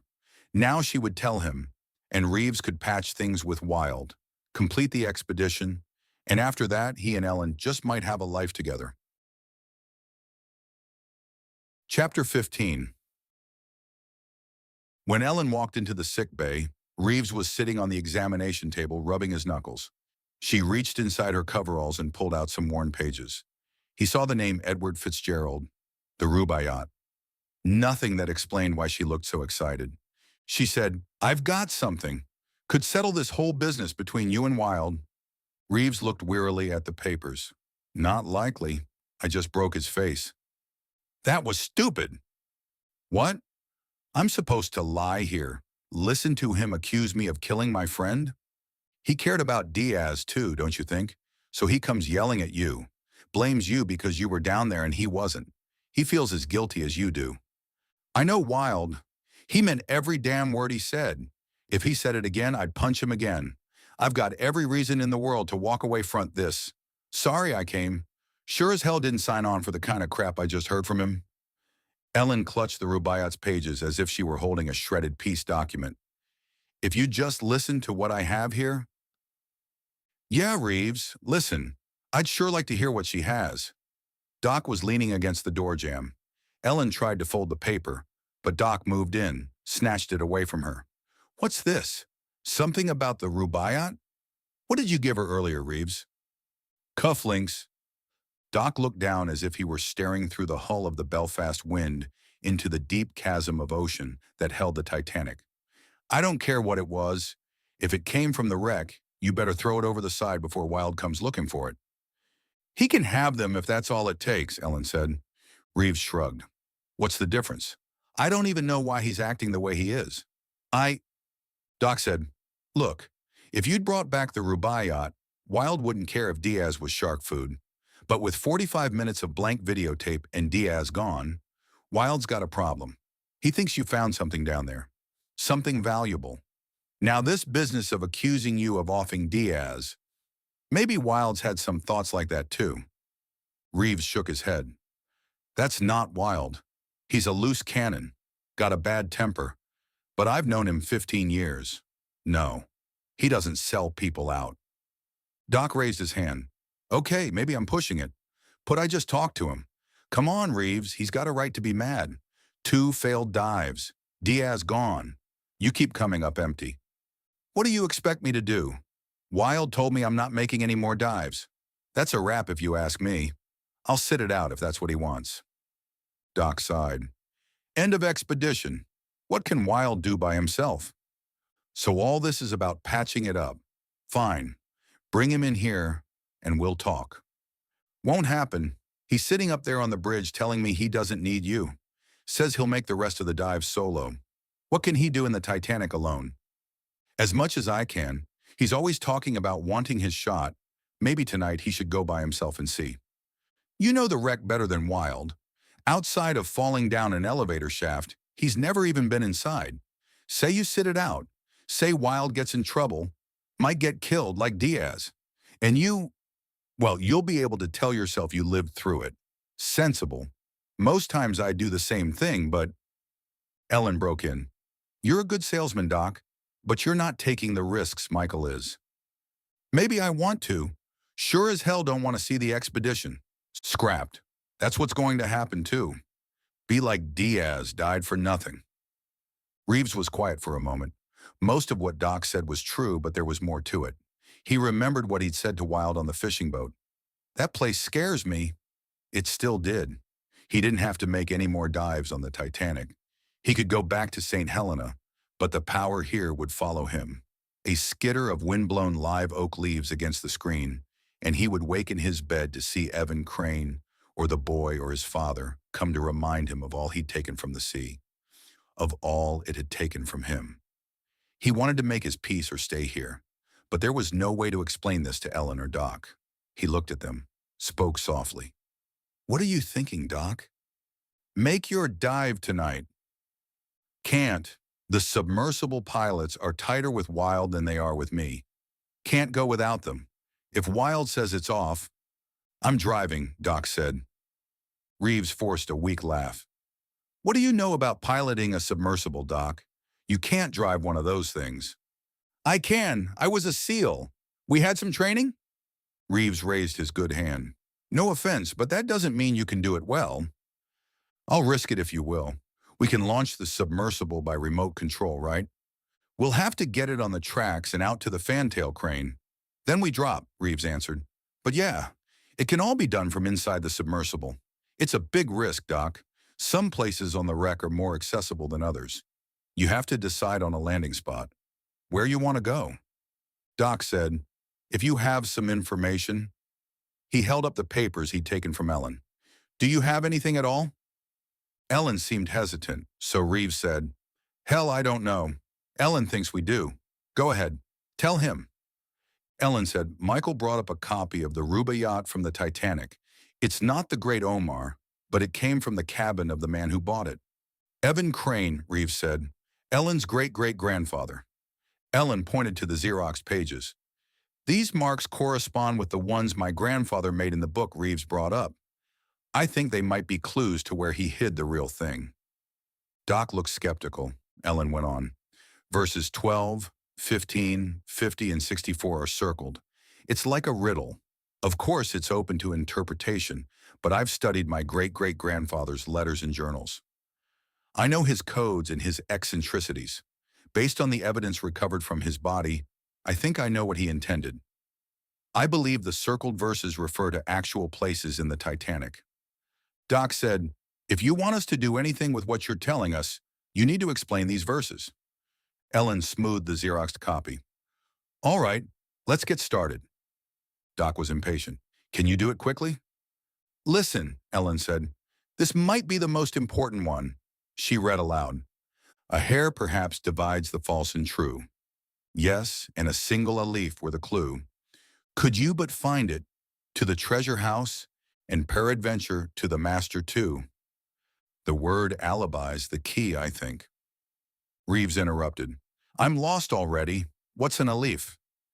Ellen took out a pad and pencil. An aleph is a mark like this. She drew a simple straight line. It means a single stroke. It's also the first letter in the Arabic alphabet. A line? The first line? Where could that be on the Titanic? The White Star Line, maybe?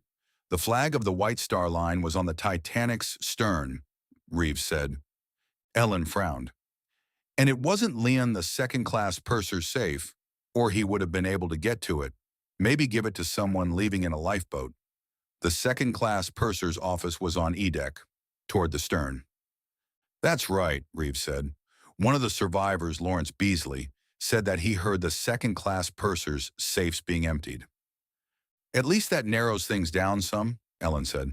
If my grandfather couldn't get to the Great Omar because of water, we have to assume that it was hidden somewhere in the bow section.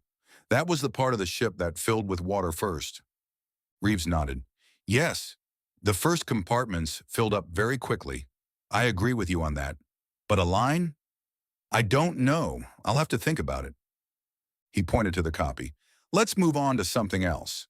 What about this other words? Peradventure is Middle English. It means perhaps or possibly. Not much there. No. Ellen read more verses, showing Reeves all of the clues she'd found. In a few minutes, she briefly explicated the 4 verses that the collector had marked, but they kept returning to one verse in particular. Look at verse 12.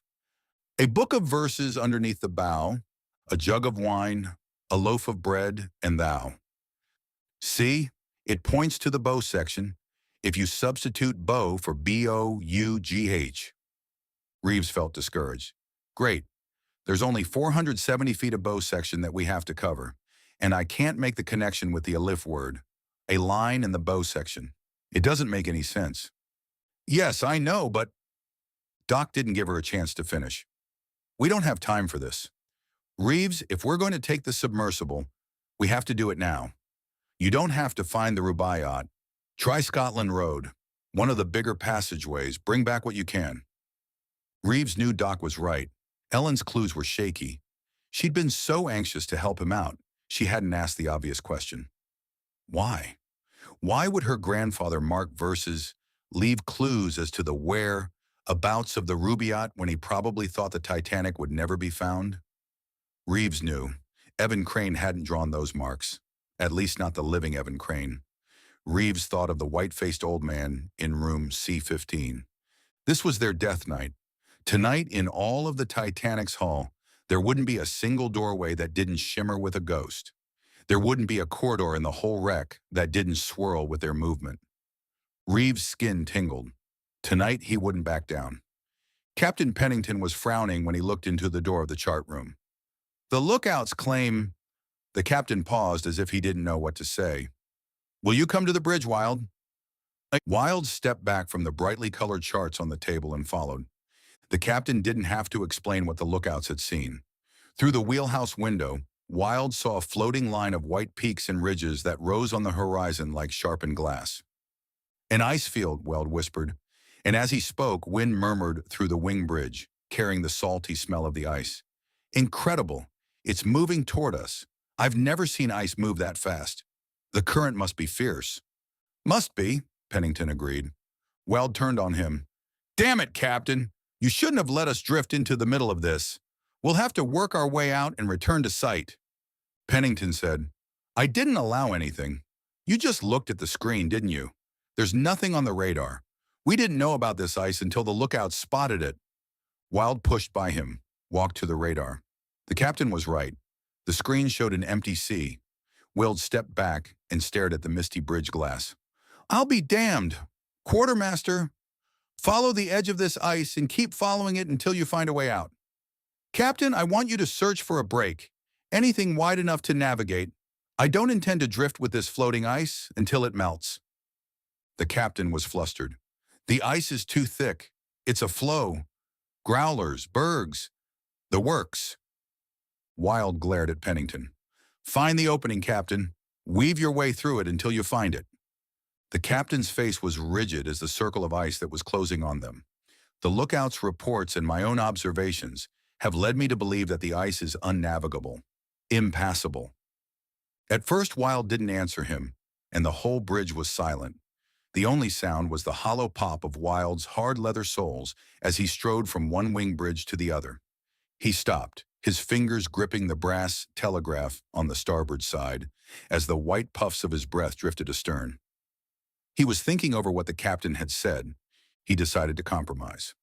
All right, Captain, he said. If you don't find an opening within a half hour, stop engines. Sit tight. We don't want to risk damaging the hull. So you're canceling your dive? Pennington asked. Don't know. Ask Schrade to meet me in the submersible hangar. I'll see what he thinks, Wild said. Fine. I'm going to check in on the control shack. See how the radar and sonar are functioning there. I'll find him. After Pennington left, Wild stepped back into the chart room. He wanted time to think. The radar shouldn't have failed completely. A circle of ice was closing on him, and there was nothing in his memory. No quick read of his past experience that could satisfactorily explain why it wasn't showing up on the radar. Nothing except, well, there had been a night in 1912 when the Labrador current had brought the ice farther south than usual. Nonsense. Wild took a drag on his cigarette. He'd spent his life at sea. He'd devoted his whole life to studying warfare and shipwrecks. He'd sailed over death and picked through all of its remains. And to this day, Wild had never seen a ghost, though he'd seen a lot of equipment malfunctions. Leaning against the chart room door, Wild stared through the wheelhouse glass. He could see the tremendous icebergs. There was a moon tonight, and the ice wore a blue halo. To Wild, it looked like a mountain range of sparkling crystal. Bad conditions for a launch. Even worse to have to go alone. Wild massaged his jaw, thought of the fight with Reeves, touched the shoulder holster, the 9mm. If Schrade said they couldn't get the submersible into the water without cracking up, there were other problems to deal with. He might just go to Reeves' cabin, settle the argument tonight. He mashed out the cigarette on the chart room floor, headed for the submersible hangar. The bitter wind chilled Reeves and Doc as they walked toward the stern. They had gone topside to check the weather conditions before they attempted their launch, and what they saw worried them. Ice had formed an iridescent halo around the ship, and the wind played a violent rhapsody over its peaks and crevices. The noise all but carried away Reeves's voice. Look at this, Doc. We're in the middle of an ice field. The calm water around the ship had turned oyster shell white, with an ice floe composed of huge bergs and growlers that looked solid as islands. Everything was white. Even the air they breathed glowed with the crystalline reflection of ice. Except for the roaring wind, the ice seemed harmless as a snowscape, but Reeves knew that its teeth were hidden under the glassy water. A ship would have to navigate carefully in this wasteland. The bergs and growlers around the Belfast wind would knife through the hull of any vessel that passed over them carelessly. The officers and crew of the Titanic had found that out. "Look," Doc said. Reeves turned and saw a fluttering whirlwind of gulls move out of the darkness and settle over the Belfast wind superstructure. Floating on the wind, they spun a white circle around the ship's funnel that was as perfect as the ice floe around the ship. "It's the damnedest thing," Doc said. "Gulls. Out this far." But Reeves saw the transfiguration. The small shadows grew larger as the birds settled. They took on a new shape for Reeves until they weren't gulls at all. They were children, and there were about 50 of them. They had belonged to the Titanic, but they were leaving her. They had sent a warning through the boy Reeves had seen, and it seemed to Reeves that now they were offering a benediction, a blessing before he visited their gravesite. Reeves saw their faces, not frightening, but warm, beckoning as sirens. On the entire superstructure of the Belfast Wind, there was not a dark corner or an empty doorway. The children stood beside the lifeboats, on the casing top beside the huge funnel, on every staircase and landing. In every shadowed corner, Reeves heard the flutter of dresses, the soft, warm scrape of small woolen coats. All of this mingled with the wind-blown dance of blankets and life preservers that had done no good. Noisy birds. Doc heard nothing but the Ferris wheel screech of circling seagulls.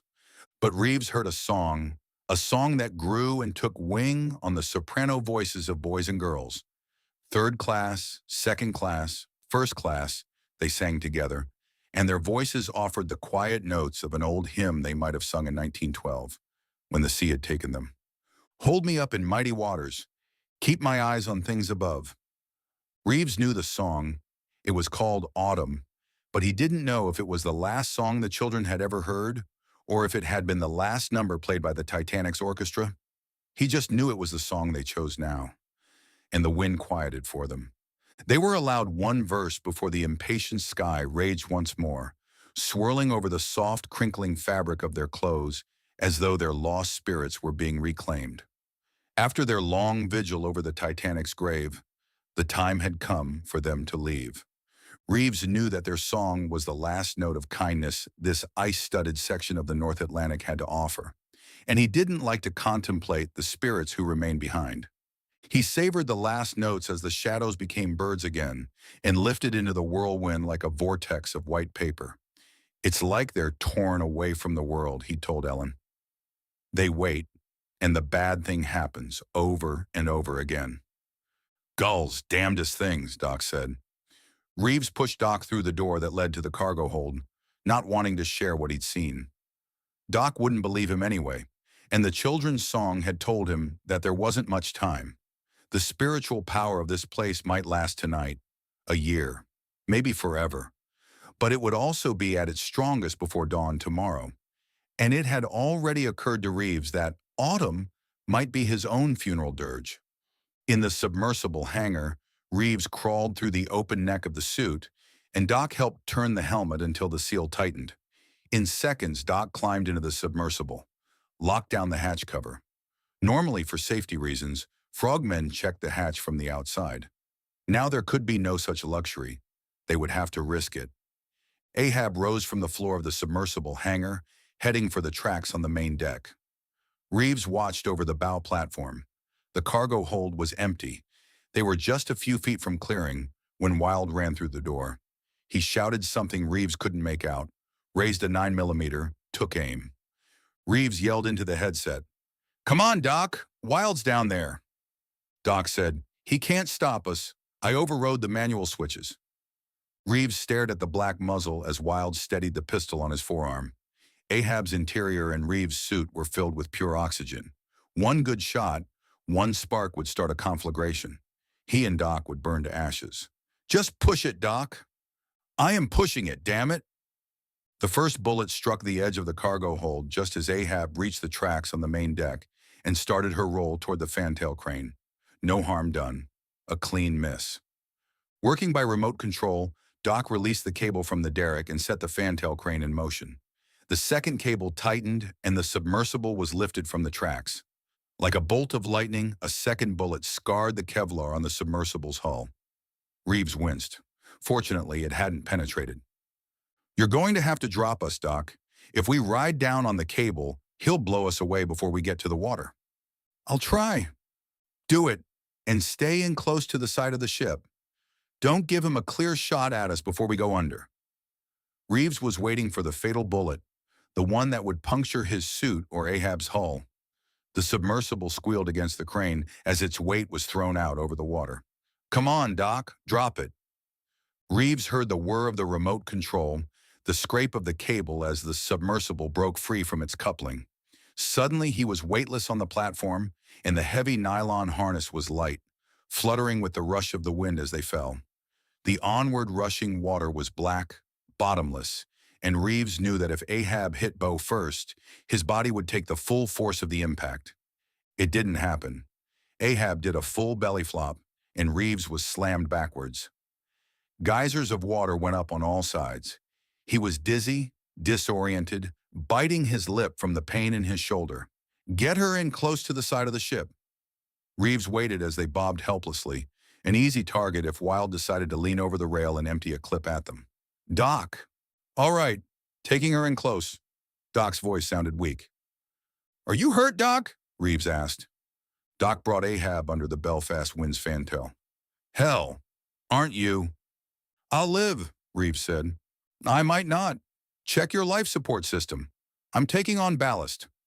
The small sub started under, and Reeves was glad to see the effervescent rush of water that flooded the bow platform. He turned his attention to the suit. The grid showed 3 Diamondback torpedoes in the arm cylinders. He spoke into the headset. "You load these torpedoes, Doc?" Doc's voice was tense. "2 for the submersible, 3 for the suit. It's all I had time for."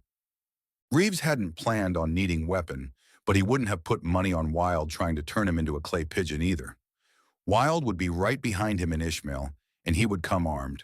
They had to hurry. Everything depended on their getting to the Titanic before Wilde.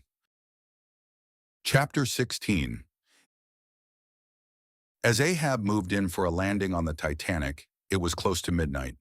In 1912, on the midnight of April 14th, mailbags had been floating in the Titanic's mailroom, and water had begun to fill the first 3 holds of the ship along with boiler room number 6. Michael Reeves set his night visor for optimum visibility. 100 yards out and coming in on her starboard side, he stared at the rust-dark hull. She was a derelict, broken in half with her guts strewn between bow and stern over a quarter-mile of sand. But even in this condition, she was still the greatest ship, the saddest story, the most frightening secret the ocean had ever kept. All of his life, Reeves had wanted to walk her decks, to see her legendary rooms. But the nightmarish ordeal of his last 2 dives had convinced him that the Titanic didn't want to be visited by anybody. Reeves' pupils were dilated, well adjusted to the dim view of the night visor and the midnight water around the wreck. He could see very well now, and his eyes weren't prepared for the stabbing pain of the lights.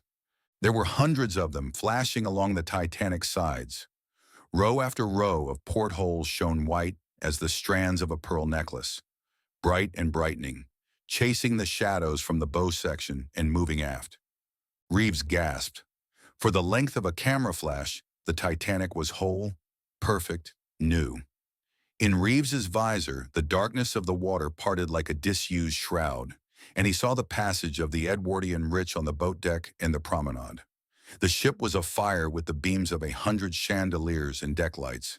The golden illumination strobed through the promenade windows and was prismatic in the 2 glass domes that sheltered the Titanic's first-class entrances, aft and forward. The 2 first-class domes had been the glowing amulets of an era. Pleasure domes, protection from the bitter North Atlantic cold.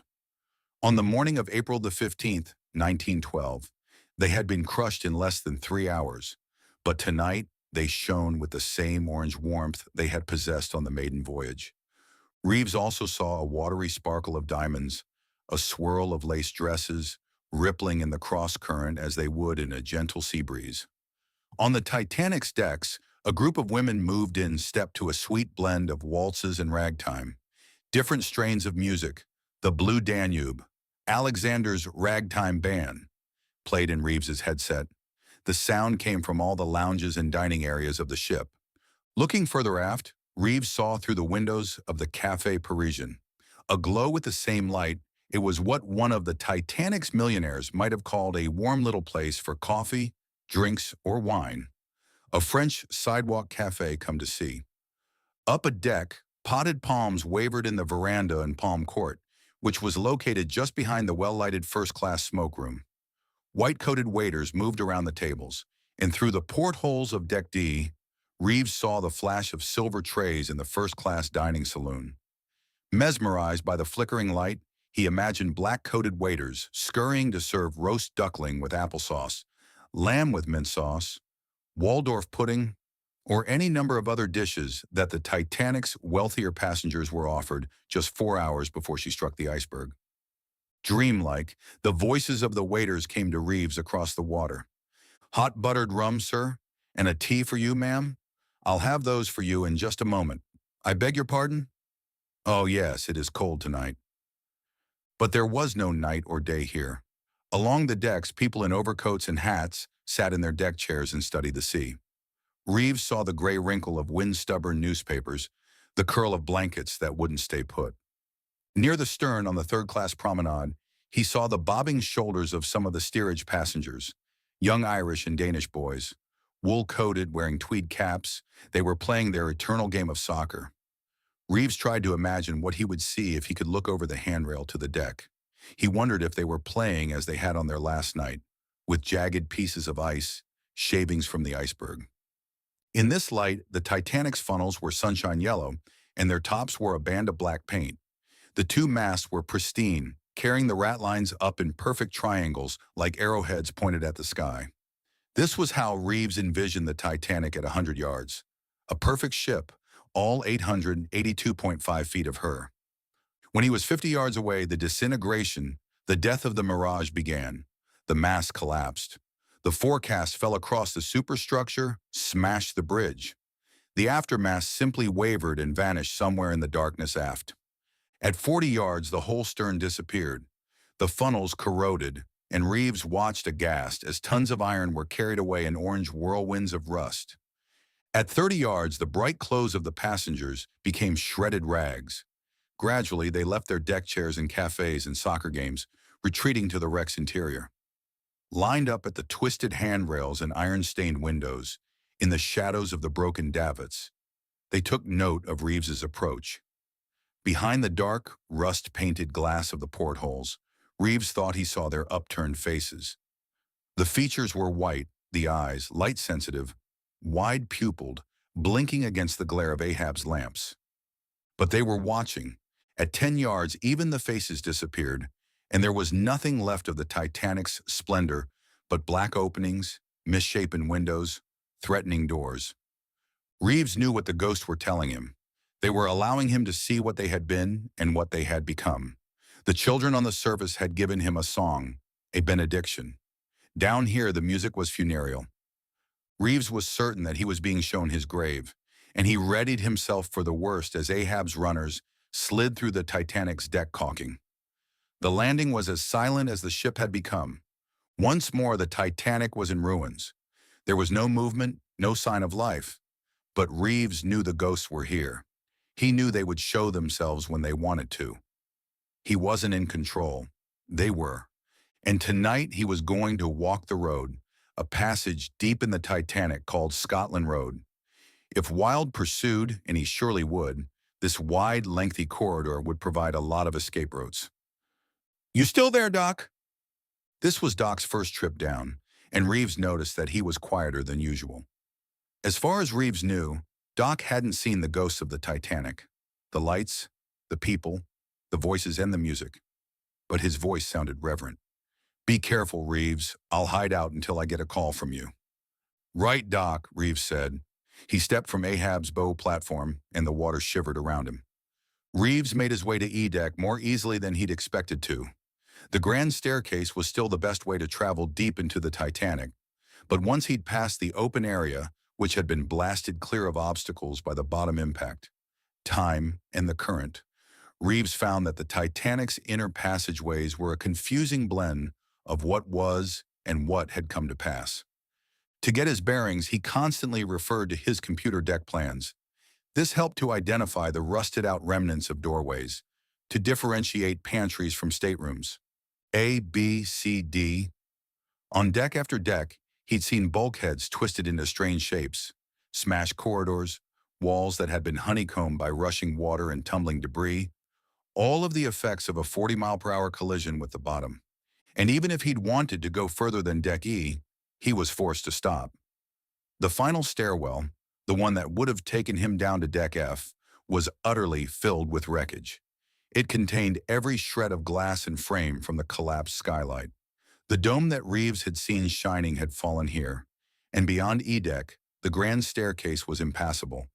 But the passage he was looking for hadn't collapsed. Reeves came down, facing the bow, and found the door to Scotland Road exactly where it should have been, to his left. Thankful, he stepped into the monstrous corridor. Nicknamed Scotland Road by the Titanic's crew because of its enormous dimensions, the passageway was now a mass of fallen beams and melted walls. To the right, the way was relatively clear, but the left was a different matter. In that direction, toward what had once been the stern, the Titanic's decks had collapsed on each other when the bow section of the unsinkable ship had plowed into the mud.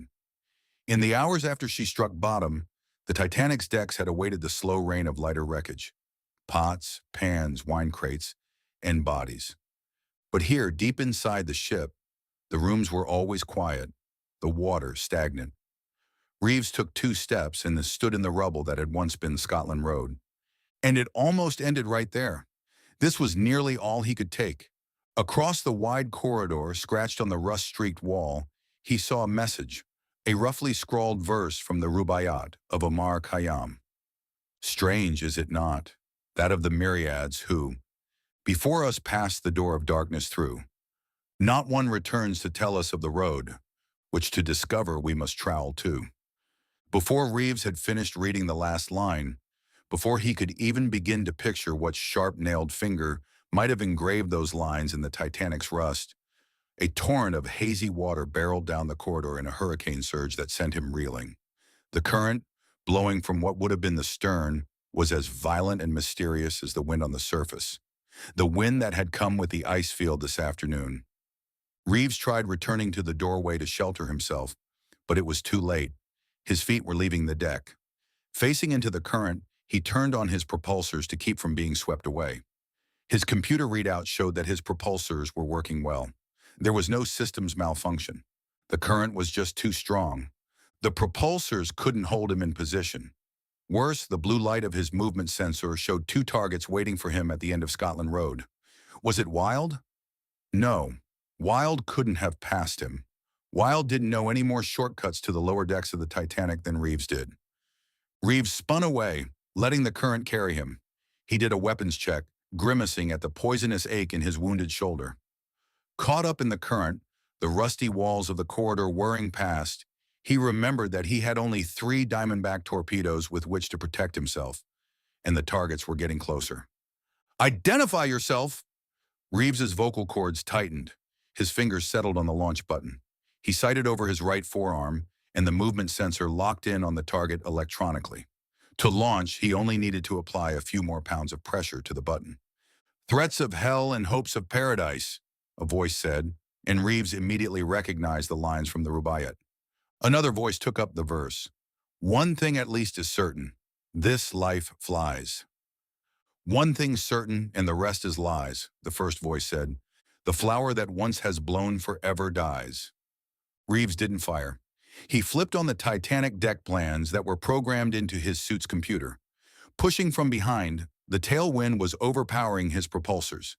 He started to tumble like a shred of baitfish in a riptide, but not before the computer grid warned him that he was closing in on a row of WCs in men's lavatory, told him just a millisecond before he hit the wall. He struck the corner of the lavatory and crashed down on his stomach, hearing no voices now, just his own terrified breathing and the sound of the movement sensor blaring in his ears. He raised up. Nauseous sweat mingled with the frigid condensation in his suit. When he checked the night visor screen, he saw that the two electronic targets were retreating down the steps in front of him. Reeves' eyes shifted from the swirling electronic images to the winding stairwell, where the targets, moving quickly as swallows, were flitting down to the next deck. As he picked himself up, Reeves was certain of only one thing. The ghosts were toying with him, allowing him to detect them on the movement sensor so they could enjoy the chase. Once more, he heard the voice as it hissed from some dark corner of the stairwell. You must come. The living follow the dead, life after life, century after century. Once more the current swelled behind Reeves, and he was afraid the ghost was right. He pressed his back to the wall of the lavatory, wishing he could massage the ache of the cracked collarbone from his shoulder. The stairwell, with its voices, beckoned. By Jack Wilde's estimation, he touched down on the Titanic roughly 20 minutes after Reeves, and that had him worried. On the last dive, he'd come as a treasure hunter. Now he came as a hunter. Period. The difference was in the way he studied the Hulk's silhouette. This time, he could expect an ambush to come from any one of the dark windows, from any spot on the sediment-covered deck. Wild approached the wreck slowly, and an old familiar knowledge moved with him. He knew that his prey might kill him first, but that was the joy in hunting. He loved the way they always evolved from dangerous and unpredictable to patternized and dead. Wild checked his weapons. He was carrying 4 torpedoes. Since the accident in the elevator shaft, the diving technician had done a wonderful job of repairing his suit. The torch was operable, and the mechanical claws looked sharp and hungry. Scanning the wreck, the first thing Wild noticed was that the other submersible was nowhere in sight. That meant Reeves could call in an airstrike, set up an ambush. You got a fix on Ahab, Schrade? He asked over his headset. Schrade, who was piloting Ishmael, checked the side-scan sonar. Wherever Ahab is, he's sitting tight. I want you to do a recon. I want him found, Wild said. You got any creative ideas on where to look? Yeah, he's probably nudged against the base of the Titanic's hull somewhere. He's going to try to come out of nowhere and get off a lucky shot, so find him before he does. Find him and... Schrade paused, waiting for orders. Blow him out of the water. I'll look for Reeves. You don't think he's with Ahab? Schrade asked. No, I think he's inside the wreck. He's my problem. I'll find him. Is there a pickup location for you? Wild sniffed. I can't broadcast that, Ishmael. There'll be a call when you're needed. Until then, maintain radio silence. Sometimes Schrade was a damned fool. It never occurred to him that Reeves and Doc might be listening to everything they said. Wild stepped off of Ishmael's bow platform, not 3 feet from where he'd crashed through the deck on his first dive. But this time, his propulsors were on, and he moved over the Titanic's decks like a weightless angel of death. If Reeves had left any tracks at all, Wild was going to follow them. He was going to listen for every sound and follow every disturbance in the Titanic's waters. He would move patiently, quietly. Wild wouldn't make any mistakes on this trip, but sooner or later, Reeves would. The stalking light. That's what Reeves called it. His movement sensor showed something following him. He stared at the tracking grid. Was it a man, or were the Titanic's people taunting him again? Standing next to the men's lavatory on E-deck, Reeves was still. Recovering from the wild ride he'd taken down Scotland Road. But once again, the ship's interior was silent. No voices, no strange currents. From the ceiling of the corridor, a slow drizzle of rust fell in eerie streamers. But somewhere, Wild was walking through the Titanic, and according to the movement sensor, he was on Scotland Road, just seconds out of sight. Reeves turned on his suit's computer. The computer graphics of the wreck, the night visor, and his own memory of the Titanic's deck plans gave him the same answer. If he crossed the ship from where he stood right now, he would pass the master-at-arms cabin. From there, if he continued toward the Titanic's starboard side, he would come to another staircase. These stairs, if they were still unblocked, would allow him to climb to D-deck. There, possibly in the third-class open space, he could put some distance between himself and Wild. Suddenly, the night visor lit up with lightning streaks of blue. The movement sensor screamed to Reeves, warned him that his pursuer was closing in. If he wanted to cross the corridor and remain unseen, he had to make his move. At any moment, the searcher would come out of the shadows of Scotland Road. There was a moment, a long, agonizing wait in which the sensor screen was quiet as the brackish water in the hallway. A voice whispered through the darkness to Reeves. "What's buried once, men want dug up again." It was one of the voices he'd heard before, again quoting the Rubaiyat. "You want it, don't you?" the voice said. "Come then, the treasure is this way." Reeves took a step forward, felt the spongy deck give beneath him. Having witnessed Wilde's accident, he knew the bottom could drop from beneath him if he didn't measure his steps carefully. "This way," the voice said impatiently. "Don't you want to find it?" The blip on Reeves' tracking grid intensified. 3 seconds until visual contact with his pursuer. Was it Wilde? Another ghost? Reeves knew there wasn't time for his original plan. If he tried to take the up staircase and the approaching target turned out to be Jack Wilde, they would meet each other in the relatively open area in front of the stairwell, at the bow end of Scotland Road. Then it would simply be a matter of luck, a matter of who fired first and who hit the target. Jack Wilde would enjoy a game like that, but Reeves wanted better odds. Ellen was depending on him to make it. Watching the steadily approaching target, Reeves stared down into the cavernous shadows of the landing. Trust or die. The malicious whisper lingered in the oily darkness just past the edge of his vision. Reeves had no choice but to follow. He turned on his propulsors and blasted through the showers of rust down the crooked stairwell. Chapter 17. Watching over his shoulder, Reeves slipped through the door to the Titanic swimming bath on F deck. Someone was close behind him. Whoever was following made no mistakes, no wrong turns. He glided along with slow, predatorial patience, narrowing the gap with each step. Reeves's pursuer seemed able to do everything but pass through walls. It had to be Wilde. To Reeves's left, there were 2 showers and 13 dressing stalls, and each one might have been the perfect place to conceal himself. But there wasn't time to pick and choose. His movement sensor showed that with a few more steps, Wilde, already even with the dry room, would reach the door to the swimming bath. Reeves looked for a hiding place that would provide shelter. The swimming pool tank was roughly 7 feet deep, and its ceramic sides were pocked like a poorly carved jack-o'-lantern, showing a rotten tooth pattern of broken tiles. Underwater, the swimming pool reminded Reeves of an eerie dead-end cave, or a foxhole. The dive he executed was more of a cannonball than a triple gainer, but it got him to the bottom of the pool fast enough. Too fast. Every nerve around his collarbone ached, reminded him that Jack Wilde had the advantage before the first shot was even fired. With his propulsors set at slow speed so as not to attract attention, Reeves rose to the top of the pool to watch for Wilde's entry. To his right, the clock in the wall of the bath was still hanging, its hands frozen at midnight. This far forward in the Titanic, the water had reached it soon after the collision. The door to the swimming bath opened, and Wilde entered, pausing at the entrance as if he were evaluating the room's dangers. Slow steps, shower stall after shower stall, dressing box after dressing box. The other diver walked down the long row of cubicles. Wilde stalked past each stall with the metal claws held aloft, the torpedoes ready to fire. He was obviously counting on a surprise, so Reeves decided to give him one. Quietly, he rose from the swimming pool, the buoyant suit floating him even with the deck. A roiling cloud of orange sediment rose beneath him, but it was contained by the pool tank, not visible to Wilde. Reeves's computer spat out coordinates on Wilde's every step.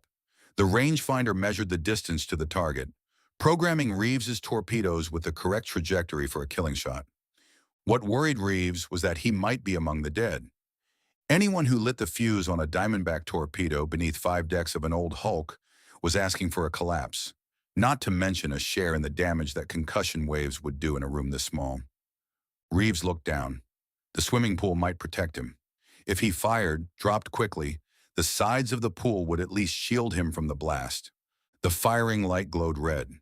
Reeves had a perfect fix on the target. He leveled his right arm, and Wilde fired first. Reeves felt the torpedo pass under his feet. There was a circular thrust in the water as if a shark had swum by. The explosion began in the bottom of the pool and crawled over its edges with fiery tentacles. Reeves saw the bright orange feelers of flame cracking the darkness beneath him like underwater napalm, burning, glowing, melting the walls of the icy room.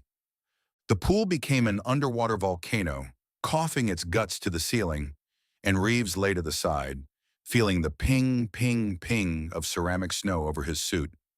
The room was filled with the swimming pool's particles, all shimmering down in the aftershock of the torpedo. "You're not dead. Get up." Reeves tried to clear his mind, knowing that the swimming pool had protected him by absorbing most of the explosion. It wouldn't save him from the next. If Wilde was locked in on him, he was a half-second from dying. Reeves rolled upright and threw his propulsors to high speed, hoping they weren't too damaged, praying that they could provide enough speed to escape from the room. The only cover was the handrail that bordered the swimming pool. It was corroded by time, pretzeled by the explosion. Not much cover. Reeves swam along behind it as he looked for the exit, hoping the handrail would at least deflect Wilde's next shot. Reeves' night visor showed 3 sets of doors, the door he and Wilde had entered, and 2 more that led to the corridor outside the Turkish bath. The first door was the only way out. Speed. Reeves needed to move fast, and he felt like the propulsors were dragging. They weren't, of course. He was just living out the slow-motion sequence of a violent accident. The 2 timeless seconds in which he would see his death played out, frame by frame. He got the thrust he needed, but it didn't come from the propulsors. Wilde's second torpedo lifted Reeves like a flak burst. This one exploded behind him, sent him tumbling toward the exit.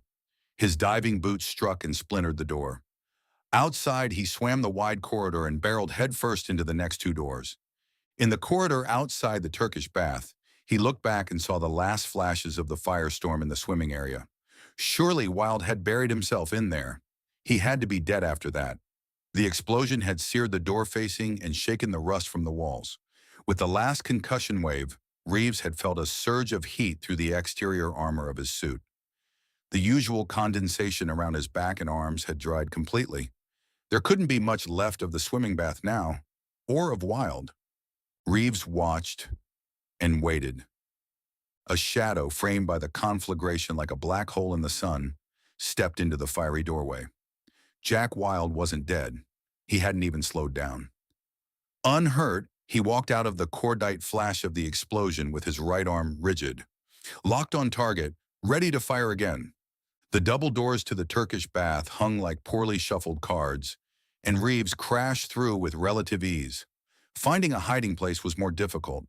There had to be an ambush point, a sniper's nest somewhere. Reeves made a bitter promise to himself. The next shot is mine.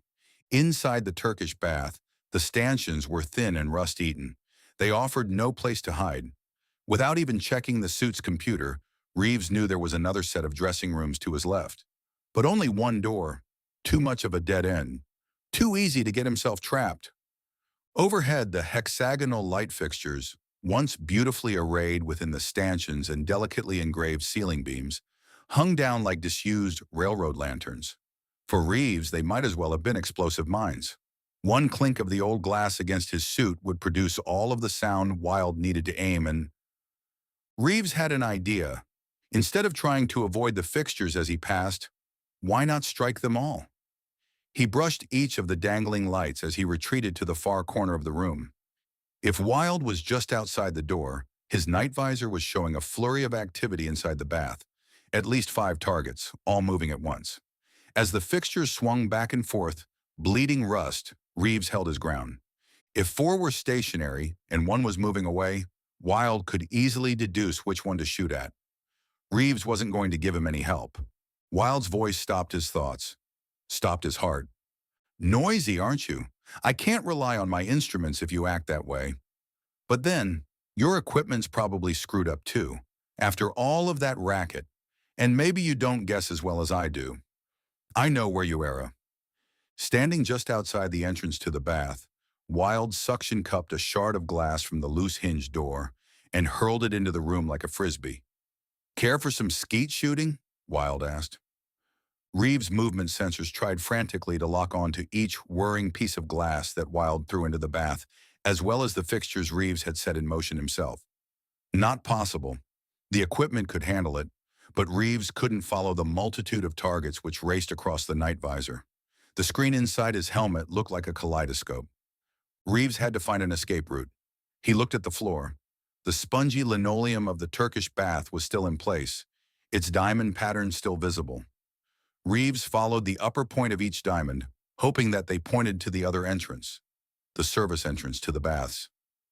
He would use that door as his exit. Wilde had ruined his chances of getting off a good shot in here. The water here was stagnant. The wood borers and iron-eating bacteria hadn't done as much damage as they had elsewhere on the Titanic, but Reeves soon found himself wishing that they had. The floor was laced with the tripwires of old lounges, tables, and couches.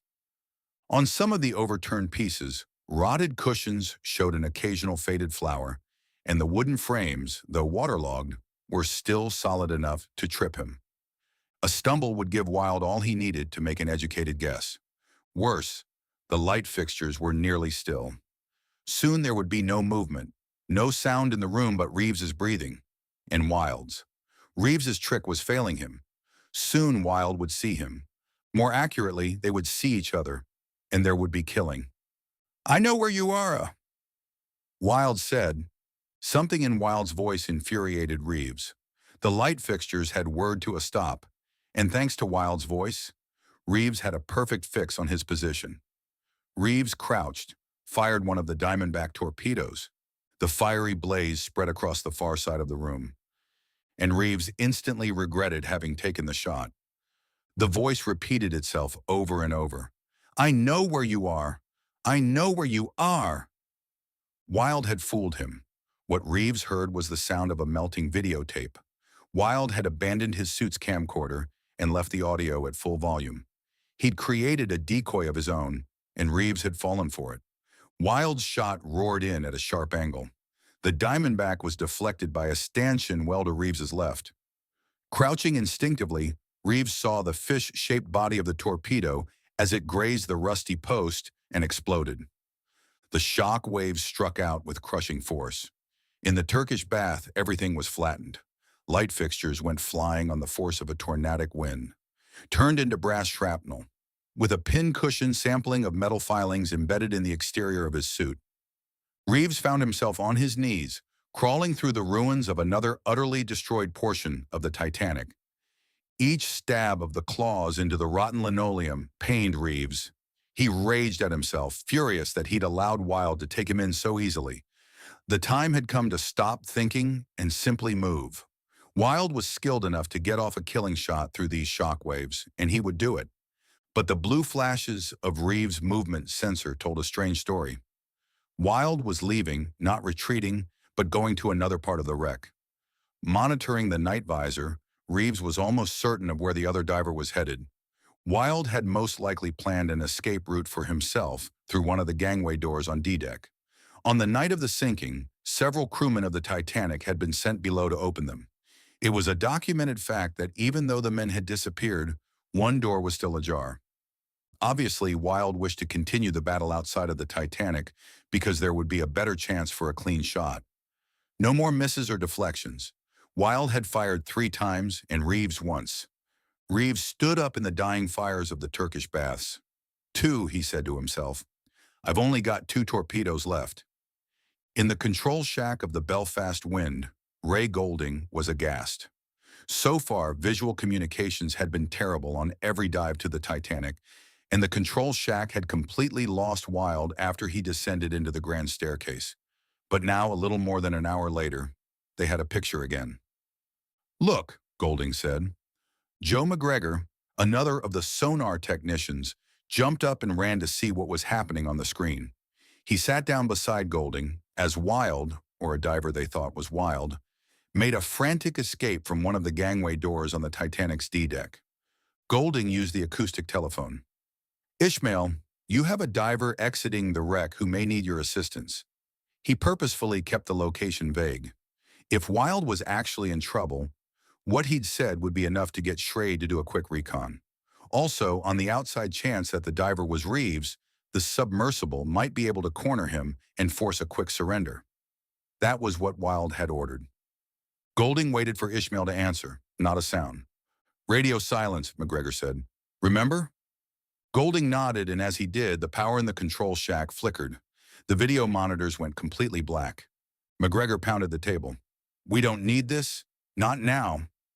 The words had barely left his mouth when the power came on again.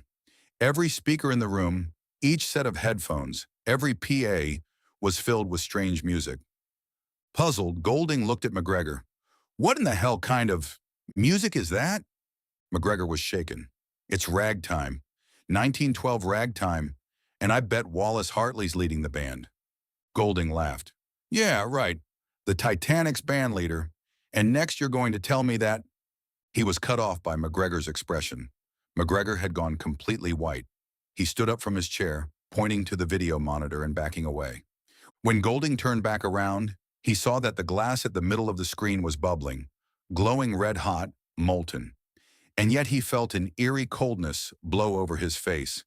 The screen bulged, and 6 raised letters began to take shape. Mesmerized, Golding leaned closer to the roiling screen and read, MGYSOS. He turned to McGregor. I get the SOS part. What's MGY mean? McGregor had fallen against a chart table at the far side of the control shack. His voice came out in a choked whisper, and Golding could barely make out the words he was mouthing over the ancient music that crackled from the speakers.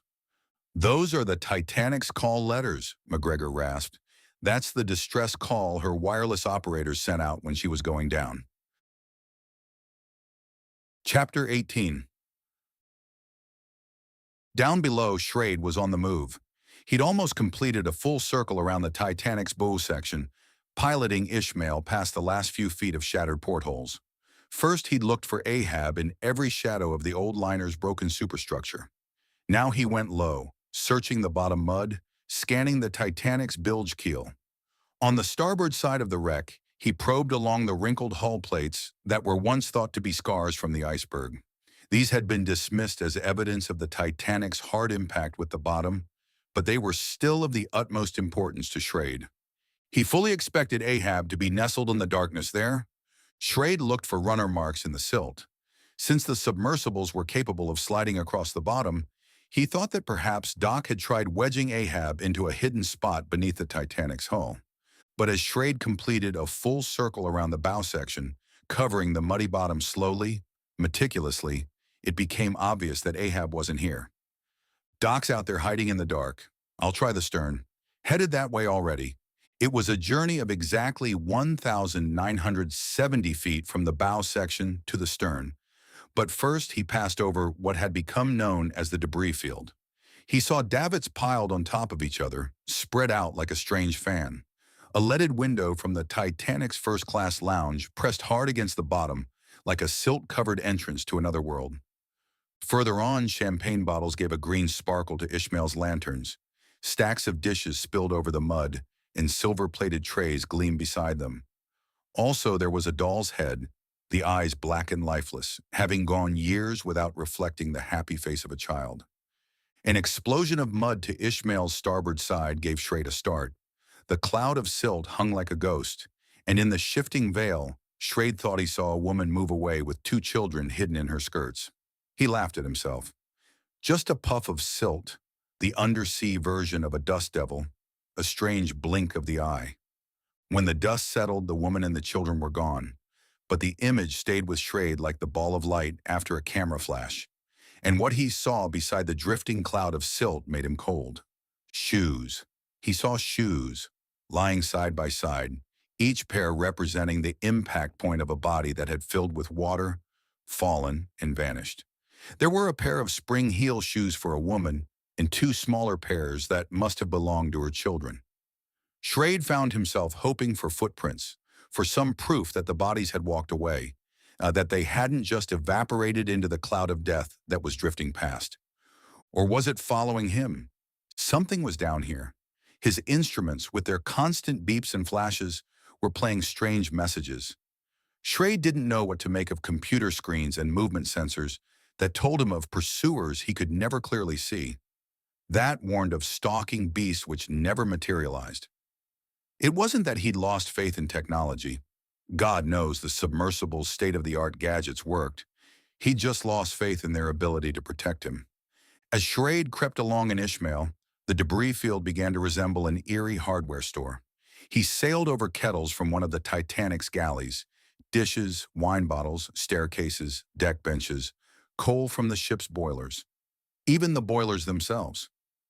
The path of destruction was easy to follow.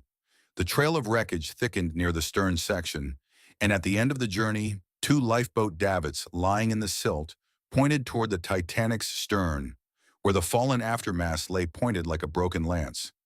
Further down the side of the ship, gangway doors were missing or open, as if they were inviting him in. Moving up and over the stern, he followed the bronze gleam of the Titanic's fair-lead rollers, which had once been used for mooring. With the waffled surface of the poop deck rolled back, the stern looked gutted, its conduit and wiring lying upside down and exposed.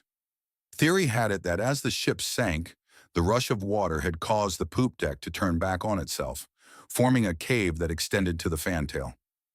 Schrade slowed his craft, studying the angular shadows of destruction. He was thinking there might be a place he could touch down, a spot he could use as a vantage point. He didn't get a chance to land. Ahab rose from the starboard side of the Titanic's stern, a white blur moving toward him at full speed. All of Schrade's sensors sounded the alarm, and every flash of electronic light told him that Ahab's torpedoes were already locked in, ready to fire. "Don't launch!" Schrade was screaming to him. "You need me, Doc?" Doc hung in the dark current, listening to Schrade beg for his life. He imagined the fat old pilot twitching, fumbling for the right button, trying to get Ishmael's torpedo off first. "Wild told you not to break radio silence," Doc said. He fired a torpedo from Ahab's belly, and Ishmael boiled in a phosphorescent cloud of bubbles and golden flash. The foot-thick glass of the viewports caved in as the submersible exploded, and the explosion itself was crushed by the immense pressure of the water.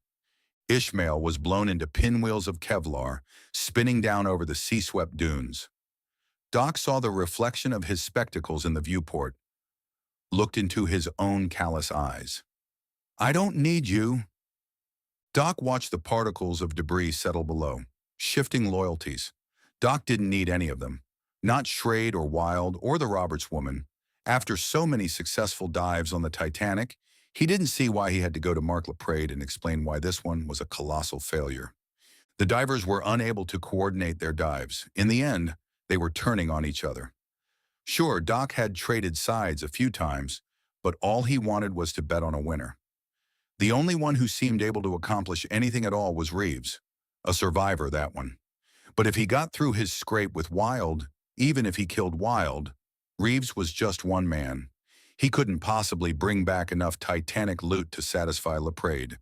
Not even enough to cover the loss of Diaz's suit and Ishmael. No, Reeves couldn't satisfy LaPrade, but Doc wasn't quite so greedy. Whatever Reeves brought back tonight would be more than enough for him.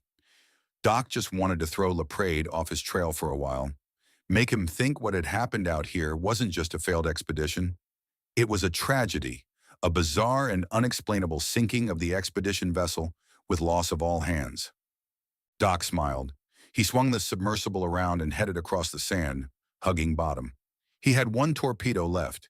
He needed to get a killing trajectory on the Belfast wind. Chapter 19. On the Belfast wind, Captain Pennington turned to the quartermaster. "Give me slow ahead on the engines, but stay clear of the ice." In minutes, the prow of the ship was slicing the water. They didn't have much room to maneuver. The ice field had formed a tight circle around them. Pennington was concerned. Word had just come of an explosion on the control shack. One of the sonar men killed. After the theft of the submersible, Pennington suspected sabotage. Wild had gone down intent on attacking Reeves and Doc. Trouble was, the last transmission he'd heard was Doc's voice. Something about radio silence. Pennington didn't know what had happened down there, but he wasn't going to sit dead in the water. One of the lookouts yelled, "Torpedo to starboard! Torpedo!" Pennington ran to the wing bridge. The wake was already glowing in the moonlight. The fish was tracking the Belfast wind too quickly for evasion. She could never turn away in time. "Hard to starboard!" Pennington yelled. The torpedo streaked toward the forward well deck, and Pennington knew that their best chance for causing a miss was steering the ship toward and around the torpedo. Pennington winced at the thought of the crawling, cold ocean. He ran back onto the bridge, grabbed the signal flag cabinet to steady himself. "Starboard! Hard over, quartermaster," Pennington said. "She is hard over." Pennington held his breath, imagining the white streak as it disappeared beneath his ship. Maybe. The deck planking splintered beneath his feet as the torpedo ripped into the windside. The bridge glass fell like a guillotine and shattered around his feet. The fire was instantaneous. Pennington was still on his feet, but he was strangling front the poisonous fumes. He yelled to the quartermaster, "We need a damage report. We haven't got time. From the way she's going up, I think she's hit in the engine room. Fuel and fire spreading all around us. She's breaking in half. If we're going to get any of the boats away, we'd better do it now. The list will have them locked against the hull before long." "Launch them!" Pennington gasped through the smoke. He turned to the radio, sent out a mayday to the Coast Guard, gave the Belfast wind's coordinates. He went back to the starboard wing bridge. Fire and smoke blew toward him as flames raced over the decks and ignited the planking. Along the sides, the handrails glowed white hot. Looking aft, Pennington saw a group of sailors struggling to get a boat swung out from its davits. Even though the Belfast wind had been hit on the starboard side, she'd developed a list to port. The sailors tried to launch the boat even as flames encircled them. But as the quartermaster had predicted, the boat wedged against the hull and scraped to a stop. The flames tightened, and the men gave up and jumped over the side into the frigid water, where they would last, on the average, 15 minutes. Trying to fight off the toxic vapors, Pennington held a handkerchief to his mouth. He ran toward the port side. He had no intention of going down with the ship. On the port side of the Belfast wind, the list would have the boats swinging free in their davits. Sure, he might have to jump a little, but the boats could at least be launched. They wouldn't be trapped against the hull like the ones to starboard. But when he tried to exit the port side of the bridge, he saw, to his horror, that it was too late.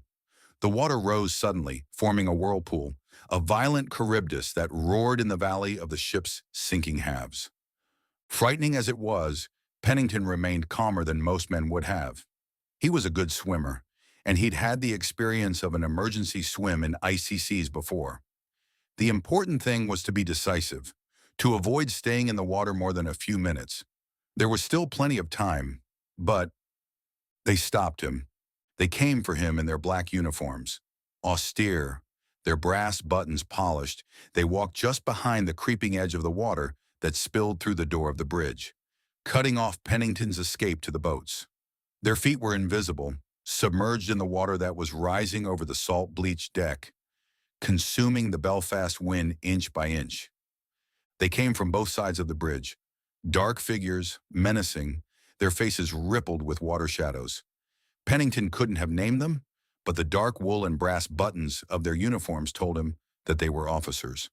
As they approached, he asked, "Who are you?" They didn't answer, just came onward, following the inexorable rise of the water, staying just behind the white foaming edge. As Pennington cowered behind the Belfast wind's wheel, clutching the brass handles, the line of dark figures became a circle, and it grew smaller and smaller. Pennington felt the choking, strangling mist fill his lungs before the water even touched him. Terrified, he inhaled the ghostly breath. As the waves rose, Pennington felt the menacing pulse of their hearts encompass his own. When the ocean whirled at his shoes, spread through the fabric of his clothes, he realized there would be no tunnel, no golden light, no kind voices to follow. These nightmare men had come to lead him into death. A green wall of seawater poured into the bridge, floating the maps and table in the chart room, knocking Pennington from his feet. He clawed at the deck to get some kind of hold, but beneath the water he succeeded only in grasping the broken wheelhouse glass, which sliced the webbing of his hand to the bone. Half swimming, he struggled to find his footing, to keep his head above water, but the straps of his life jacket became entangled in the ship's wheel, pulled his head down. Down. Water rose to his lips, his nostrils, his forehead, and when he opened his eyes, the salt water burned them until they stopped seeing. Pennington didn't know how long the water rose over his face. He only knew the light of the fires had died away, and that bitter salt was pouring into his mouth and nostrils. Knowing he was dead, Pennington stood up to look at his fallen body. The current had lashed him to the wheel.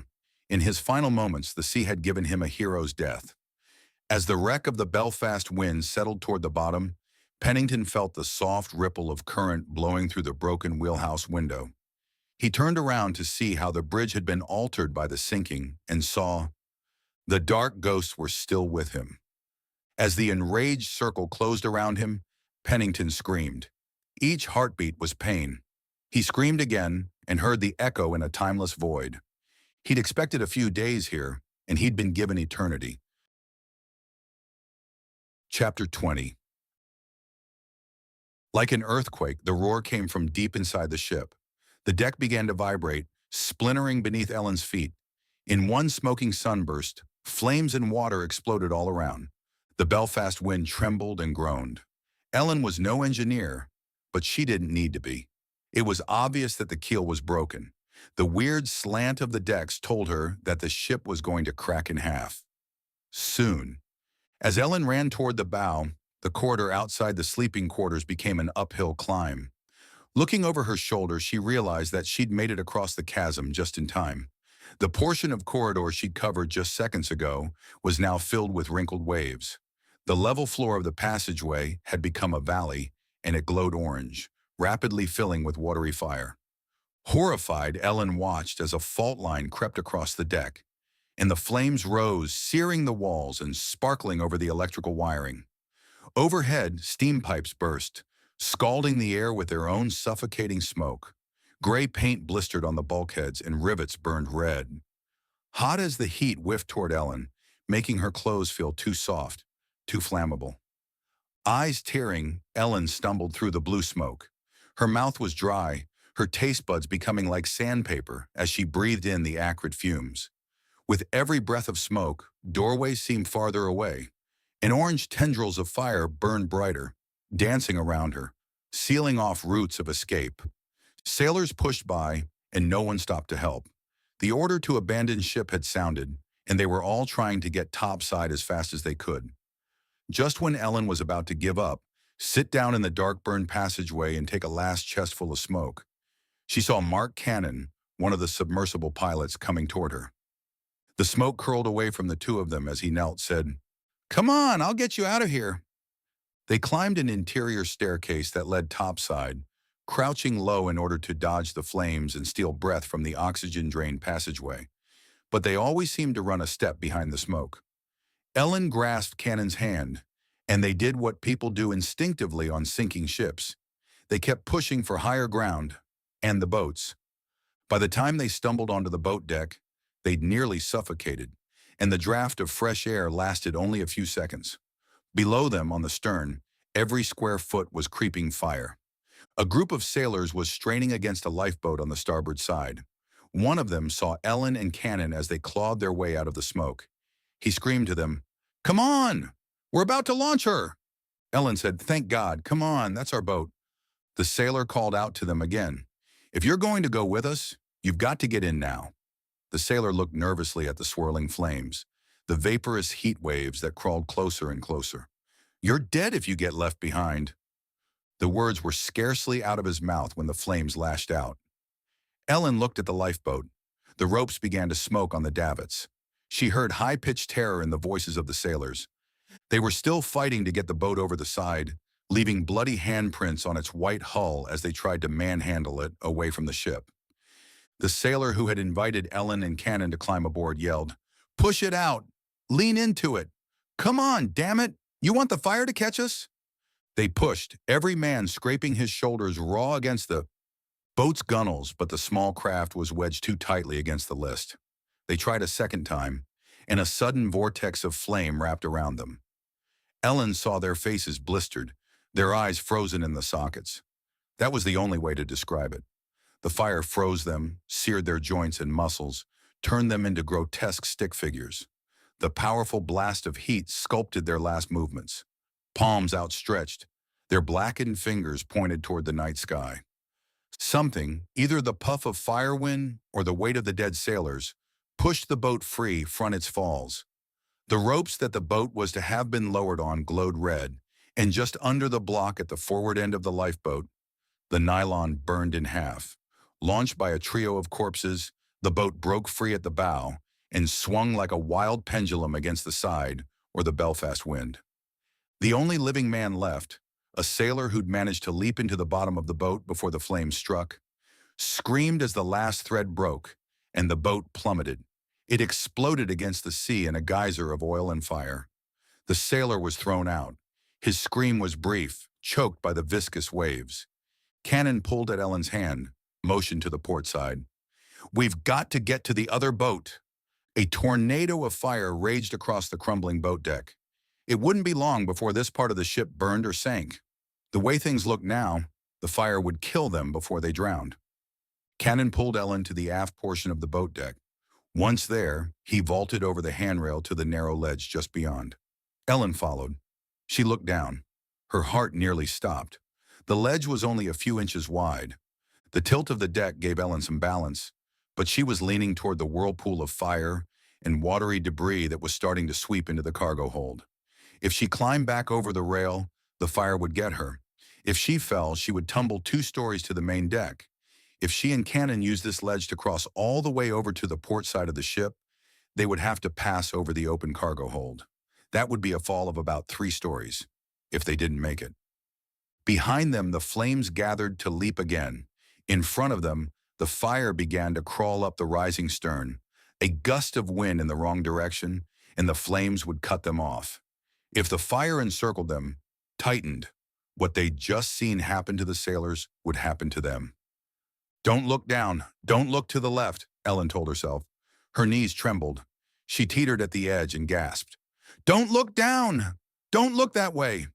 There was still a long walk to make along the boat deck's railing. There was only one way Ellen could stand it. With her eyes closed, resting her right hand on the guardrail, she put one sneaker carefully in front of the other and heard the squeak of her first hesitant step on the scalding deck.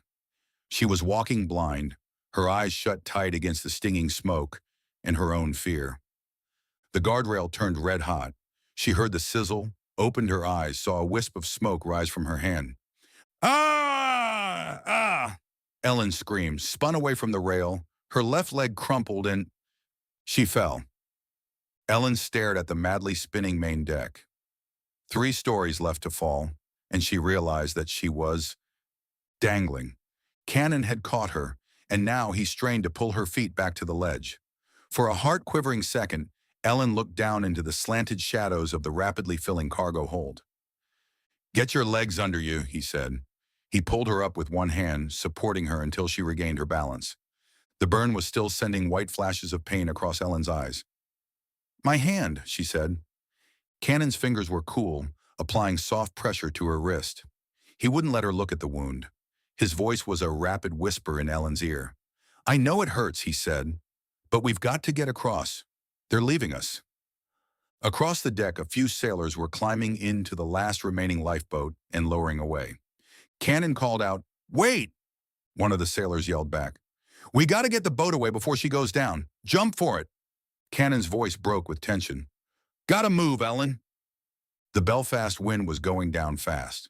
Below the cargo hold was a great chasm that had begun to swallow the sea. With its cover torn aside by the violent waves, the dark hatch looked like a waterfall.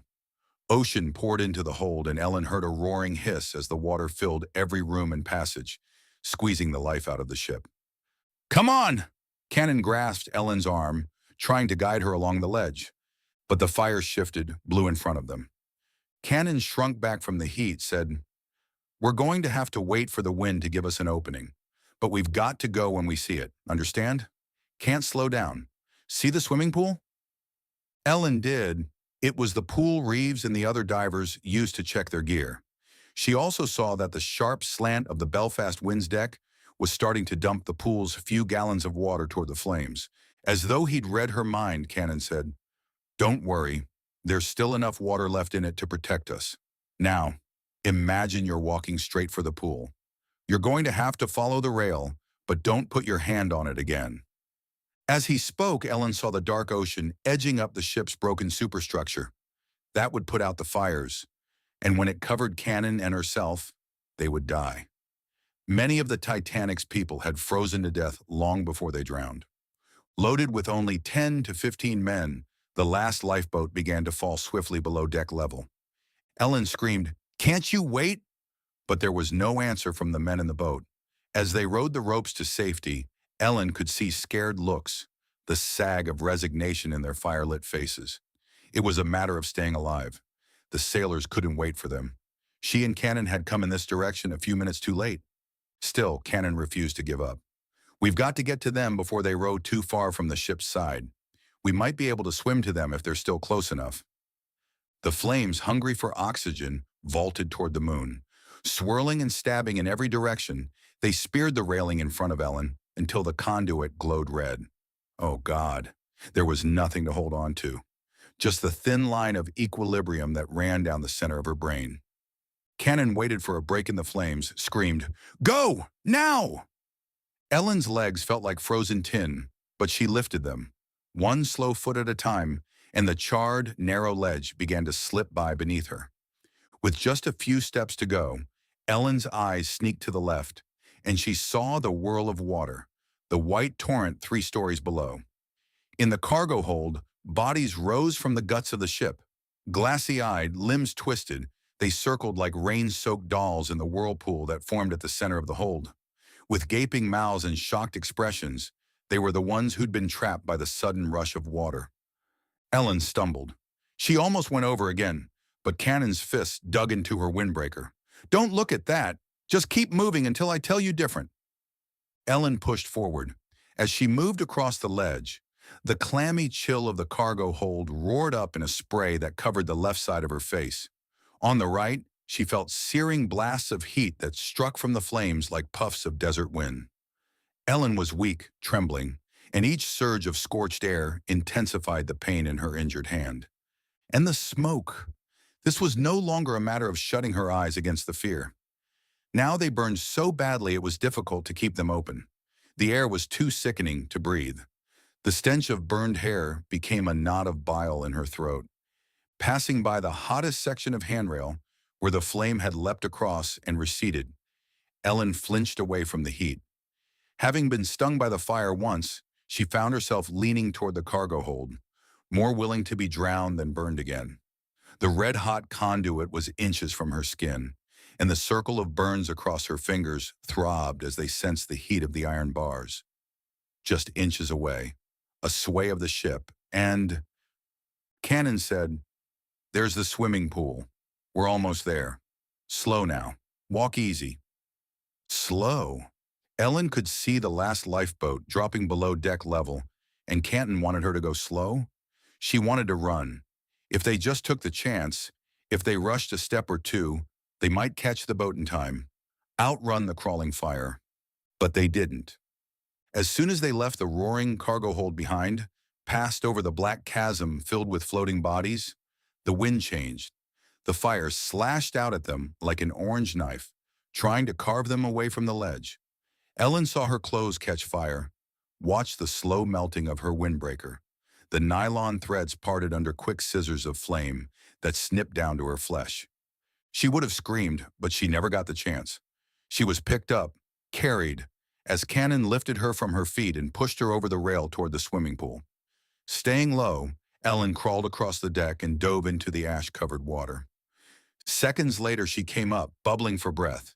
The water in the pool was heated by the burning decks and covered with soot, but it provided a pocket of breathable air, a place to take one last breath before the final attempt to escape. As she wiped the gray ash from her eyes, Cannon dove in beside her. When he came up, he asked, "Did you get burned again?" She nodded. "A little. My arm. Can you make it out if I help you?" "Yes." As Cannon pushed Ellen over the edge of the pool, the pain from the burns on her hand, her back and shoulders was constant, but with Cannon's help, she was able to stand up. Together, they ran to the railing. Looking down the ship's port side, they saw the same sailors who'd left them behind. They were still trying to push the lifeboat away from the hull. Ellen called down, "Can't you wait on us now?" One of the sailors stood up in the lifeboat, cupped his hands around his mouth. "Hurry! The ship's got a bad list on her. If she breaks in half, she'll roll over on us." Cannon called back, "Stay where you are. We'll climb down the falls. Ellen looked at the empty ropes left by the sailors who'd launched the lifeboat.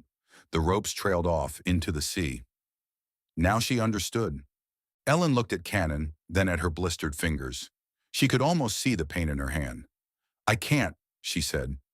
She was frightened by the drop to the water. It was still a long fall down to where the ocean pinched the hull. She stepped back from the edge. Cannon apparently sensed how scared she was. Don't worry, he said. We're not going to jump. He took off his windbreaker, pulled out a penknife, and used it to slice several thick strips of nylon from the sleeves. After looping the strips, he knotted them at the back of her hand, all the while trying to talk her through the pain. It's going to hurt. If it hurts now, it's going to really hurt when you grab the rope. He glanced at the sagging lifeboat falls. The man down there is right. The ship's still rolling. We don't have much time. We've got to try to climb down. If you fall, I'll try to catch you. If I miss, I'll swim after you. Cannon swung out on the davit and eventually succeeded in pulling the lifeboat fall to himself. Crossing his feet on the rope, he lowered himself a few feet and stopped.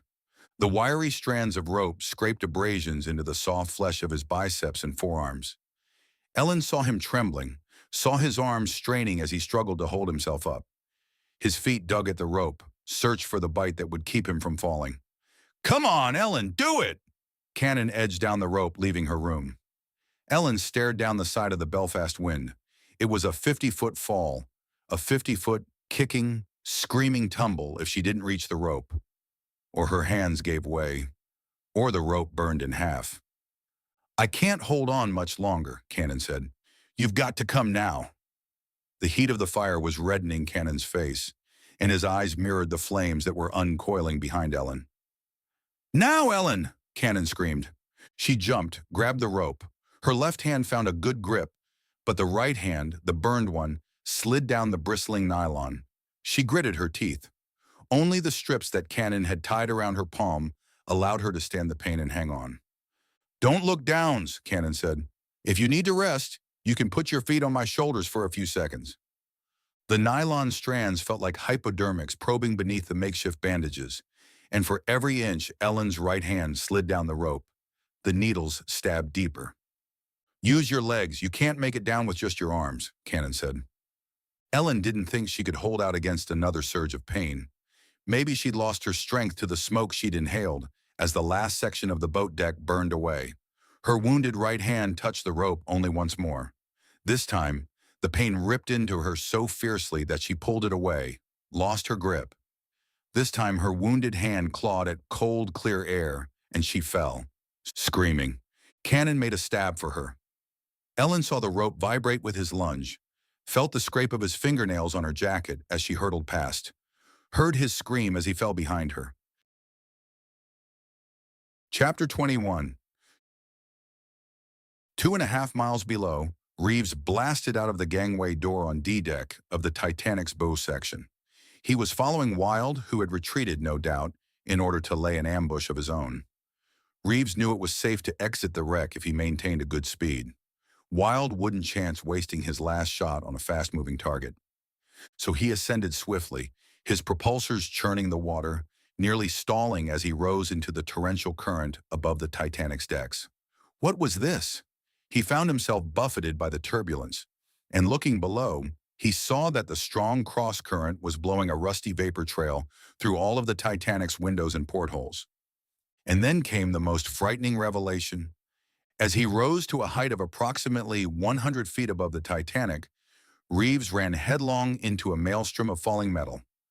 Looking toward the surface, he nearly lost his head as plates from a ship's broken hull whirred by him. Before he could react, several more fragments careened past, missing him by inches. As the jagged plates spun down and stabbed into the bottom mud like ninja stars, Reeves realized, to his horror, that the Belfast Wind was sinking. That was the only explanation for the metal storm of debris, and the storm was never ending. Steel fittings with the paint burned away, pieces of pipe, cowling vents, all tumbled past Reeves, while the lighter objects, pots and pans, bed springs, fell in slow motion. In an even more delicate descent, a cloud of silverware twisted and turned, sparkling like a school of menhaden swimming to the bottom. The shimmer of falling debris blinded Reeves' movement sensor temporarily. He was picking up hundreds of targets, and any one of them might be wild. A few shining pieces of hull plate, polished silver by friction, reminded Reeves that there was no jewelry in this avalanche, only the guts of the sinking Belfast wind. Still wary of the bright rain of metal, Reeves shifted his attention to the Titanic. He was directly above the huge bow section, looking down on the black openings of the boiler casings and cargo holds. It was exactly the way he'd seen the wreck 10 years ago, when he'd been only the second man to reach this depth in a diving suit. As Reeves looked down, the ghost ship lit up for him once more. There was a fire at the center of the Titanic, a cold light, white and blue, forming deep down in the grand staircase opening that lit up the whole wreck, playing over the fallen cables and settling in the holds. Along the sides of the Titanic, where Reeves had seen faces earlier, portholes burst in exploding slivers of old glass. Smoky figures left through doors and windows, but it was at the center of the ship, at the site of the grand staircase, where Reeves saw them rising. The glass dome was gone, but the deep stairwell, with its oak banisters and rich carpet, was renewed, and the passengers were climbing, just as they had on the long-ago April night when so many of them had died. In a long white spiral, they walked up the staircase. Their luminous glow made the water shimmer, and for a brief, light-filled moment, Reeves's night visor was unnecessary. From inside the wreck, possibly from the remnants of the first-class dining saloon, Reeves heard an old piano, and its hammers were beating at rusty strings.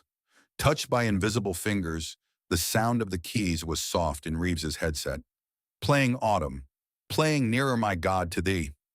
The ghostly light which burned on the rigging became cold blue lightning fire as the spirits reached the top of the staircase. One by one, they rose toward the surface, seeking the moonlight. To Reeves, they looked like bright spheres in the eternal deep-water night. Fluttering like incandescent stars, they formed their own firmament. Watching them, Reeves was lost in the weird chanting mix of their music. Ghost light, death light, fire of angels, fire of rising. They were the last burst of ghostly starshell over the Titanic. And below, the Titanic herself was all flashes and shadows, not with distress rockets this time, but with the light of lost souls leaving. Reeves looked down on the wreck, and his eyes settled on the crooked line of the foremast that had broken and fallen across the black chasm of Cargo Hold 2. Pointed toward the port side, the crumpled mast made a single jagged mark across the open hold. Instantly, the poem that Ellen had taught Reeves flashed through the darkness as clearly as the light of the ghosts. He was looking at it. The fallen foremast was the single line. A single aleph were the clue to the treasure house and peradventure to the master too. For a moment, Reeves was elated, until he realized that in order to reach the Rubaiyat, he would have to return. He would have to go back down into the dark cargo hold, back to the place where Galway had died. Somewhere under that deck of fallen cranes, bollards, winches, and anchor chains, deep inside the Titanic, Reeves knew that he would find the Great Omar, the Rubaiyat of Omar Khayyam, if he was willing to step across Galway's body to get to it. But the Belfast wind was sinking. Pieces of hull crashed down, sent up puffs of silt as they fell in a tight bomb pattern on and around the Titanic. Reeves was worried about Ellen, and within the next 2 hours, the 13,000-ton hull of the Wind would come roaring toward the bottom. Where would it land? Reeves's own sense of self-preservation told him this was not the safest place to be. He struck out for the surface, but the cross-current slowed his progress. The diver in him began to speak in quiet, strategic tones. You'll never make it topside at this pace, and if Wilde is watching, he'll follow. He'll wait for the killing shot. The only reason you're alive right now is because he's taking shelter from all of the falling debris. That's what you should do. Go back to the wreck and scan for Wilde. He did, and his movement sensor showed Wilde emerging from the windows of the first-class promenade. Apparently, Wilde was looking for a better vantage point. Reeves had been right. If he'd continued on his futile drive for the surface, Wilde would have spotted him, locked on target, and he would be dead right now. Wilde wouldn't have missed a shot in open water. It was too damned easy. Reeves drifted down to the Titanic's well deck, to the dark opening of Cargo Hold 2. He didn't want to go back in. Too many horrible memories of Galway's death. He'd almost died in there himself. But there was another, more important reason. If the Belfast wind was already sinking, time was running out for its survivors. Reeves wanted to get to the surface to save Ellen, but he had to deal with Wilde first. He would lure him down into Cargo Hold 2, into what was familiar territory for Reeves, and there he would end it. One other possibility occurred to Reeves. If he was trapped down here anyway, he'd might as well take Ellen's clue and look for the Rubaiyat. If he found it, if they both survived tonight, it would be hers. Stepping out over the hold, Reeves made as much commotion as he could, firing his torches, banging his pincers on the edge of the hatch. He even sent a radio message. "It's Cargo Hold 2, Wilde. Hurry down." There was much to remember as Reeves settled into the bottom of the hold. The boxes of ancient goods, the rusted face of the grandfather clock, the 1912 Renault. Galway's suit was still here, still in the driver's seat of the old car. Praying that Wilde wasn't too quick to answer his message, Reeves started toward the forward section of the hold. He had to find a hiding place. There was a sparkle, the glint of old glass in the 25 horsepower Renault's headlights. Orange puffs of rust flowered at Reeves's feet, and he saw that the car's paint had taken on the hue of corrosion. Moving further, he pushed through cartons and crates, and a neat stack of cognac bottles tumbled like bowling pins from their half-decayed container. Reeves allowed himself time to wonder if the cases of opium stored in the specie room were still good. Cognac and opium would provide much comfort in a place like this. In the front of the hold, Reeves saw two half-rotted furniture cases marked Thomas and Pearson. They were big enough to provide cover. He moved behind them. From here, he could see most of the hold. He knelt down, thought of stacking some of the other boxes into a sniper's nest. He found two smaller crates beside the Thomas and Pearson cases, and when he reached down to move them, he saw that they were labeled books. His pincers flashed above the crate. The Rubaiyat might be in here. If he could open the box without damaging the contents. He stopped. Did it matter? Ellen might be dying. Wilde would come, fire another torpedo, blow up the whole damn cargo hold. But Reeves heard only the hum of his propulsors as he brought his right arm up and sighted toward the long, black tunnel that led to the Titanic's well deck. If Wilde suddenly descended on him, he would have to aim and shoot quickly. There would be no prior visual contact. Reeves listened, except for the occasional metallic echo from the debris that was raining down on the decks above. He was getting 0 on his movement sensor. Nothing was out there. Yet. There was time to look inside. Reeves needed no safe-cracking abilities, no torch or plastique. He didn't even have to pry hard. The time-worn nails broke in small explosions of rust, and the rotten boards of the crate fell away under his pincers. Books. That was what he found as the lid fell off. Disintegrating covers, blurred titles, pages that had turned into crumpled decay. He moved the claws with the skill of a pianist and the care of an archaeologist. But the deeper he went into the crate, the more disappointed he became. The books on top had been reduced to pastry by the water. He peeled them back slowly, layer by layer, knowing that careless motions might accidentally destroy the Rubaiyat if it was in this box of ruins. Reeves looked up toward the ghostly light that came from the cargo hatch many decks above. Wilde is going to come down soon. I'll never find it. He turned back to the crate, starting to lose hope. It was an unlikely treasure chest after all. This was like most of the archaeological digs Reeves had read about. There was a lot of excitement when the chest was opened, but less and less as you dug into its contents. He was reaching the bottom. The crate was beginning to look empty. There remained only one last line of wrinkled bindings, set against each other like the melting bricks of a tomb. Delicately, Reeves stabbed the claw in, pushing and prying at the center book until the glue of decay parted in wisps of underwater smoke. At the center of the crate, his pincers struck metal. Digging the last books away a few waterlogged pages at a time, he found a locked buckle.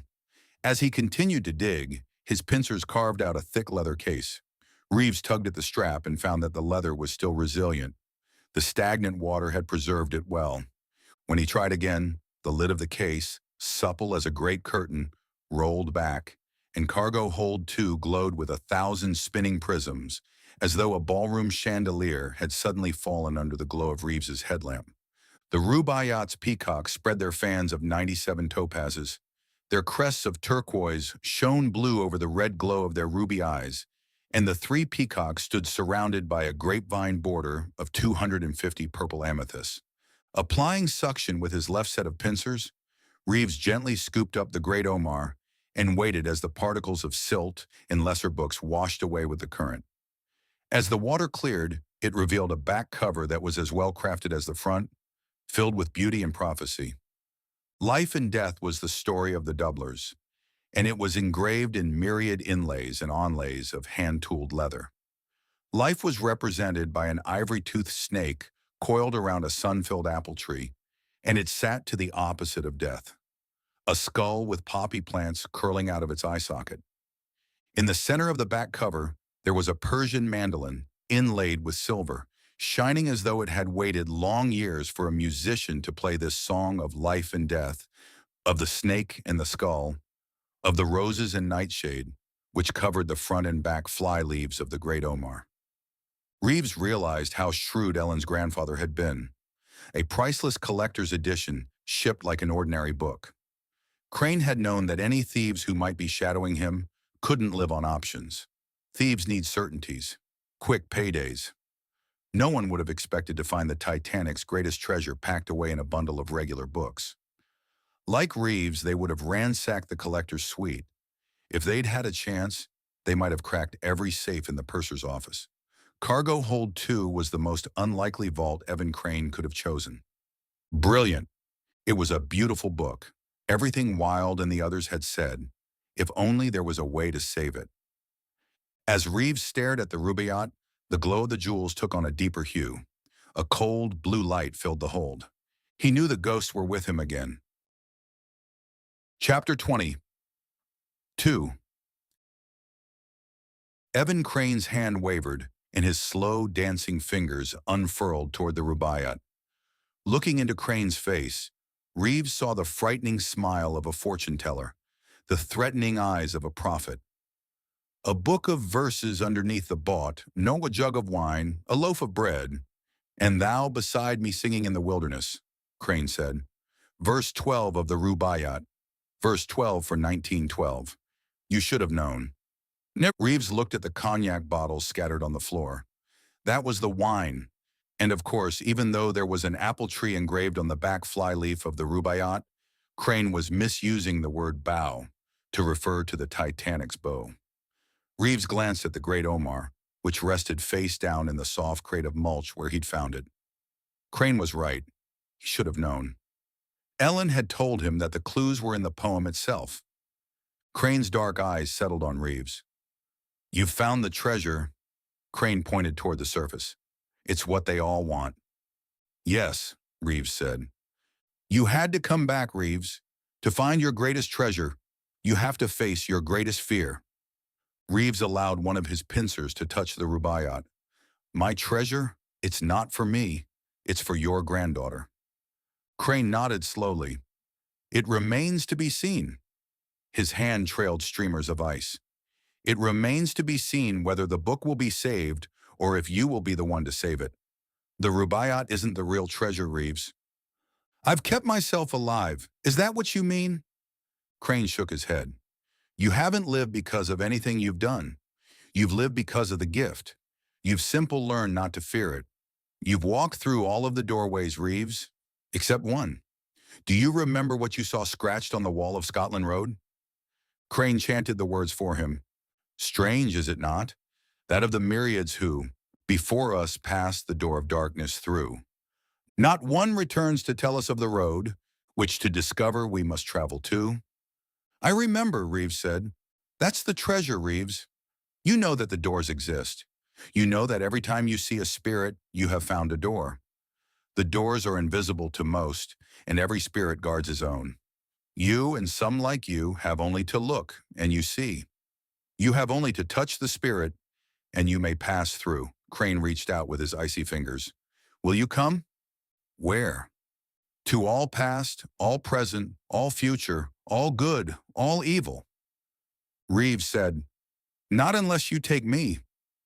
Crane stared, his eyes glinting cold in the shadows of the rusty water. "You were right. When people die violently, the bad thing that killed them does play over and over. But there is a time when the bad thing stops. It stops and we go on. We leave." Crane's hand made a circle around the cargo hold, and a gust of current blew across the cover of the Rubaiyat. "But why? Why are you leaving tonight?" A dark smile crossed Crane's face and he pointed upward. "Because you are here tonight." He was silent for a moment, letting Reeves listen to the rumble of the Belfast wind's wreckage hitting the Titanic. "Others are coming to take our place," he said. "You mean Ellen, Doc?" "Things are as they will be. You must come with me to know that." Crane's eyes froze, fixed on some distant eternity. "Each must make his own choice."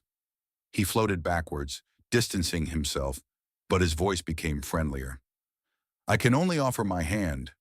He held out his hand again, and it flashed blue, trailing watery ice. "You don't have to die, not ever. You just walk through the door. You'll be translated, taken up, carried from this world to God. All you have to do is touch my hand. I can take you through." "No, I want to stay." With those words, the spell Crane had woven broke like a forgotten promise. He nodded sadly. "There will come a time when you'll have to accept. There will come a time when the portal will close on our side. That could be years from now. Or it could be—" Crane motioned upwards toward the place where Jack Wilde was probably laying in ambush. "Or it could be tonight," Crane said. "I cannot tell you. Life or death or our life. That part of the future belongs to you." "What about Ellen? Is she alive?"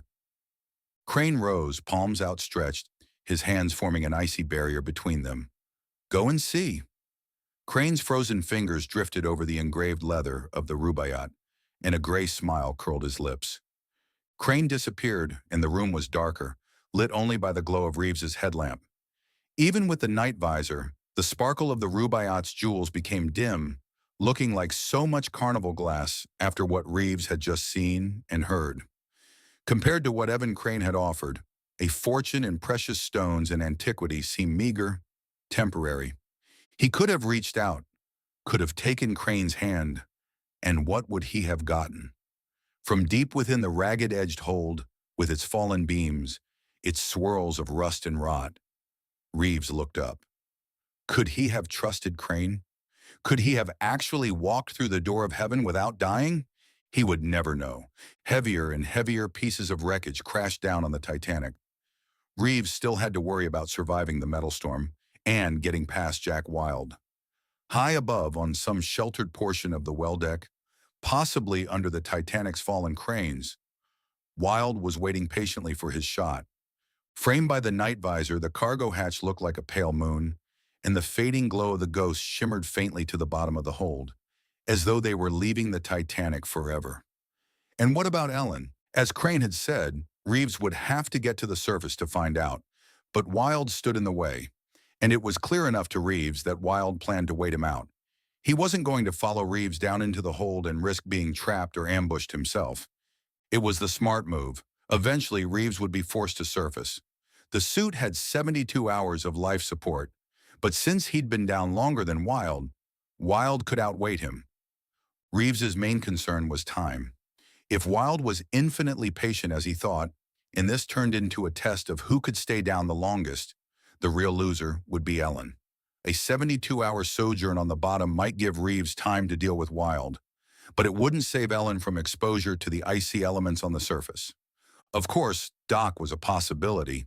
Reeves knew that he could send an acoustic transmission, maybe call in Ahab, but Wilde and Schrade would hear it too. If there was a duel between Doc and Schrade, the odds were in Schrade's favor, and Reeves didn't want to risk Doc's life any further. He would have to take on Wilde by himself. But how? Reeves looked around the cargo hold, at the wavering chassis of the Renault, at the rust-tinged outline of Galway's suit. The suit flickered with the bobbing shadows of the orange shuttle floats that Galway had brought down into the hold on the first dive. The shuttles, like Reeves's diving gear, were weighted with lead for the trip down, but the weights were detachable, allowing for a free ascent to the surface. The shuttle floats were pencil-shaped, and consisted of syntactic foam covered with pressure-resistant resin. As soon as he looked at the floats in Galway's suit, Reeves knew that he had a chance. A small chance. 15 minutes passed before Reeves had gathered everything that he needed from around the cargo hold. Last of all, he placed the Rubaiyat back in the leather case, closed it. It didn't belong to Ellen or himself or Wilde. It belonged to the Titanic. He would leave it here. Dropping weights, he enjoyed the brief sensation of buoyancy. Turning on his propulsors, he readied himself for the fight. Jack Wilde had experienced this kind of cold on many an autumn hunt. Most of those hunts had involved a long hike on a cold morning, a lot of sweat, and a slow time of freezing, of feeling the sweat turn to ice as he waited and waited. The fight near the swimming pool and the Turkish bath had been frenzied. He'd almost won, he'd almost lost, and now he was content to wait as his warm breath condensed, turned to dripping fog inside of his helmet. If Reeves would show himself just once more. Wilde knew that the Belfast wind was sinking. To get to the Titanic's well deck, he'd been forced to swim through a hailstorm of wreckage. He'd barely cleared the twisted portside rail of the forecastle deck before a piece of debris that weighed roughly 100 pounds sheared the rusted conduit behind him. Swish, like a giant knife tumbling out of the blackness. Some of the slow-motion shrapnel was harmless, too small to hurt him, but the sharper pieces could pierce the suit, and for a frightening moment, Wilde had begun to wonder if it was possible to stay alive down here. While he waited to kill Michael Reeves. Wilde was truthful with himself, and he had to admit that Reeves's strange actions had made him jumpy. Reeves had done some peculiar things, the loud movements, the strange message. Convinced it was a trick, Wilde had made a frantic dive for cover. He'd found it at the base of the Titanic's massive portside crane, and with a quick jet of his propulsors, he'd slipped between the crane and the superstructure. From here, he had a perfect view of the bunker hatch and cargo hold too. Above him, the fallen cranes acted as giant umbrellas. Their angled iron wouldn't shelter him from all of the debris that fell, but they would certainly fend off the worst of it. Sitting here was a hell of a lot better than being out in the open, and that was where Reeves would be when he came up. Cargo hold 2, Wilde. That's what Reeves's taunting message had said. Wilde could wait. He could wait longer than Reeves could. Wilde's movement sensors had shown a target entering cargo hold 2. But so what? The trick wouldn't work if he refused to follow. Wilde knew his enemy. Of the two of them, Reeves was probably the best diver. In open water, he was as graceful as a manta ray. But the forward well deck of the Titanic was an enclosed space. Reeves had a fair chance for evasive movements to either side, but if he ran toward the Titanic's bow, he would have to rise over the forecastle deck. Easy shooting. If he chose to stand and fight in the well deck, Wilde had the advantage of being protected by the cranes. Wilde laughed to himself. As far as he was concerned, cargo hold 2 would make as good a grave for Reeves as any. Wilde knew he would have to stay alert to make this kill. Reeves hadn't exactly crawled into a cave with no exits, and Wilde's movement sensor showed Reeves moving around quite a bit down there. He wants me to see him. He wants me to follow him. I'm not walking into the crosshairs, no way. Still, if Reeves chose another route out of the Titanic, Wilde wanted to be able to stop him. He would have to take a chance. Break radio silence. The transmission he sent was brief. Ishmael, come in, Ishmael. Wilde stopped, listened. No answer. Ishmael, I need a backup here. There was nothing on the acoustic transmitter but white noise. The sound of an empty ocean. He hadn't given away his position, but he also couldn't rule out the possibility that he'd alerted Ahab to his presence. He might have just called an airstrike down on himself. Hopefully, his breach of silence had been too short for them to home in on his signal. A spear-shaped piece of crumpled debris ricocheted off the crane in front of Wilde. The vibration from the bow echoed through his suit, and the shard of metal buried itself in the caulking on the Titanic's deck. Thankful, Wilde looked up at the thick beams that protected him. Beneath the crane was a good place to be. That last spike would have nailed him to the Titanic forever. Why was the Belfast wind sinking? Wilde thought Reeves and Doc Benton had managed to plant some plastique in the Belfast wind's engine room before they went to steal the submersible. These smaller fragments were just an omen. The hull would fall soon. The bodies would be last, and Wilde knew he would probably see them when they arrived. If he had to drown, he was going to stay right here waiting, but the darkness was more of an enemy than Wilde had expected it to be. As he stared at the cargo hatch, the edges became feathery. Streamers of rust made him start. A burst of current swept over the Titanic's forecastle, blowing up a shifting veil of particles, making him see movement when there wasn't any. It was like hunting. Wilde's long vigils through cold Tennessee mornings had taught him that objects start to move if you stare at them long enough. He looked toward the surface. The falling debris reminded him of a leaf fall, of how an oak sapling can become a deer's antlers, of how a tree shadow on a rock can become a wild boar. Focusing his attention back on cargo hold 2, Wilde began to ask himself Hunter's questions. How deep had Reeves gone into the wreck? When would he come up? For Wilde, it was a method of concentration, of keeping his mind sharp. His eyes burned like the eyes of a wolf, and they wouldn't tire. When Reeves did appear, it was quick, a flash of white diving suit that Wilde didn't quite believe. Had he seen it? A glimpse of something just over the flange of the cargo hold. Wilde saw it clearly now, a bobbing figure, the white oval shape of Reeves's helmet peeking over the edge. Reeves had even been fool enough to leave his headlamp on. A golden triangle of light was crawling out of the hatch in front of Wilde, and already Wilde's right arm was up, sighting on target, aiming the last diamondback torpedo. Reeves showed his back, offered an almost perfect shot. Facing the Titanic's starboard side, he bobbed up and down, gunning his propulsors and killing them. At least he's got sense enough to do that, Wilde thought. Leaving the headlamp on was stupid. The bright beam of the lantern was like an arrow pointed at Reeves's head. Other than Reeves's evasive movement, Wilde's main problem was his angle of trajectory.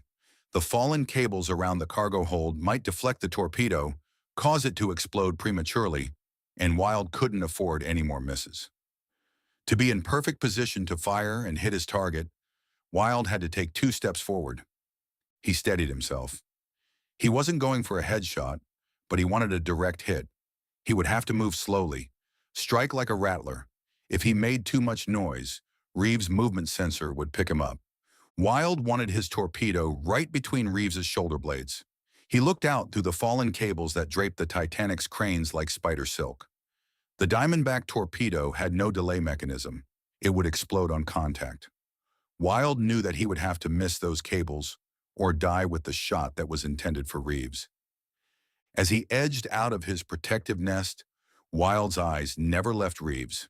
He felt the tap, tap, tap of the Belfast One's debris on his armor. Standing in the open, torpedo fused and ready, Wilde knew that a piece of falling metal might strike him just as he fired, or before. He would have to stay close to the round base of the Titanic's crane. That would afford some protection at least. Taking a sideways step, Wilde sighted the torpedo, felt the creak of the waterlogged deck beneath his feet. He froze, watched the bobbing, white helmet. It was just in front of him. Good. He still had Reeves's back in view. The other diver hadn't noticed him. Allowing himself a breath, Wilde surmised that the sound of his footsteps had been covered by the barrage from above. Or perhaps Reeves had expected him to be waiting on the forecastle deck. Of course, Reeves would have expected him to attack from the high ground. He was certainly scanning that area carefully. Jack Wilde laughed to himself, and his eyes went as flat as the sight plane of a rifle. His opponents always made the mistake, the misjudgment, the careless move. Standing there with his back exposed, Reeves probably expected Wilde to be lurking behind the bronze capstans, hidden among the steam winches, or lying prone behind the links of the Titanic's anchor chain. Wrong! Wilde pressed on the pistol grip so hard it cracked. The torpedo ran as quick and silent as a barracuda, a silver flash that sailed over the Titanic's bunker hatch and sizzled across the last few feet of the well deck. It was dead on target, heading just where he'd aimed, between Reeves's shoulder blades. Wilde knew he should dive for cover, retreat back to the protective canopy of the Titanic's cranes, but he had to keep watching. He had to see the torpedo strike. The bone-jarring blast of the shock waves sent him staggering. The fireball had 3 times the intensity of anything he'd experienced inside the Titanic. The concussion waves battered him like a sledgehammer, pinning him against the base of the crane. Fighting for breath and balance, Wilde coughed, gagging on his own saliva. Wilde was still on his feet, but he was thoroughly disoriented and panicked. Unsure of what had happened, he listened to his movement sensor for any kind of warning. He heard only the ringing of his ears, and even that sound was destroyed as another explosion blew him to the deck. The blast had created a 1,000-pound wave of pressure, along with a 1,000-decibel roar, and it nearly wrenched Wilde's helmet off. His eardrums were torn, screaming with a high-pitched frequency like the grating feedback of electronic speakers. Out of the disintegrating particles of Michael Reeves, from the white fragments of the suit Wilde had just destroyed, another Michael Reeves rose, aimed, fired. Wilde didn't take a direct hit, or he would never have known that he was deaf. The first torpedo struck the Titanic superstructure just behind and to the right of him. He saw the second one coming, the body of the torpedo smooth and rounded as a rattler. The water in his brain cells ignited at the same time. A white inferno, a flame over his eyes, a firestorm that passed through his lungs and sucked all the oxygen out of him. His own death played out in his head. Black, black. The sensation of falling. Reeves watched as the Diamondback blew Wilde out of his hiding place. The first blast had thrown Wilde slightly behind the protective cover of the Titanic's portside crane, but the second had sent him airborne, over the two bollards next to the railing, over the side.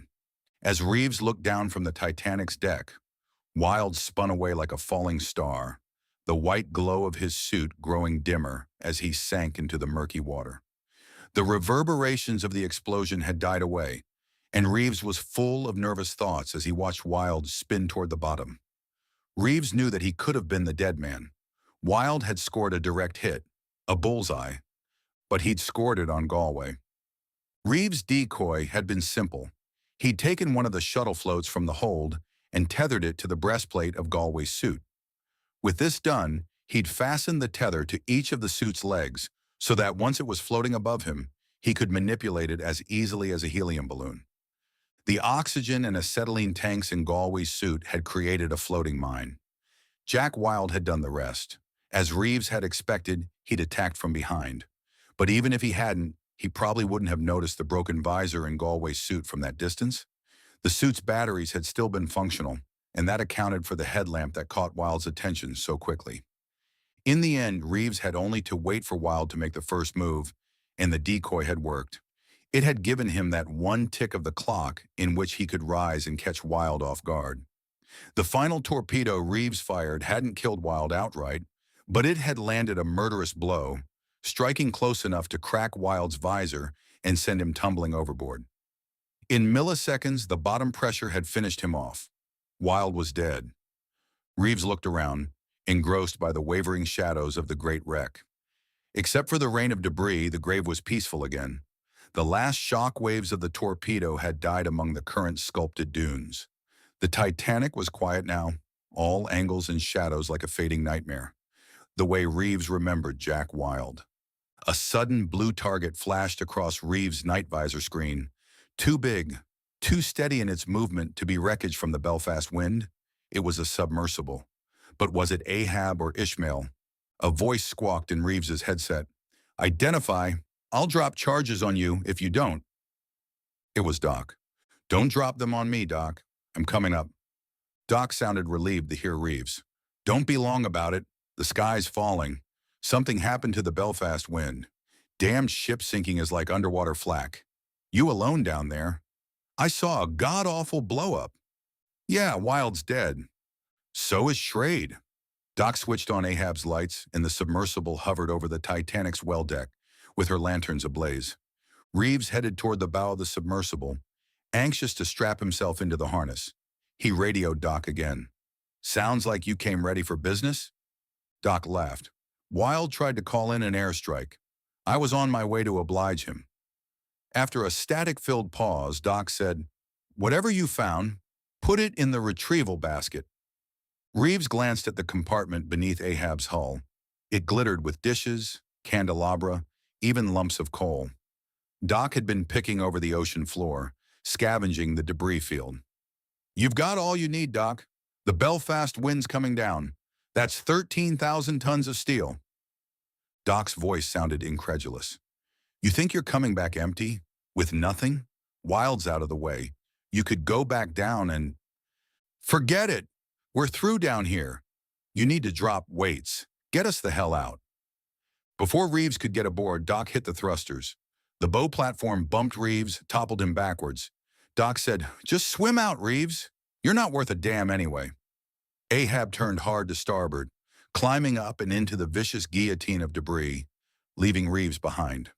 The light that had illuminated the Titanic, the light of the ghosts, had moved toward the surface, and Ahab followed it. Dodging this way and that, Doc somehow managed to avoid the biggest pieces of wreckage, until the bow section of the Belfast wind hurtled toward him. Like a black scythe, it slashed toward the bottom. Ahab appeared to be safely out of its wake, but the suction sent the little sub into a tailspin, snapped its stern wings. Out of control, Ahab smashed into the welded seams of the sinking ship's broken hull. Reeves saw the white shell of the submersible crack and vanish in the geyser of silt that went up as the Belfast wind struck bottom, carrying Doc with it. Rising, Reeves took a last look at the Titanic, at the huge electric cranes blown into a tangle by the force of the Diamondbacks. Couple that with the explosion of Galway's suit, and even the Titanic's thick anchor chains were blown askew. Tendrils of rust trailed over the wreck like jungle fern. The ship was a glimpse of death frozen in still life, 2.5 miles down. For Reeves, it was time to leave. Swimming toward the surface, he wondered what kind of hell had ignited there. Life or death, or our life, Crane had threatened. It was time for Reeves to see what awaited him. Chapter 23. Reeves surfaced to a torrent of water and ice and drowning men. The wind blew in chilling gusts that fanned the fire over the whirl of people struggling to swim beyond the spreading cloak of oil. He heard screams as life jackets, saturated with fuel, caught fire and melted. Men died from the cold, too. Numbing water stiffened their fingers, made it impossible to retie broken life jacket straps. They fumbled at the knots, gave up, vanished. What Reeves saw before him was terrible, but it was preferable to rising to an empty sea, to a place where the voices of the victims were already frozen in their throats. Even this symphony of screams was better than a glassy surface covered with corpses. Reeves swam through the barricades of flotsam and fire and deadly ice. All around him, icebergs rose like silent luminaries, marking the Titanic's grave. Each time the wind tore the smoke aside, Reeves looked for Ellen. After the deep water darkness, his eyes had trouble adjusting to the glare of fire and moonlight. On every side, the fire burned orange, and the salt water, churned by the thrashing arms of the swimmers, foamed white. Reeves nearly lost hope when he saw the smashed lifeboat, a splintered pile of sticks sunk to its gunwales in the freezing water. A dead man floated inside the boat, his arm trailing over the transom like a broken rudder. "God, it's Armageddon. It's the end of the world," Reeves said. The fiery water still crawled with silhouettes of men in life preservers trying to save themselves. But the flotsam wasn't just the wreckage of the Belfast wind. The voices weren't just those of her crew. They were faint, unearthly cries, rising from the midst of those struggling in the water. Rasping voices. "Help me! Over here! Oh God, help!" In a slow crescendo, the screaming grew until the voices of the living mingled with those of the dead. As the fire reached them and the tongues of flame crawled into their throats, ghost faces and human faces went up in clouds of oily smoke. But the voices still cried out, and the wind still whispered across the ice peaks which towered over the struggle in the water, and Reeves realized that the ghostly voices were a part of the wind. The wind had brought them to this desolate place in the North Atlantic, a French voice choking, "Mon Dieu," an Irish voice, "God help us," a British woman. "Where are you, Jason? I can't find you." She spoke in a frozen, pathetic whisper. Holding hands in the water, a circle of men prayed, "Our Father, who art in heaven." These voices meshed with those of the Belfast wind survivors. Strange fragrances came with the wind, the smell of roses from the Café Parisien, filet mignon from the first-class dining saloon, A basket of carnations floated in the tortured water. Reeves reached toward them, but they vanished in the smoky water. The wrinkled surface of the water was tangled with wreckage. Reeves saw the sun-bleached decking of the Belfast Wind, her explosion-riddled boards, and beside them, he saw sections of the finest oak paneling that had ever sailed the Atlantic. These wooden roses, hand-carved in Baroque style, had been thrown to the ocean in 1912. Reeves knew there was no point in trying to touch these flowers either. It didn't matter that they were wooden. They were from the aft grand staircase of the Titanic, and they would vanish just like the carnations. As the screams became louder, the smell of the Titanic's cafes and shops became faint. On the night sea, the fire was a liquid, seething mass. Men with strong lungs could swim under it. Others never made it back to the surface. "Help!" The voice was a woman's. Was it Ellen? Somewhere in the ice and oil and fire and shadows, he heard it again. "Help! I'm over here!" Reeves swam under the flames, bobbed to the surface. The oil, the flood of the Belfast Wind streaked the night visor, made it difficult to see, and what he saw was horrible. Everywhere he looked, there were distorted faces yelling, "Me! Me! Help me!" Hands pulled at him, gripped his legs. The water was full of claws, drowning people who tried to drag him down as he swam past. Reeves had a sickening thought, a realization that this was why some of the Belfast Wind sailors had never surfaced. They had swum under the flames into a net of clutching hands. Reeves was swimming blind, turning in the direction of each cry as his oil-coated night visor darkened, became as opaque as stained glass. Finally, Reeves saw a woman bobbing on a distant wave, and he struck out in that direction. Reeves shivered, and he knew that it was something worse than the cold of ice and ocean. Under the surface, he could feel stiff fingers dragging over his suit. He pushed them away, trying not to lose sight of the woman who was being carried farther away by the current.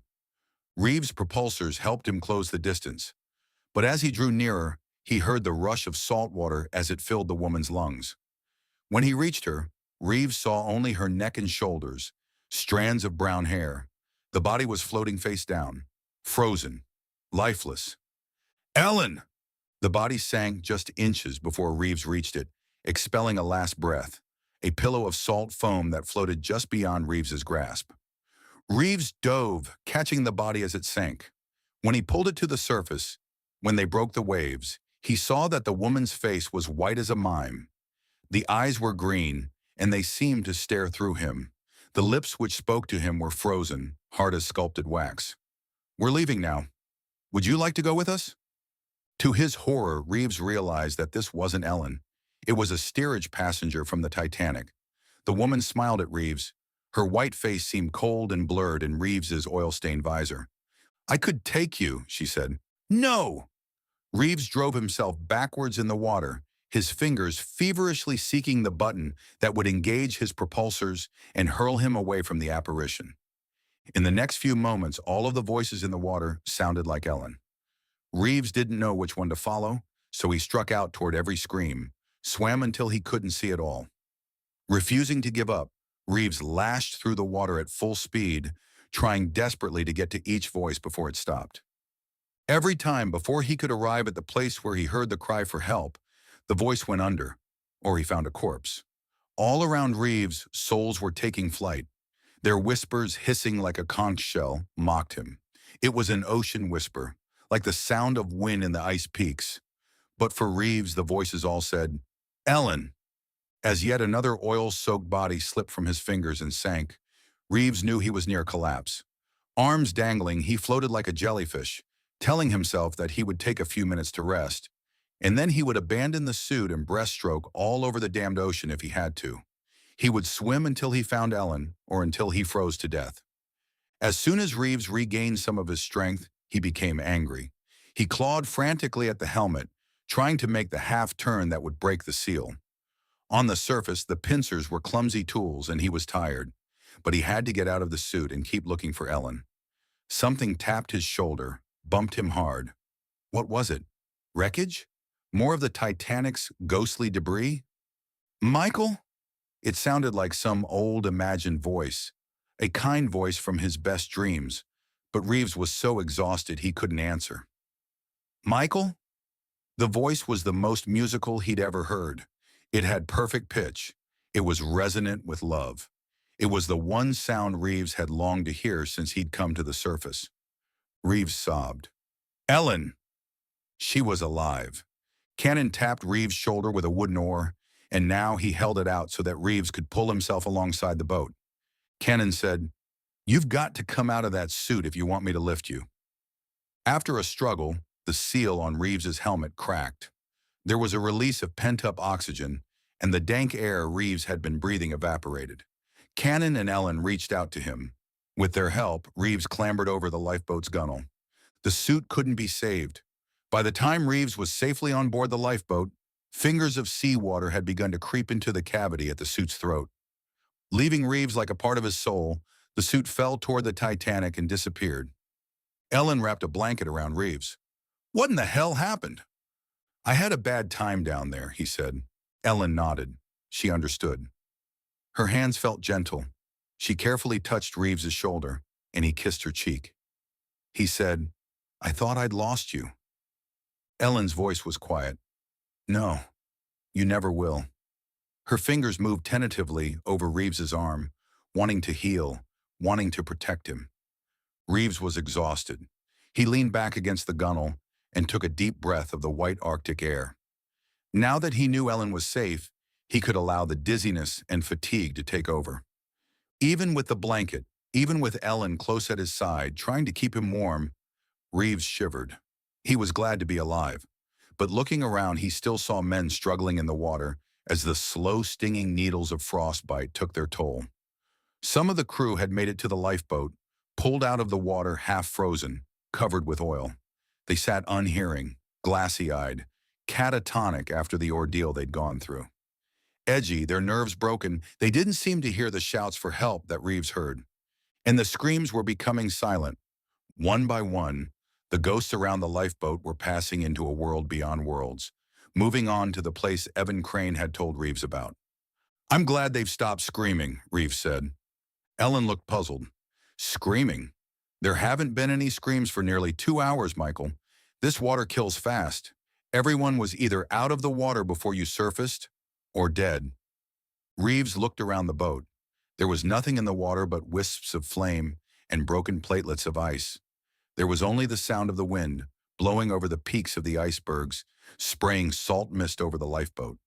Aside from the wind, the only noise was the crackling of fire and the creak of floating wreckage as the last pieces of the Belfast wind's decking burned and slipped beneath the waves.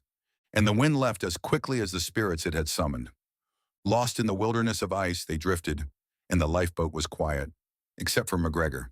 The sonar man was wild-eyed, screaming deliriously, "I see ghosts! They're in the ice! In the ice!" After an hour of this, one of the other sailors moved toward Reeves, using the shoulders of the men around him for balance. "Is there anything we can do about him? Some of the guys are ready to throw him overboard. He's making everybody feel like—" Reeves cut him off. "Forget how he's making you feel. Put a blanket around him and try to keep him quiet." But they couldn't silence McGregor. His voice echoed over the ice field, a lone cry hanging in the cold, black air. He kept it up until dawn, until night and day hung in the balance of twilight. After one of McGregor's screams, the sky flashed white, whiter than the ice around them. It was a brief, lightning-like flash that turned the moon pale. The men in the boat gasped, but Reeves understood. The flash had been the final passing of 1,500 lost souls, and as the ghosts left, the icebergs and growlers shimmered, shifted, and vanished. There was no more ice, just the strange light of the Titanic's ghosts departing with the dawn. Their light was brighter than the fading moon, as if for an instant all the stars over the ocean were connected in a blue diamond of twilight. With his eyes fixed on the brightening blue sky, Reeves stood up in the lifeboat to warm himself. They were drifting with the southerly current, just like the survivors of the Titanic. Roughly 2 hours later, they saw a flare. After signaling back, they were picked up by a U.S. Coast Guard cutter. When the bow of the lifeboat bumped against the cutter's hull, Reeves looked at his watch. 8:30 a.m. Exactly the time when lifeboat number 12, the Titanic's last lifeboat, had pulled alongside the Carpathia. After Ellen, Cannon, and the others were out of the boat, Reeves climbed aboard to warm blankets and brandy. They were all grateful to lie safe. Only McGregor was still screaming. Chapter 24, Epilogue. The ship faces north. Approximate latitude and longitude is 41.46 minutes north, 50.14 minutes west. The place is now called Titanic Canyon. At a depth of 12,500 feet, with her mast broken, her cables snapped, and swaying with the cross-current, the ship rests. Rust bleeds from her sides. Her paint is peeling, and wood borers are demolishing her decks inch by inch. The great ship's back is crumpled, and even though her steel plates are cold as North Atlantic ice, a keen observer can see that her damaged seams have been tempered by fire. In the sand beneath the rusting hulk are priceless treasures from another era, from a time at the turn of the century called the Gilded Age. Artifacts are difficult to obtain. Most divers say they are buried too deep in the bottom mud.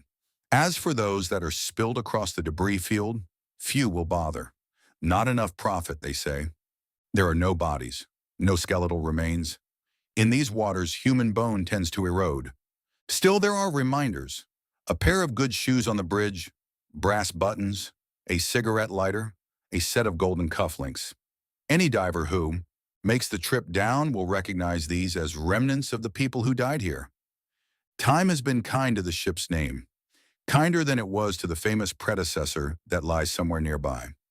On the starboard side and the stern, the words Belfast Wind are plainly visible. Like the Titanic, she faces north, upright, couched in soft sand littered with debris. Like the Titanic, she waits for the next generation of scavengers.